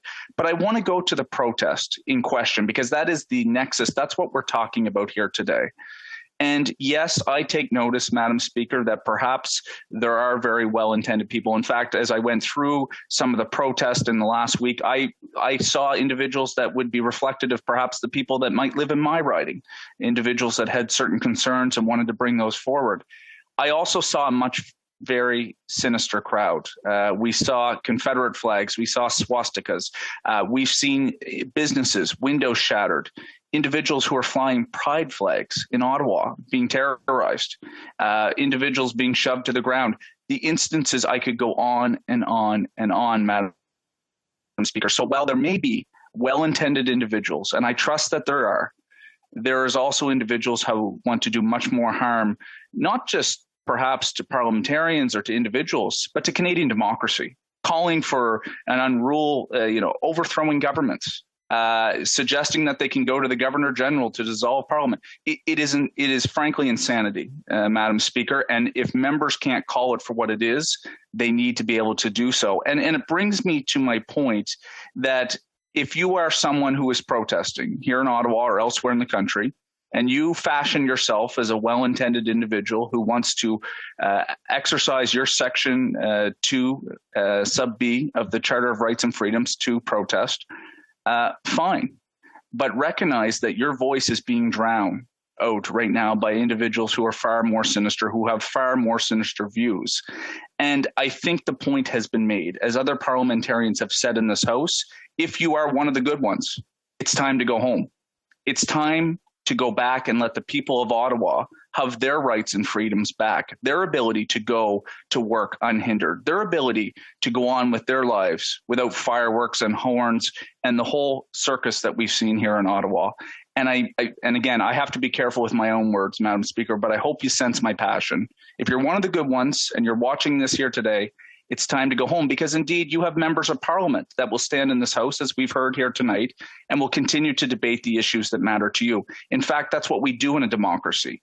We as members of Parliament bring information back from constituents that we hear, and we bring that message and we debate it on the floor of the House of Commons, not by clogging up streets. And I want to take it to the Wet'suwet'en protests that we've seen in 2020. Frankly, there was Conservative members of this House, Madam Speaker, that were, rightfully calling that there was needed to be an end to the blockade, that this was something that was disrupting the economic prosperity of the country. People were, shutting down critical infrastructure. Now, I take notice there has been some Conservative members, particularly in the last few days, start to make a breakaway and talk about that. But I think on the whole, if I could, Madam Speaker, through you, there has been a hypocrisy by the Conservative Party of Canada. They have not used that same language and that same principle. And I stand here as a member of Parliament saying that regardless of how you view the issue, regardless of what your issue may be, you do not have the right to shut down critical infrastructure in this country. You do not have the right to do what you're doing. If you want to come to Parliament Hill and protest, that is your right. It's a constitutionally protected one. But to create the disruption and harm that is going on right now, it is not right, Madam Speaker. And indeed, every single member of this House should be calling for the same thing, for individuals to go home. I only have about one more minute, Madam Speaker. 10 minutes does not suffice on a conversation such as this. Where do we go from here? Individuals have suggested the Prime Minister negotiates or comes out and talks. Who do you negotiate with? It's a mob rule right now. Who would you actually turn, to those members who have suggested that here tonight, who would you turn the Prime Minister over to actually speak to in that group? Because it's not clear to me who the leadership of this group is. And even those that are seemingly leading, I think, have a much more sinister view. I think it's time, as the ministers have indicated, for the police to use their discretion to be able to make sure that this protest is wound down, that we can carry on with the business of the nation, and that members of Parliament can articulate in this House and debate what needs to be debated. Thank you, Madam Speaker. Questions and comments? The Honourable Member for Sherwood Park, Fort Saskatchewan. Thank you, Madam Speaker. I would put it to the member that it's not about negotiating, it's about listening. It's about listening to the fact that there are tens of thousands of people across the country who are protesting in different ways, some of whom are driving their trucks places and then going home, some of whom are staying places. But the point is, people are concerned about losing their jobs over mandates that need to end. But I want to put a specific question to the member, and this is about the discussion around foreign funding. Because many members have raised this issue, foreigners are donating money to this rally. Well, Conservatives have been talking for a very long time about the need for tough new laws to address foreign interference and address foreign funding. And that's constantly dismissed by the other parties when it comes to all kinds of other causes, including election interference.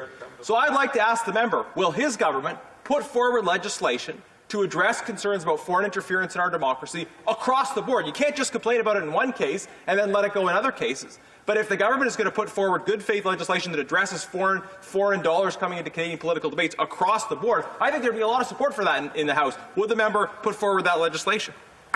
The honourable member for Kings Hands. Thank you, Madam Speaker. I'd like to address my colleague's first point around individuals who are choosing to exercise and protest. I have no issue with individuals who want to protest. I have issue with people that are blockading highways in Alberta. I have issue with people that are blockading the downtown of Ottawa. If the member suggests that government should acquiesce to individuals who protest, yes, I understand governments need to listen. Governments need to take into account. That does not always mean that they have to agree. So if the member opposite thinks that government should just acquiesce and do what individuals are driving and suggesting is wrong, and that's the way we should run our democracy in this country, that is a very, very poor view. As it relates to the aspect around financing, yeah, absolutely would agree that if we are going to move on a law to have foreign interference, it should apply to all individuals through all causes, if that is the true desire where government and parliamentarians want to go. Questions et commentaires. L'honorable député d'Avignon, la Métis. The member. Thank you, Madam Speaker, and I would like to thank my colleague for his speech. And I agree that it is legitimate to protest, but his facts perhaps are more debatable. But I heard this cry from the heart to the protesters telling them to go home. But I don't think the protesters are just going to say, oh, okay, let's go home.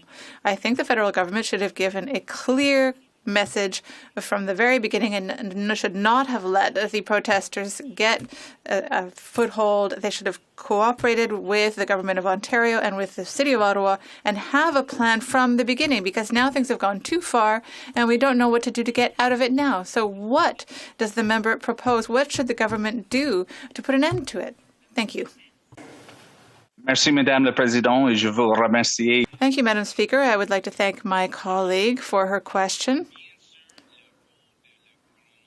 Of course, the federal government's role when it comes to police issues is to support an increase in the number of certain police forces on the ground.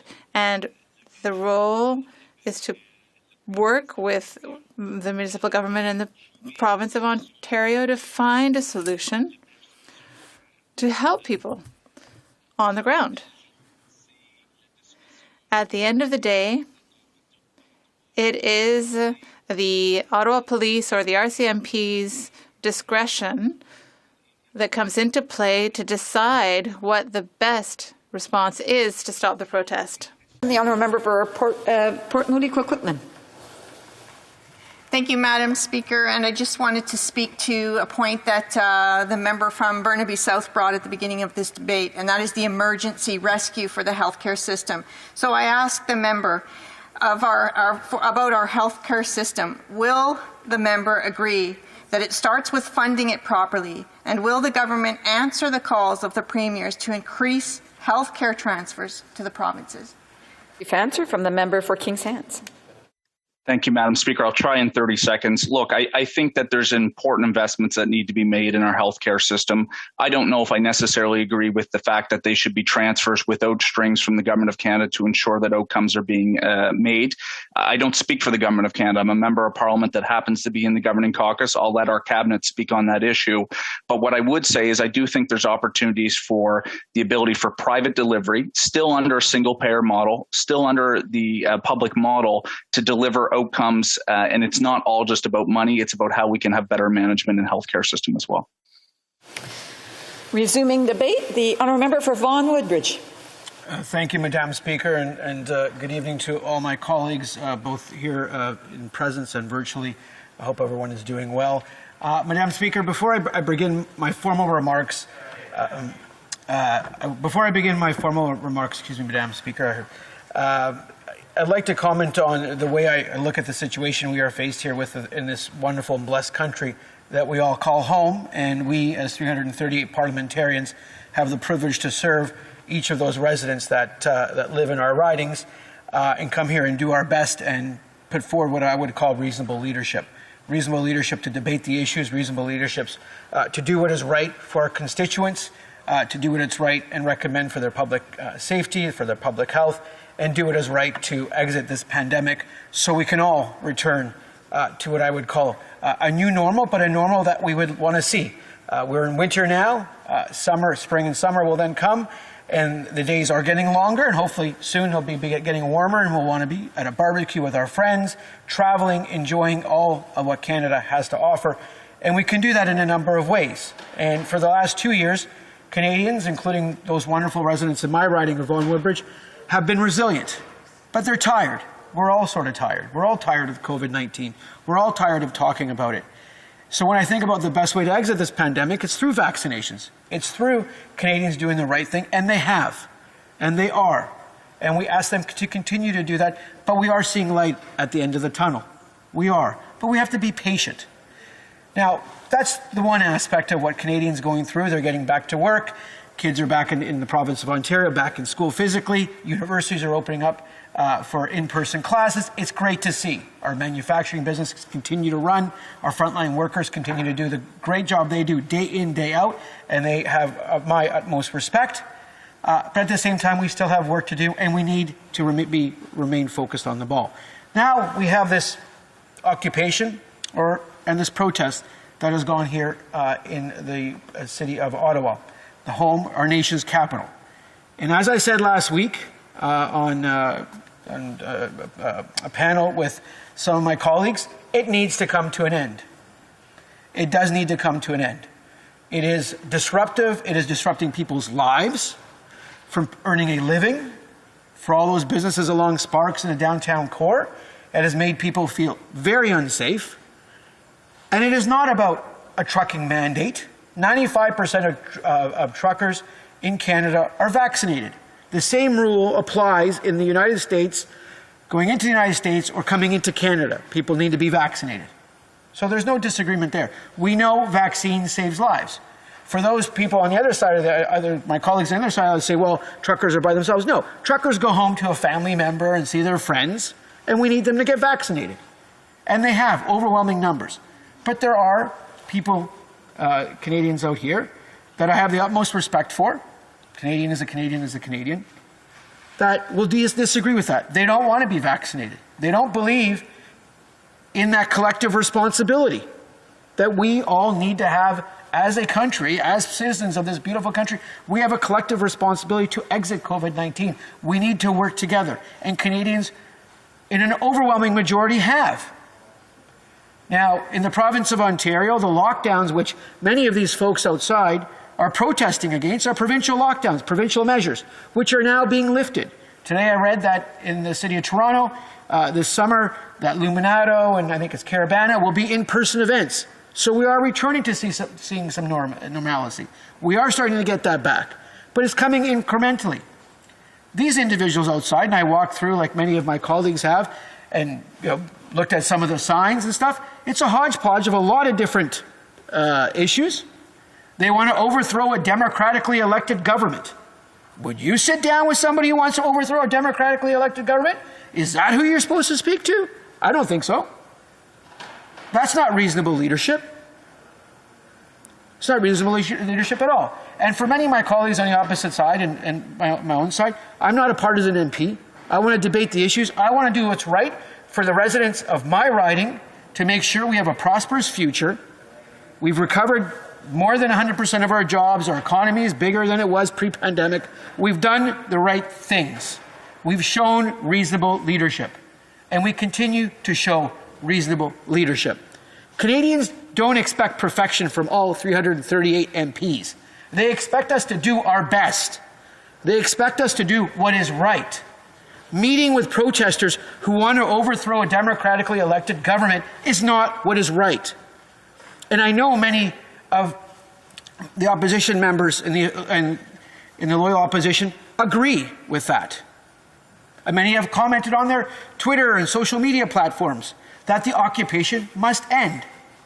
If people want to protest up and down the sidewalks and hold placards and hand out information pamphlets, God bless them. That is their right. That is their sacred right. And I believe in civil liberties. But I also believe very much in collective responsibility of doing what's right for your neighbor. Just like Canadians in an overwhelming majority across this country, in every province, in every city, rural or urban, have done. 34,000 Canadians have died because of COVID. The government has had the backs of Canadians for 2 years, invested $500 billion to support Canadian businesses, families, workers, buy rapid tests, secure vaccines. The Conservatives at one time said, we'll never get vaccines till 2030, or 25, or 28. Well, no, they're here. And they're in abundance. And we're actually helping out the rest of the world now. And that's what Canada's about. So when I think of the protesters, I have the utmost respect for them. They need to go home. They need to bring this to an end. The citizens of Ottawa deserve that respect. They deserve to have their lives back. The shopkeepers who invest their heart and soul in their businesses that are shut down deserve that. There's no one to talk to because that's just not the right thing to do. Plain and simple. So, Madam Speaker, when I think about reasonable leadership, I say this: blockades must end, because that's reasonable leadership. We must continue to do what's right. And I agree, we need to continue to, I believe in science. Absolutely. I think every 338 MPs should believe in science. I have faith in what they say. They may not be perfect, but if their comment says we need to transition, we transition. But let's do it prudently. Let's do it judiciously. Let's do it in a safe manner that gets us there. Let's not do what happened in Ontario, where we open up, fill the stadiums full of people, and then we got to shut down because then our hospitals are over capacity again. And then we have to cancel tens of thousands of surgeries and have people literally waiting months and years to get surgeries that they need. That is not responsible leadership. We as a government are showing responsible leadership. And I plead to my colleagues, I listened to some of the debate earlier on, being respectful is who we are as a people. Not polite, respectful. I.e., we can debate, we can scream, but we need to be respectful. And I hope to see that all the time when I come into the House of Commons, into this cradle of democracy, if you want to call it that, into this House. We need to do that. Madam Speaker, I did have some formal notes, and I'll read some of it. But what I really want to reiterate tonight is this occupation, these protests, they need to come to an end. This is not about trucking mandates. It's not about that. We need to exit COVID-19. That's our focus, not anything else. We need to keep Canadians safe.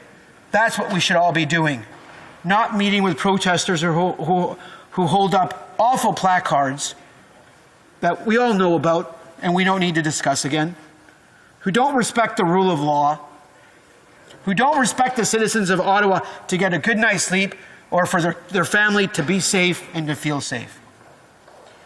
So, Madam Speaker, the protest against vaccine mandates is gripping the city of Ottawa, as well as other parts of this country. All members know that COVID-19 pandemic has cost us dearly, with the loss of lives and livelihoods. Not one of us has been untouched. It goes without saying that this period has been long, extremely challenging for all Canadians. The provinces and territories have legislative authority to implement and execute the pandemic response actions that are appropriate for their jurisdiction, including implementing and easing public health restrictions. Now, Madam Speaker, I'll be the first one that really wants to go to a big wedding or my daughter's communion in a couple months so we can invite all our relatives. I see that Madam Speaker is asking me to wrap it up, so I will stop there.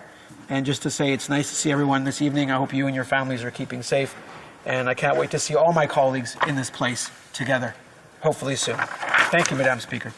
And comments? The honourable member for Brandon Sirs. Thank you, Madam Speaker. I just want to thank my colleague for his speech tonight and presentation. But he, as well as his predecessor, the speech before him, indicated that they didn't know who they should go and talk to the trucking organizations and individuals who are out in the streets here and across Canada. But first of all, you have to make the offer. Madam Speaker, we know that there are organizers in this cavalcade. They didn't come all the way across Canada by just telephoning each other up and saying we're going to move across the country and end up in Ottawa. There are organizers. The government has failed to even ask who that would be. I'm sure if they put an olive branch out to those people, they'd get a meeting in an hour. And our leader today, our interim leader, has indicated that to the Prime Minister that he should do that, and he should sit down with all of the elected leaders of the parties in this House and come up with a common solution to end this blockade. The honourable member for Vaughan Woodbridge. Madam Speaker, I thank the honourable member from Brandon Sirs for his question. What I will say is this: our government put in place a measure to help protect Canadians and in this instance, truckers. I spoke with a president of a trucking company in the region I represent, 1,300 employees, 3,000 beds, if you want to call them that, trailers, excuse me, and 95% of his workers, 95% of his truckers were vaccinated. He operates in York Region and in the Midwest in Chicago, and he said to me, Francesco, it is the right thing to do. And all my employees who cross that border are vaccinated. That is what I believe in. When I talk to the industry, we gave the industry a long runway to prepare for this measure. The Canadian Trucking Alliance, we spoke with them. They support us, and they support this stance. That is what we need to do. Thank you, Madam Speaker. Questions and comments? The Honourable Member for Mirabel. Madam Speaker, my colleague has talked about responsible leadership, but for responsible leadership, we need to have leadership. So I think we should be attacking perception here. So in a country that is very divided, there seems to be unanimous opinion that this government hasn't shown leadership, that it hasn't done its work, and that has led us into the crisis that we're in today. We have the impression that this evening, on the government side, the fact that they think that repeating that the convoy has to leave is just going to make the convoy leave. Could my colleague please explain why all those who think we've shown a lack of leadership or seen a lack of leadership in this government, why are they wrong and where is that perception coming from? Merci beaucoup, Madame la Présidente. Thank you very much, Madam Speaker. I would like to say to my colleague from the Bloc Québécois that leadership is very important for us. Showing leadership and working with the Ottawa Police Services in the City of Ottawa, and collaborating with them and sending them resources from the beginning of the convoy until up to date. We've shown leadership in providing the resources that they require. And again, I wish to reiterate: how can you go and negotiate with individuals who want to overthrow the democratically elected government that Canadians voted for in the last election?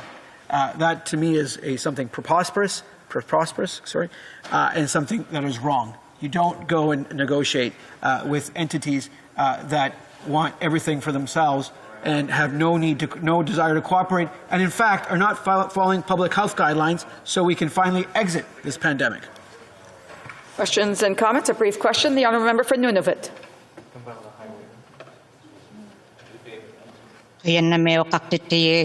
I wanted to thank the member for his comments, and I just needed to express that I disagree that a Canadian is a Canadian is a Canadian.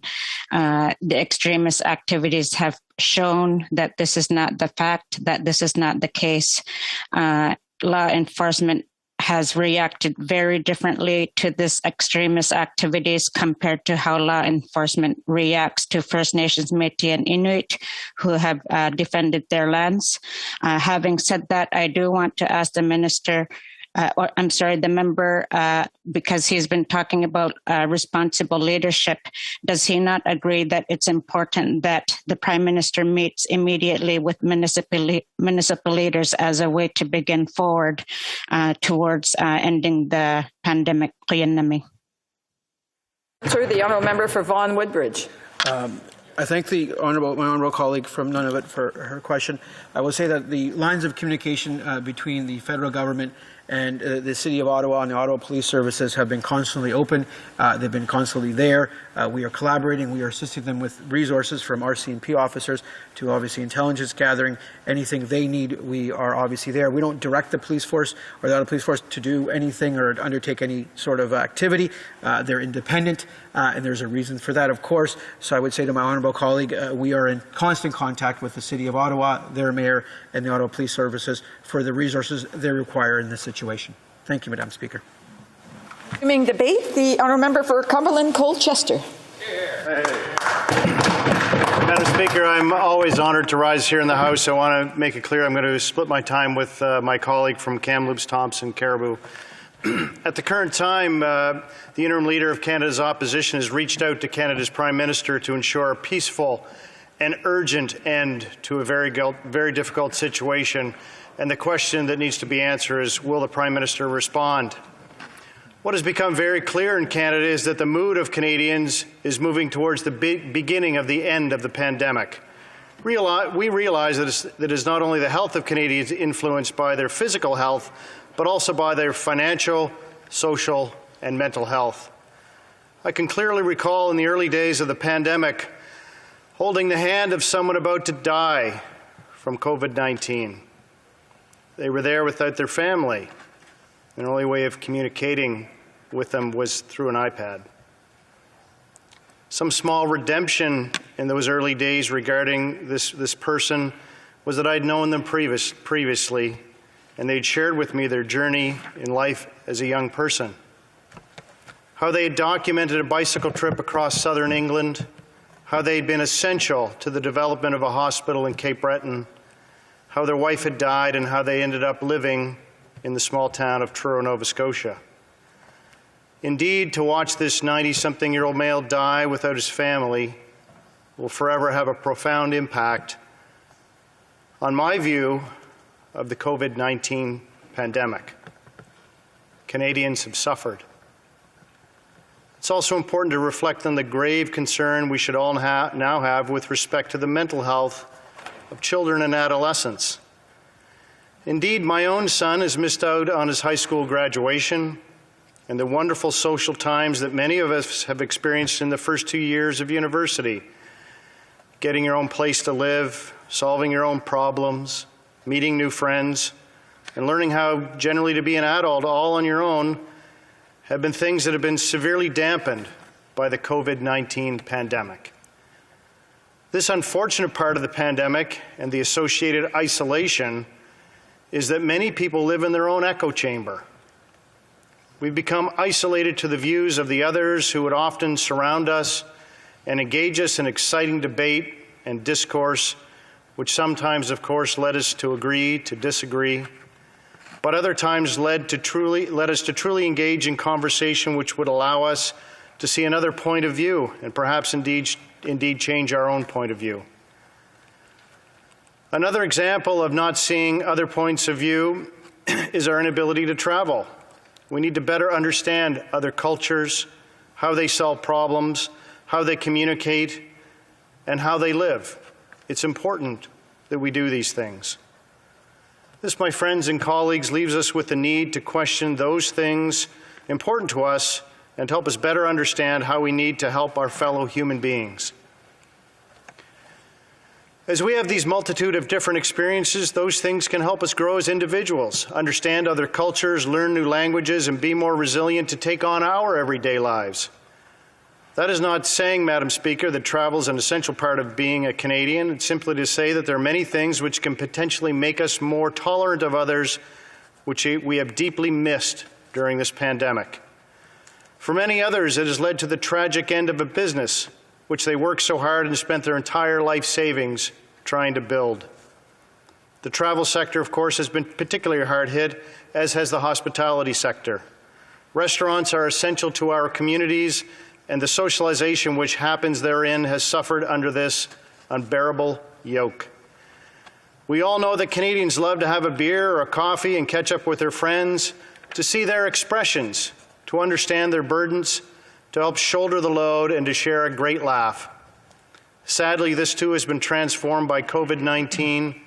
No customers, no socialization, and as I mentioned above, living in your own echo chamber. Moreover, Canadians indeed, and indeed people around the world, have suffered with increased levels of anxiety. They have lost trust, they have lost hope for the future, and they've lost their security. Madam Speaker, what is hope? One might define it as the feeling of expectation and desire for a certain thing to happen. Unfortunately, there's been no certainty, and the ability to plan for the future has been lost. We do know there are several things which can benefit the health of our human species. Things such as good sleep, meaningful employment, doing something purely for the benefit of another, important relationships, and physical activity. Essentially, all of those things have been disrupted by the COVID pandemic. As we're all aware, many, if not most, of the provincial medical officers of health are calling for the end of mandates. Countries such as the United Kingdom with 64% vaccination rates and Denmark with 80% vaccination rates, compared to the over 86% that we have here in Canada, are removing mandates for masks and vaccines and passports. We need to begin to recognize the time to move forward is now. The Canadians cannot be expected to live their lives in this perpetual state of uncertainty and without hope as we go forward. To be very blunt, there are many out there who do not have many years left. I'm a 53-year-old man. Realistically, I may have perhaps 15 vigorous years left. Prior to the pandemic, it would have been 17. Do I want to continue my life not seeing the joy of smiles on faces, not being able to travel, not being able to have social events with constituents, limiting my gatherings with family on special occasions such as Christmas and Thanksgiving? To have birthdays that are drive-bys with horns honking from neighbors with signs on our lawns. This, my friends and colleagues, it's not living. It is also very clear from recent studies that lockdowns are not effective. We now know how much the poor federal healthcare funding in Canada and the lack of surge capacity has perpetuated this pandemic. Prior to the pandemic, in my small town with 100 beds in our hospital, we perpetually worked between 90 and 130% capacity. Our intensive care beds in Canada per 100,000 people are half of those available in the United States and 1/3 available of those in Germany. Now, sadly, we have an unimaginable tsunami in terms of the backlog of cases of diagnostic imaging, of laboratory, of specialist appointments, and mistreatments. How is this perpetual underfunding ever going to allow this catch-up to happen with an overburdened infrastructure and a tired, exhausted, burned out human health resources of physicians, nurses, and other allied healthcare providers? So, Madam Speaker, how does this all end? Do we simply trudge forward one foot in front of the next without any hope? Or indeed, is this a defining moment in humanity where those around the globe begin to realize that unfortunately sometimes, and sadly, there can be a fate worse than death? How do we begin to move forward? One great way is to look at the legendary Colin Powell's legacy of the 13 Rules of Leadership. General Powell was arguably one of the most influential writers on leadership in the Western world in modern times. As he would suggest, number one, it ain't as bad as you think, it will look better in the morning. Number two, get mad, then get over it. Number three, avoid having your ego so close to your position that when your position falls, your ego goes with it. Number four, it can be done. 5, be careful what you choose, you may get it. 6, don't let adverse facts stand in the way of a good decision. 7, you can't make someone else's choices. You shouldn't let someone else make yours. 8, check small things. 9, share credit. 10, remain calm and be kind. 11, have a vision, be demanding. 12, don't take counsel of your fears or naysayers. And 13, perpetual optimism is a force multiplier. All these rules of leadership are not perfect. Leadership is not perfect. One of these things that we also must know about great leaders is that you must try, you must care, In the immortal words of John F. Kennedy, we do not do these things because they are easy, because they are hard. I implore this Prime Minister to check the ego, check the position, and meet with leaders of the other parties and bring this situation to a peaceful and urgent end. Thank you, Madam Speaker. Questions and comments? L'honorable député de Pierrefonds. The Honourable Member for Pierrefonds.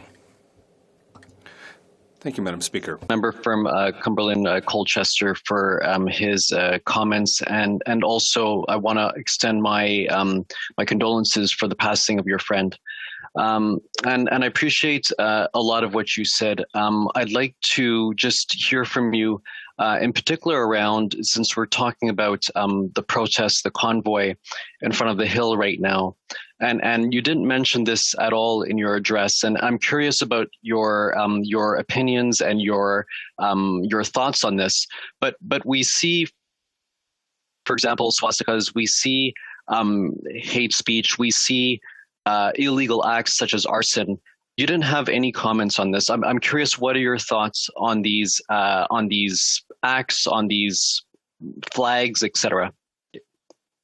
Member to ensure that he addresses all questions and comments through the chair and not to the member directly. The honourable member for Cumberland Colchester. Madam Speaker, thanks very much. I will thank the member for his question. You know, my speech tonight, Madam Speaker, was to attempt to turn the temperature down here. This is a very, very volatile and unfortunate situation.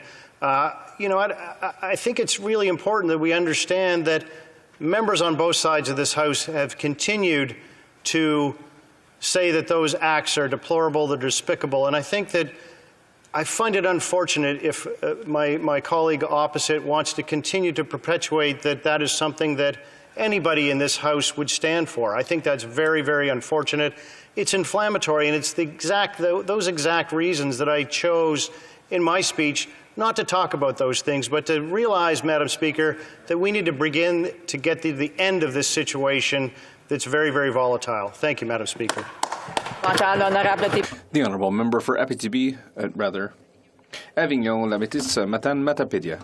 Thank you, Madam Speaker, and I'd like to thank my colleague for his speech. I enjoyed listening to it, and it's true that people have developed anxiety and they've become cynical, and many have lost trust in our institutions, and all because, as he said, they're living in their own echo chambers. And I appreciated as well his list of rules of leadership, and I think it's unfortunate that the government hasn't followed those rules of leadership, and I think it is a good idea that the leaders of the main parties get together to find solutions to the crisis. But does he not think that it would be even more productive for the federal government to meet with the City of Ottawa, the Ottawa Police Service, and the Government of Ontario, and all the different groups who are on the ground to find a solution to this crisis? Thank you. Cumberland Colchester. Madame la Présidente, Madam Speaker, I'd like to thank my colleague for the question. I think that there is a time for meetings, and there's also a time for action.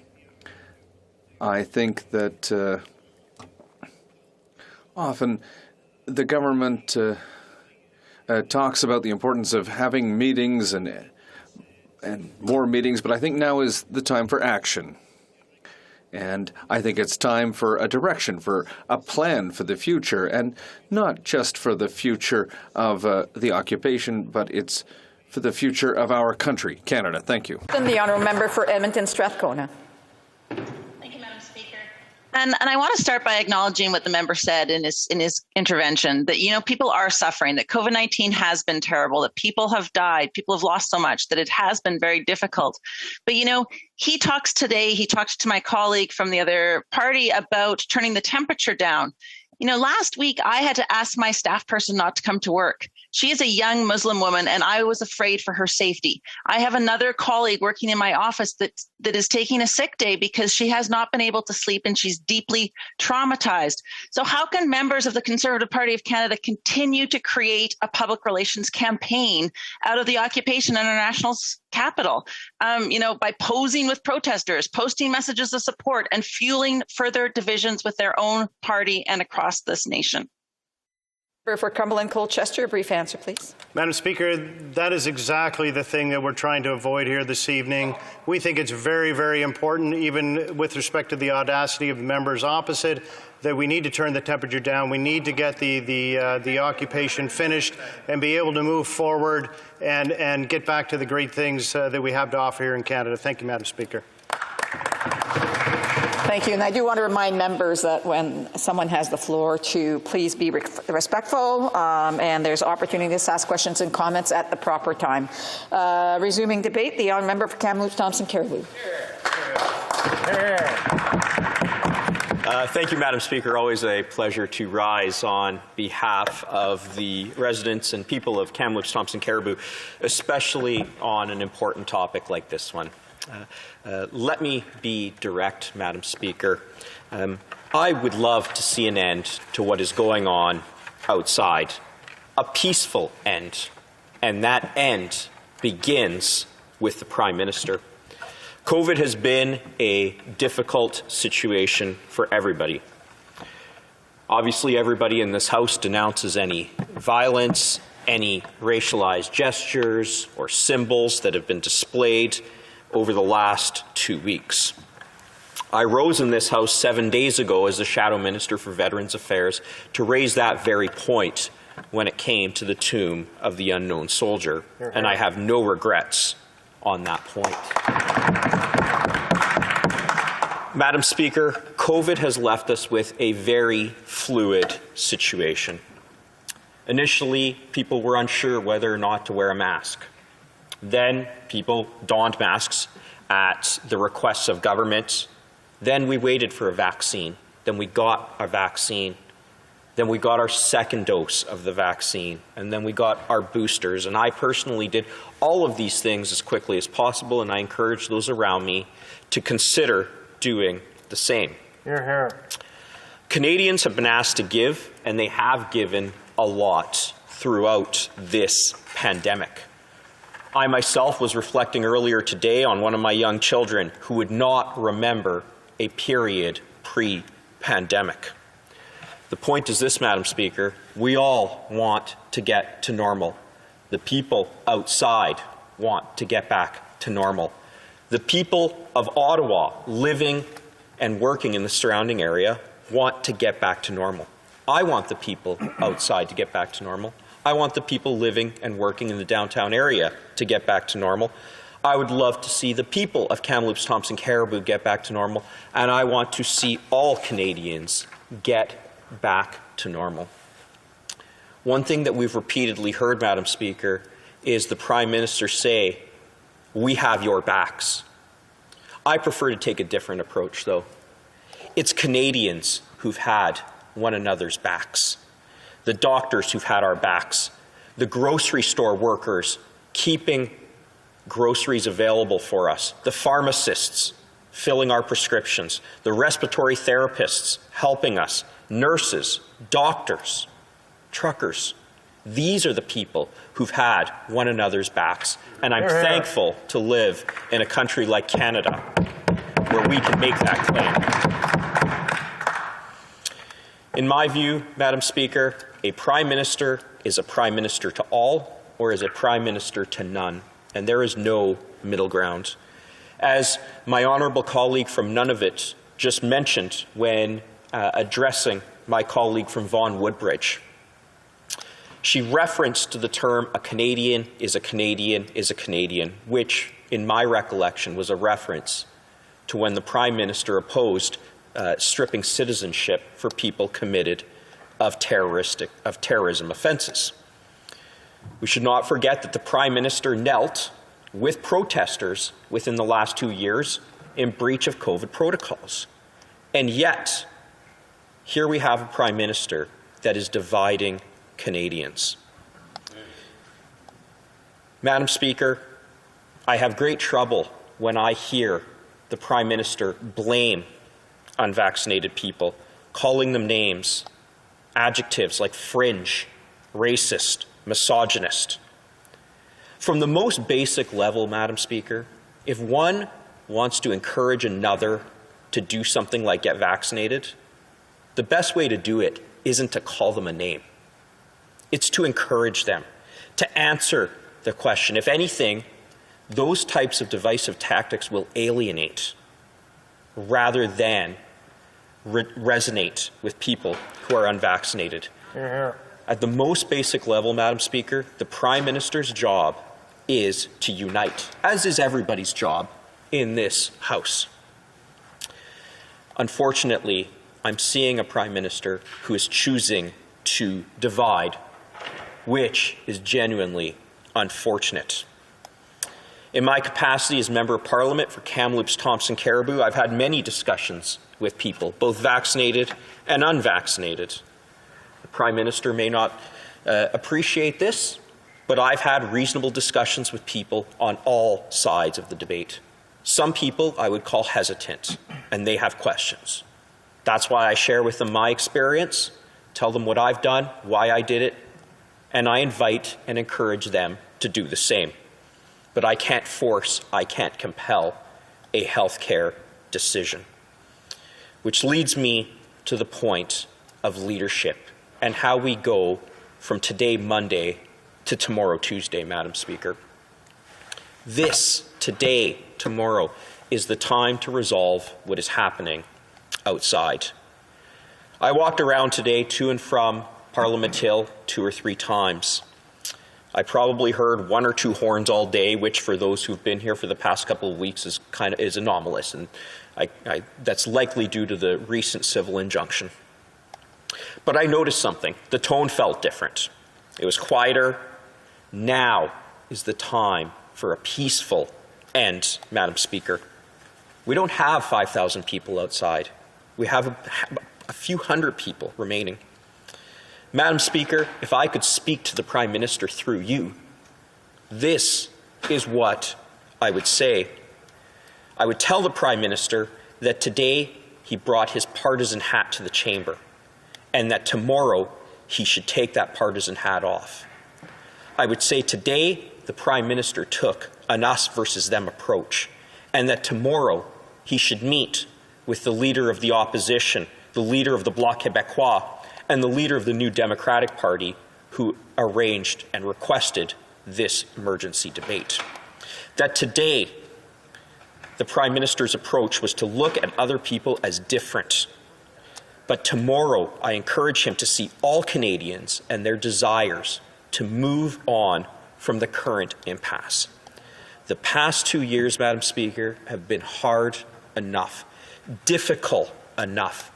So I would say to him through you, Madam Speaker, please be a Prime Minister to all and help end this impasse. Thank you.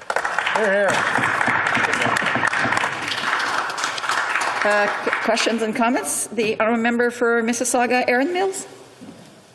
Thank you very much, Madam Speaker, and I thank the member for his very passionate speech. The member said in his speech that the Prime Minister's job is to unite, as is everyone's in this place. Now, over the past 2 years, we've seen 34,000 Canadians have died from COVID, 5 million across the world. People in Ottawa have had to file injunctions, as the member said himself, in order to get a little bit of peace and quiet. So when we see, members from the opposite side going and joining this occupation of Ottawa, disturbing the residents and the peace of Ottawa, does the member not think that he himself has a responsibility to do the right thing, to be democratic, to stand up for the values of democracy of our great nation? Our member for Kamloops Thompson Caribou. Madam Speaker, I feel that's what I'm doing right now. Discussing all Canadians, not just some Canadians. I implore a peaceful resolution to what's happening right now. But when we talk about democracy and a peaceful resolution, we're about 2 weeks in now. Where has the Prime Minister been the last 2 weeks, Madam Speaker? That's really the big question.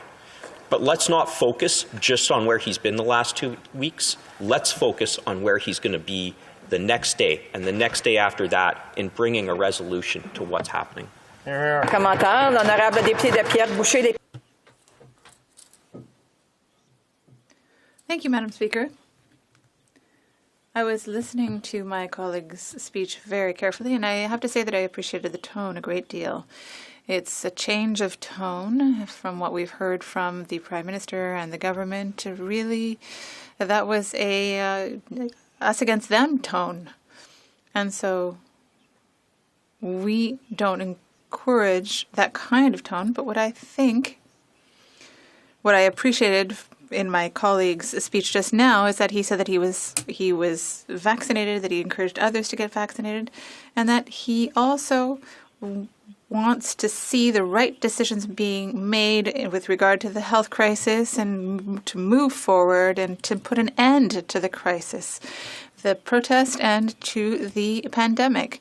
And also, when it comes to de-escalating the crisis, would he and other members of his party be ready to go see the protesters to ask them to leave Parliament Hill so that we can end this occupation crisis? Madam Speaker, and I thank my honourable colleague for his helpful remarks and for his comments. Madam Speaker, at this point, I feel a lot of what we can do has really been exhausted. If I can put it bluntly, the ball is in the Prime Minister's court. He is the head of state of Canada. And I endorse what the Leader of the Opposition has suggested, which is a meeting between himself, the Leader of the Opposition, the Leader of the Bloc, and the Leader of the NDP. These are the leaders of the four official parties in the House of Commons. Who better than to hit the ground running to put a peaceful end, to listen to the people who are outside, and to hopefully move forward in all facets that are necessary. Thank you. We have time for a brief question. The honourable member for Edmonton Strathcona. Thank you, Madam Speaker, and I would like to thank my colleague. You know, others have said today, and I will say that as well, my father was a trucker. My dad, Duke McPherson, was a trucker. He's worried about truckers. I'm worried about truckers.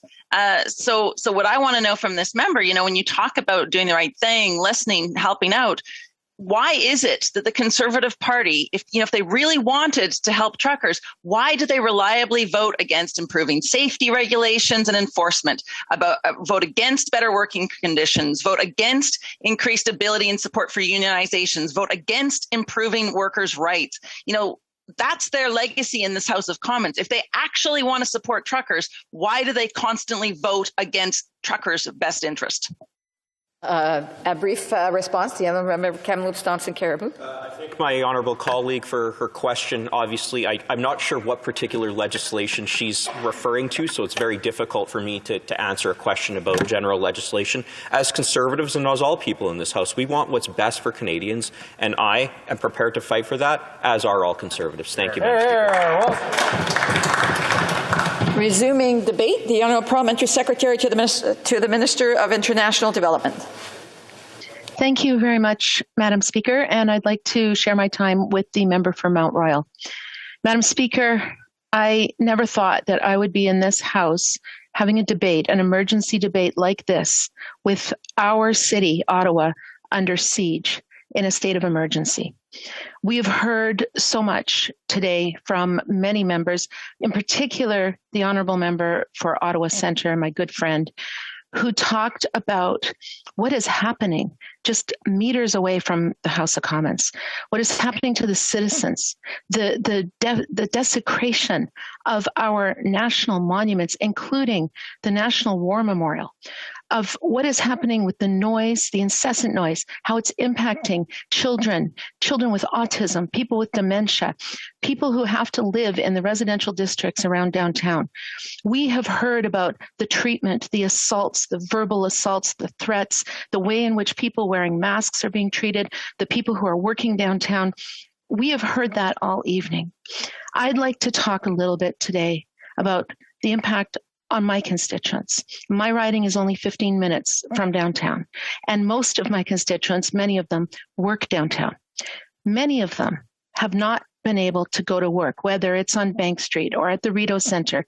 They haven't been able to collect a paycheck for the last 10 days. And those who have had the opportunity to go to work are terrified. They're being threatened. They're being harassed. I had a man write to me to tell me that he works at a church. a church. And this weekend, while at work inside a church, he had to call the police because he was that threatened. I have mothers whose daughters live downtown who have said that their daughters and their friends are facing threats of murder, threats of sexual assault. This is not something that we should be living in the capital city of our country. I was heartbroken when I heard from Jewish mothers in my riding who were saying, how do I explain to my children that people are wearing the yellow star, that people are flying the swastika? What do I say to my children? And this is at a moment where in one of the neighborhoods in my riding, where we have a large Jewish population, there were trucks driving around with vile symbols. This is what's happening in our city right now. We had a mother with autism when they were going down Carling Avenue for hours honking their horns, a mother whose child has autism, who actually said she was taking him to the emergency because there was no other way to get away from it. So yes, it is having an impact. And I have a coffee hour with my constituents every Friday. It's virtual now.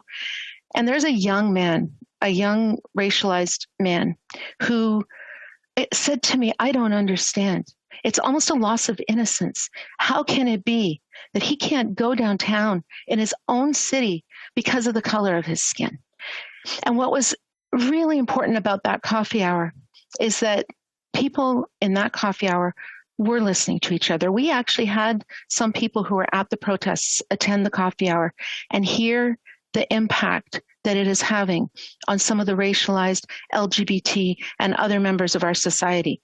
And I think that people need to listen to one another more and be decent again, because what's happening out there right now, that is not decent. It is not peaceful. When you're threatening violence, that is not peaceful. And the impact goes even beyond what's happening downtown. The Queensway Carleton Hospital in my riding has not been able to get their workers from Gatineau on the other side of the bridge to be able to come to work, the nurses and the frontline healthcare workers. So people in my constituency are not able to get the help when they're sick. And worse yet, the CHIO, the Children's Hospital, is having trouble. This is the impact that it's having. This is not about political speech anymore. Maybe it started to be about that, but now it is about mob rule. It's about intimidation. It's about bullying, and it has absolutely no place in our city or in our country. So anybody that is saying that this is a peaceful protest or it's somehow about expressing political opinions, that's not what it is. And I think anybody now, having seen the impact on people, how this is hurting people, it is unleashing hate. Anybody who sees that impact should not be out there posing for pictures or giving coffee. Madam Speaker, I've worked in parts of the world where politicians thought that they could draw that line, that they could toy with these forces of hatred and somehow use them for political gain. And we've seen what happened. I've worked in Sarajevo. I have worked in Kosovo. I've worked in the Congo. You can't put those forces back in. You have to denounce them. You have to denounce them every single time. You cannot stop those forces once you unleash them. You cannot control them anymore. And Mr. Speaker, Madam Speaker, when people say, why are we not talking to them? Well, I don't think that we want to tell other Canadians that if they were to come with large trucks, with lots of noise and threaten people and cause the kind of terror that they've caused to people in Ottawa Centre, that they're scaring people, that if you do that, that's how you can be rewarded by being heard, being listened to. And who are them? I'd like to think about it. They're not the truckers, because 90% of the truckers are vaccinated. And most of the truckers are out there doing their job. And they're not even anymore the people who, like all of us, we are all tired of COVID. We're all tired of the measures and the lockdowns. But it's not even about that anymore. There are people who are a few feet from our House of Commons who are calling for the overthrow of our government, who are calling for harm to come to members of Parliament. That is an attack on the institutions of our democracy, and they want people to lose faith in our institutions. And that is something that we absolutely cannot condone. Madam Speaker, people have asked, what are we doing about it? Every single request from the City of Ottawa what the federal government has provided.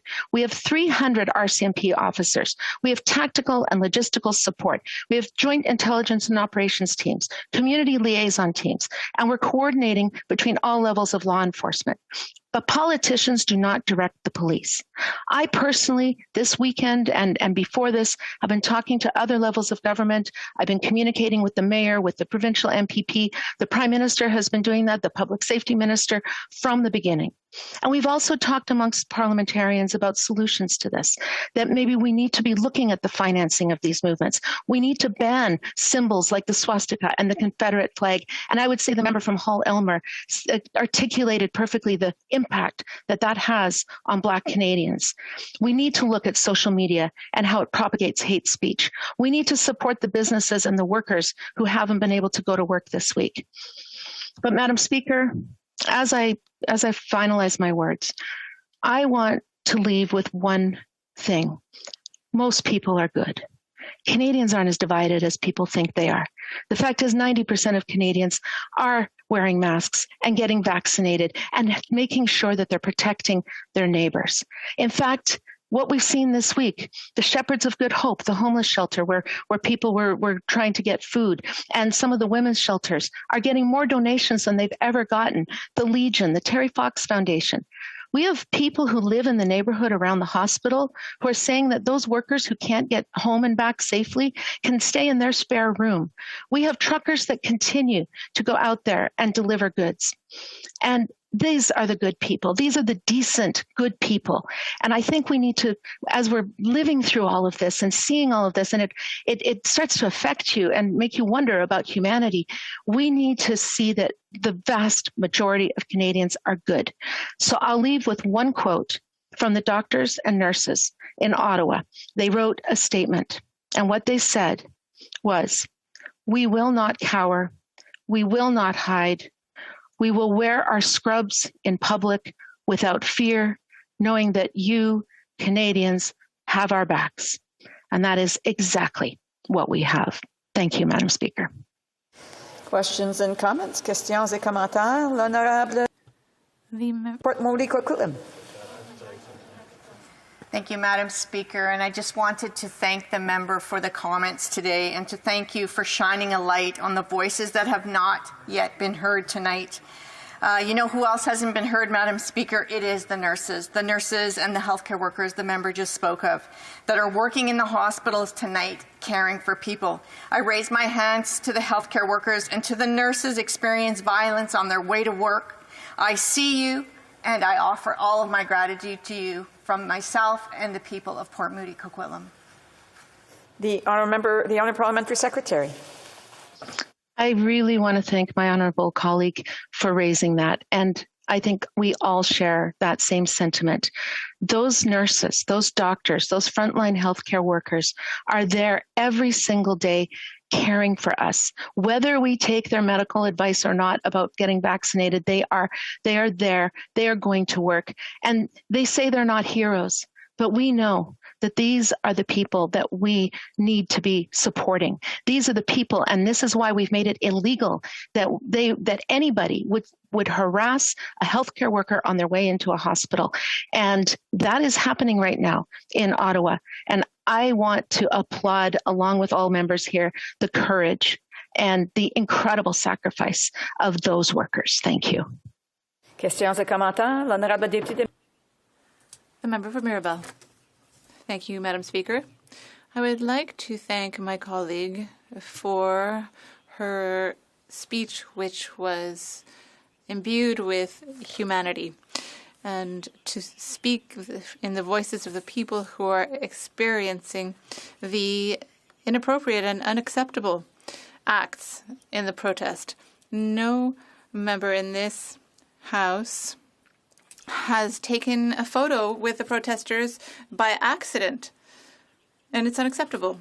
And I should say that all of the requests by the City of Ottawa and the police force of Ottawa have been heard by the government, but we feel a lack of leadership, and we can see it tangibly tonight, a few meters away from here. So why hasn't there been enough done, and what remains to be done by the government?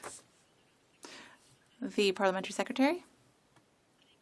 Madam Speaker. And I would say that, in fact, we just today announced that we're going to have a trilateral meeting between the different levels of government. We know that people don't want to hear us say, oh, it's about jurisdiction. But the fact is that politicians do not direct the police. And what we need to be doing as politicians is, as a federal government, is provide all the resources so that the police who have jurisdiction have everything that they need to be able to uphold the law, to be able to do their jobs. And Madam Speaker, I would say that we have been from the very start, in fact, from before the time that the convoy reached Ottawa, we have been having that coordination. We have been talking with law enforcement, and at every single level, political leaders have been talking. And as I mentioned, I've been talking with even in my constituency when they were routing them through a residential neighborhood in my constituency. I talked to the mayor and the provincial MPP to make sure that the convoy wasn't being welcomed and sent down Woodruff Avenue. That every single day these conversations are happening, and they've been happening from the municipal councillors right up to the Prime Minister. And we need to keep doing that. And then after this is over, I do believe we will have lessons to learn. We will need to sit back and wonder. And I think, in fact, in part... We want to allow for one quick question before I was trying to give the honourable member a sign there to wrap it up. A brief question, the honourable member for Brandon Souris. Thank you, Madam Speaker. And I just want to ask my colleague why the Prime Minister has put all of his eggs in one basket, will not go out and speak to the truckers, when the truckers have given him an option. The associations that I've spoken to in the trucking industry have said that if they'd have had a negative test available, they'd have taken a negative test, and if they proved that they were negative, they'd go to work. And if they were positive, they would isolate like anyone else. I just wonder if she could elaborate on why we don't have enough. We didn't have enough rapid test kits in Canada from the middle of December to the middle of January, at least anyway. So it couldn't be done. But if they are available now, as the Prime Minister says, why wouldn't they allow that? A very brief answer from the Honourable Parliamentary Secretary.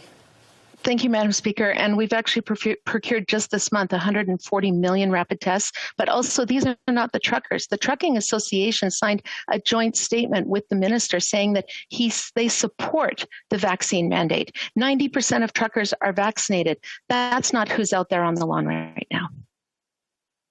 Resuming debate, the Honourable Parliamentary Secretary to the Minister of Public Services and Procurement. Merci beaucoup, Madame la Présidente. Thank you, Madam Speaker. And I would like to thank the NDP leader for proposing this debate. How sorry I am to the people of Ottawa and the businesses of Ottawa for what they have experienced over the last 10 days. Nobody deserves to experience what they have. There are those who say that this convoy is about freedom. I certainly agree that after 2 years of a pandemic, most Canadians yearn for freedom. But most Canadians also agree that freedom comes with obligations. And those obligations include protecting the most vulnerable in our society. This means we all need to get vaccinated, because without getting vaccinated, new variants will continue to emerge and our hospitals will be overburdened. This means we need to wear masks indoors, because we know that the virus spreads more quickly in poorly ventilated or crowded indoor settings. So when someone calls for all mandates to be terminated, they are going against science. But that does not mean that other restrictions should not be constantly reconsidered. There are many in this country who are double vaccinated and boosted. They have done everything right over the last 2 years and believed that they were seeing the light at the end of the tunnel. Then Omicron hit us in December. Our healthcare system that lacks adequate surge capacity was about to be overwhelmed, and politicians had to act. These restrictions involved a travel advisory and added testing upon return at the federal level, but the vast majority of these restrictions were imposed by provinces, including by conservative provincial governments. Everybody was trying to do their best, using their best judgment, but that does not mean that everyone agreed with the decisions, and they all merit debate. I can fully understand why parents are confused and upset when their kids are having their schools closed, with the kids' mental health having been so deeply impacted. I can understand why some business owners can't understand why their businesses are closed while other comparable businesses are open. I have a friend who runs a gym. I have a friend who runs an adult basketball league. They have been constantly closed over the last 2 years. Given the importance of working out to physical and mental health, it is hard for me to explain to them why this is the case. Believe me, I get it. There needs to be reasonable conversations about why vaccinated people and business owners are subject to restrictions. And we need a plan that provinces and the federal government agree upon to talk about how other restrictions will be relaxed. But let me be clear. These frustrated Canadians are not represented by the protests currently going on in Ottawa and other cities. Demonstrations are important expressions where citizens make their views known. They typically involve local residents receiving a municipal permit, making their case, and then leaving after a reasonable period of time. They involve a careful choice of location, and normally organizers go out of their way to not disrupt the lives of people and businesses. This is a constitutionally protected right that we need to respect, whether or not we agree with the cause.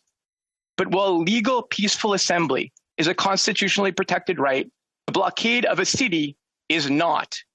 The rule of law still exists in Canada.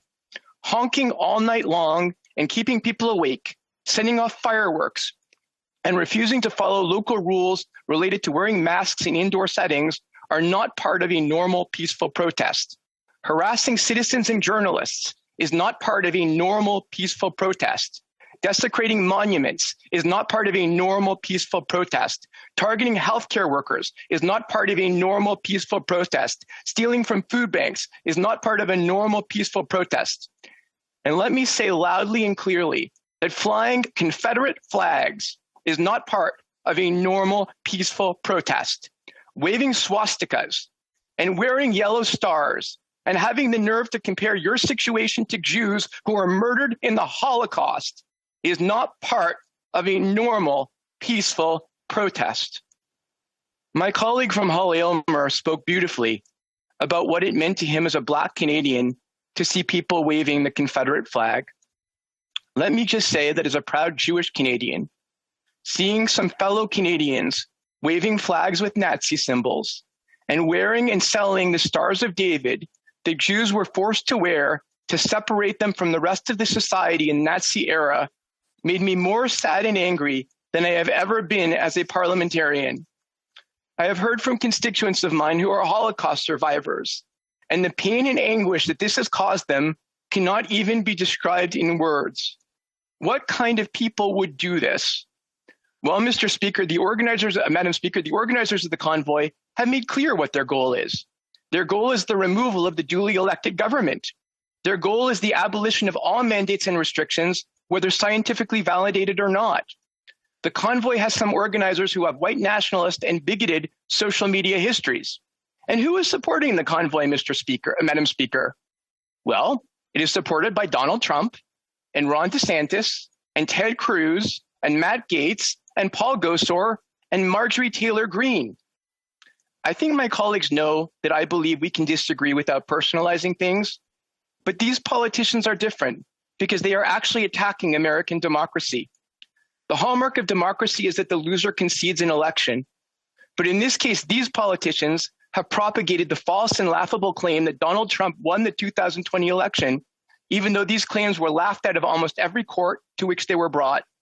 Indeed, Trump's lawyer, Rudy Giuliani, had his law license suspended for communicating demonstrably false comments to courts in his capacity as Trump's lawyer. I personally have no issue with Americans commenting on Canadian politics in the same way that I reserve my right to complain about laws in U.S. states that make it more difficult for minorities to vote and stop women from having safe and accessible abortions. But what we do not need is further disinformation in Canada. People already have enough disinformation about vaccines. The last thing they need is disinformation about our democracy. And the presence of Trump 2024 signs at this blockade is of deep concern. So what do we need to happen? People are frustrated and want action. I want to thank the men and women of the Ottawa Police and the Parliamentary Protective Services, as well as the OPP and RCMP and other forces who have done their best. But even though this is under the jurisdiction of the City of Ottawa, nobody wants to hear about jurisdiction. We have a huge problem. Citizens' lives are being disrupted. They do not want to hear excuses from others that this is not their jurisdiction. They want all governments to work together to have this convoy leave Ottawa. They want a safe and peaceful and respectful end to this blockade. I was very pleased to hear the announcement today that all levels of government will work together. May I suggest they also need to communicate together. All of us need to see a daily press conference with all three levels of government and the operational leaders at the police level so that Canadians know exactly what is being done to protect the rule of law and reestablish order in this city. We need to solve this issue and end these blockades. But once that is accomplished, what do we need to do? We need to have a parliamentary committee study exactly what happened with this convoy. How did a convoy end up being allowed to park trucks across from Parliament Hill? What security changes are needed? What legislative changes are needed to ensure that local police forces can request federal assistance more easily? Should there be federal responsibility for policing in downtown Ottawa that currently does not exist? We need to understand how this convoy was financed and whether or not there are countries seeking to cause trouble in Canada by financing illegality. It is one thing to receive donations from the United States, but if US donations can come in this case, it would be equally easy for our adversaries like Russia and China to send funds. What legislative changes, if any, are required to protect our democracy? And the member for New Westminster Burnaby has brought forward a private member's bill to make the use of racist symbols and emblems such as the swastika and Confederate flag criminal, subject to carve-outs. I think this is indeed a subject we need to quickly tackle. While this has been a very unhappy experience, Madam Speaker, let's learn from what happened and use the experience to ensure that this cannot happen again and that we take steps to enhance and protect our democracy. Thank you, Madam Speaker. Questions and comments? The member for Bruce Grey, Owen Sound.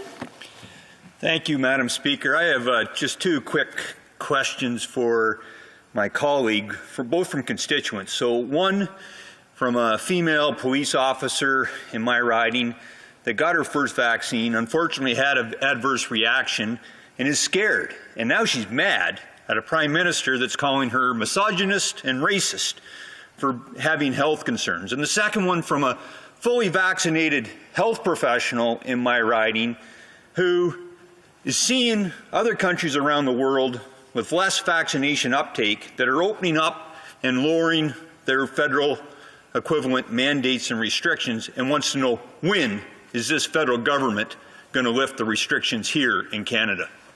The Honourable Parliamentary Secretary. Thank you very much. The first thing I would say is that if somebody had an adverse reaction to the vaccine, there is an exemption that they can then procure to not be fully vaccinated. I don't know the situation exactly of your constituent, but if she truly had a reaction, a negative reaction to the vaccine, and her physician advised her against it, then she can procure an exemption in most provinces. Secondly, as I stated, I believe that vaccine mandates are important.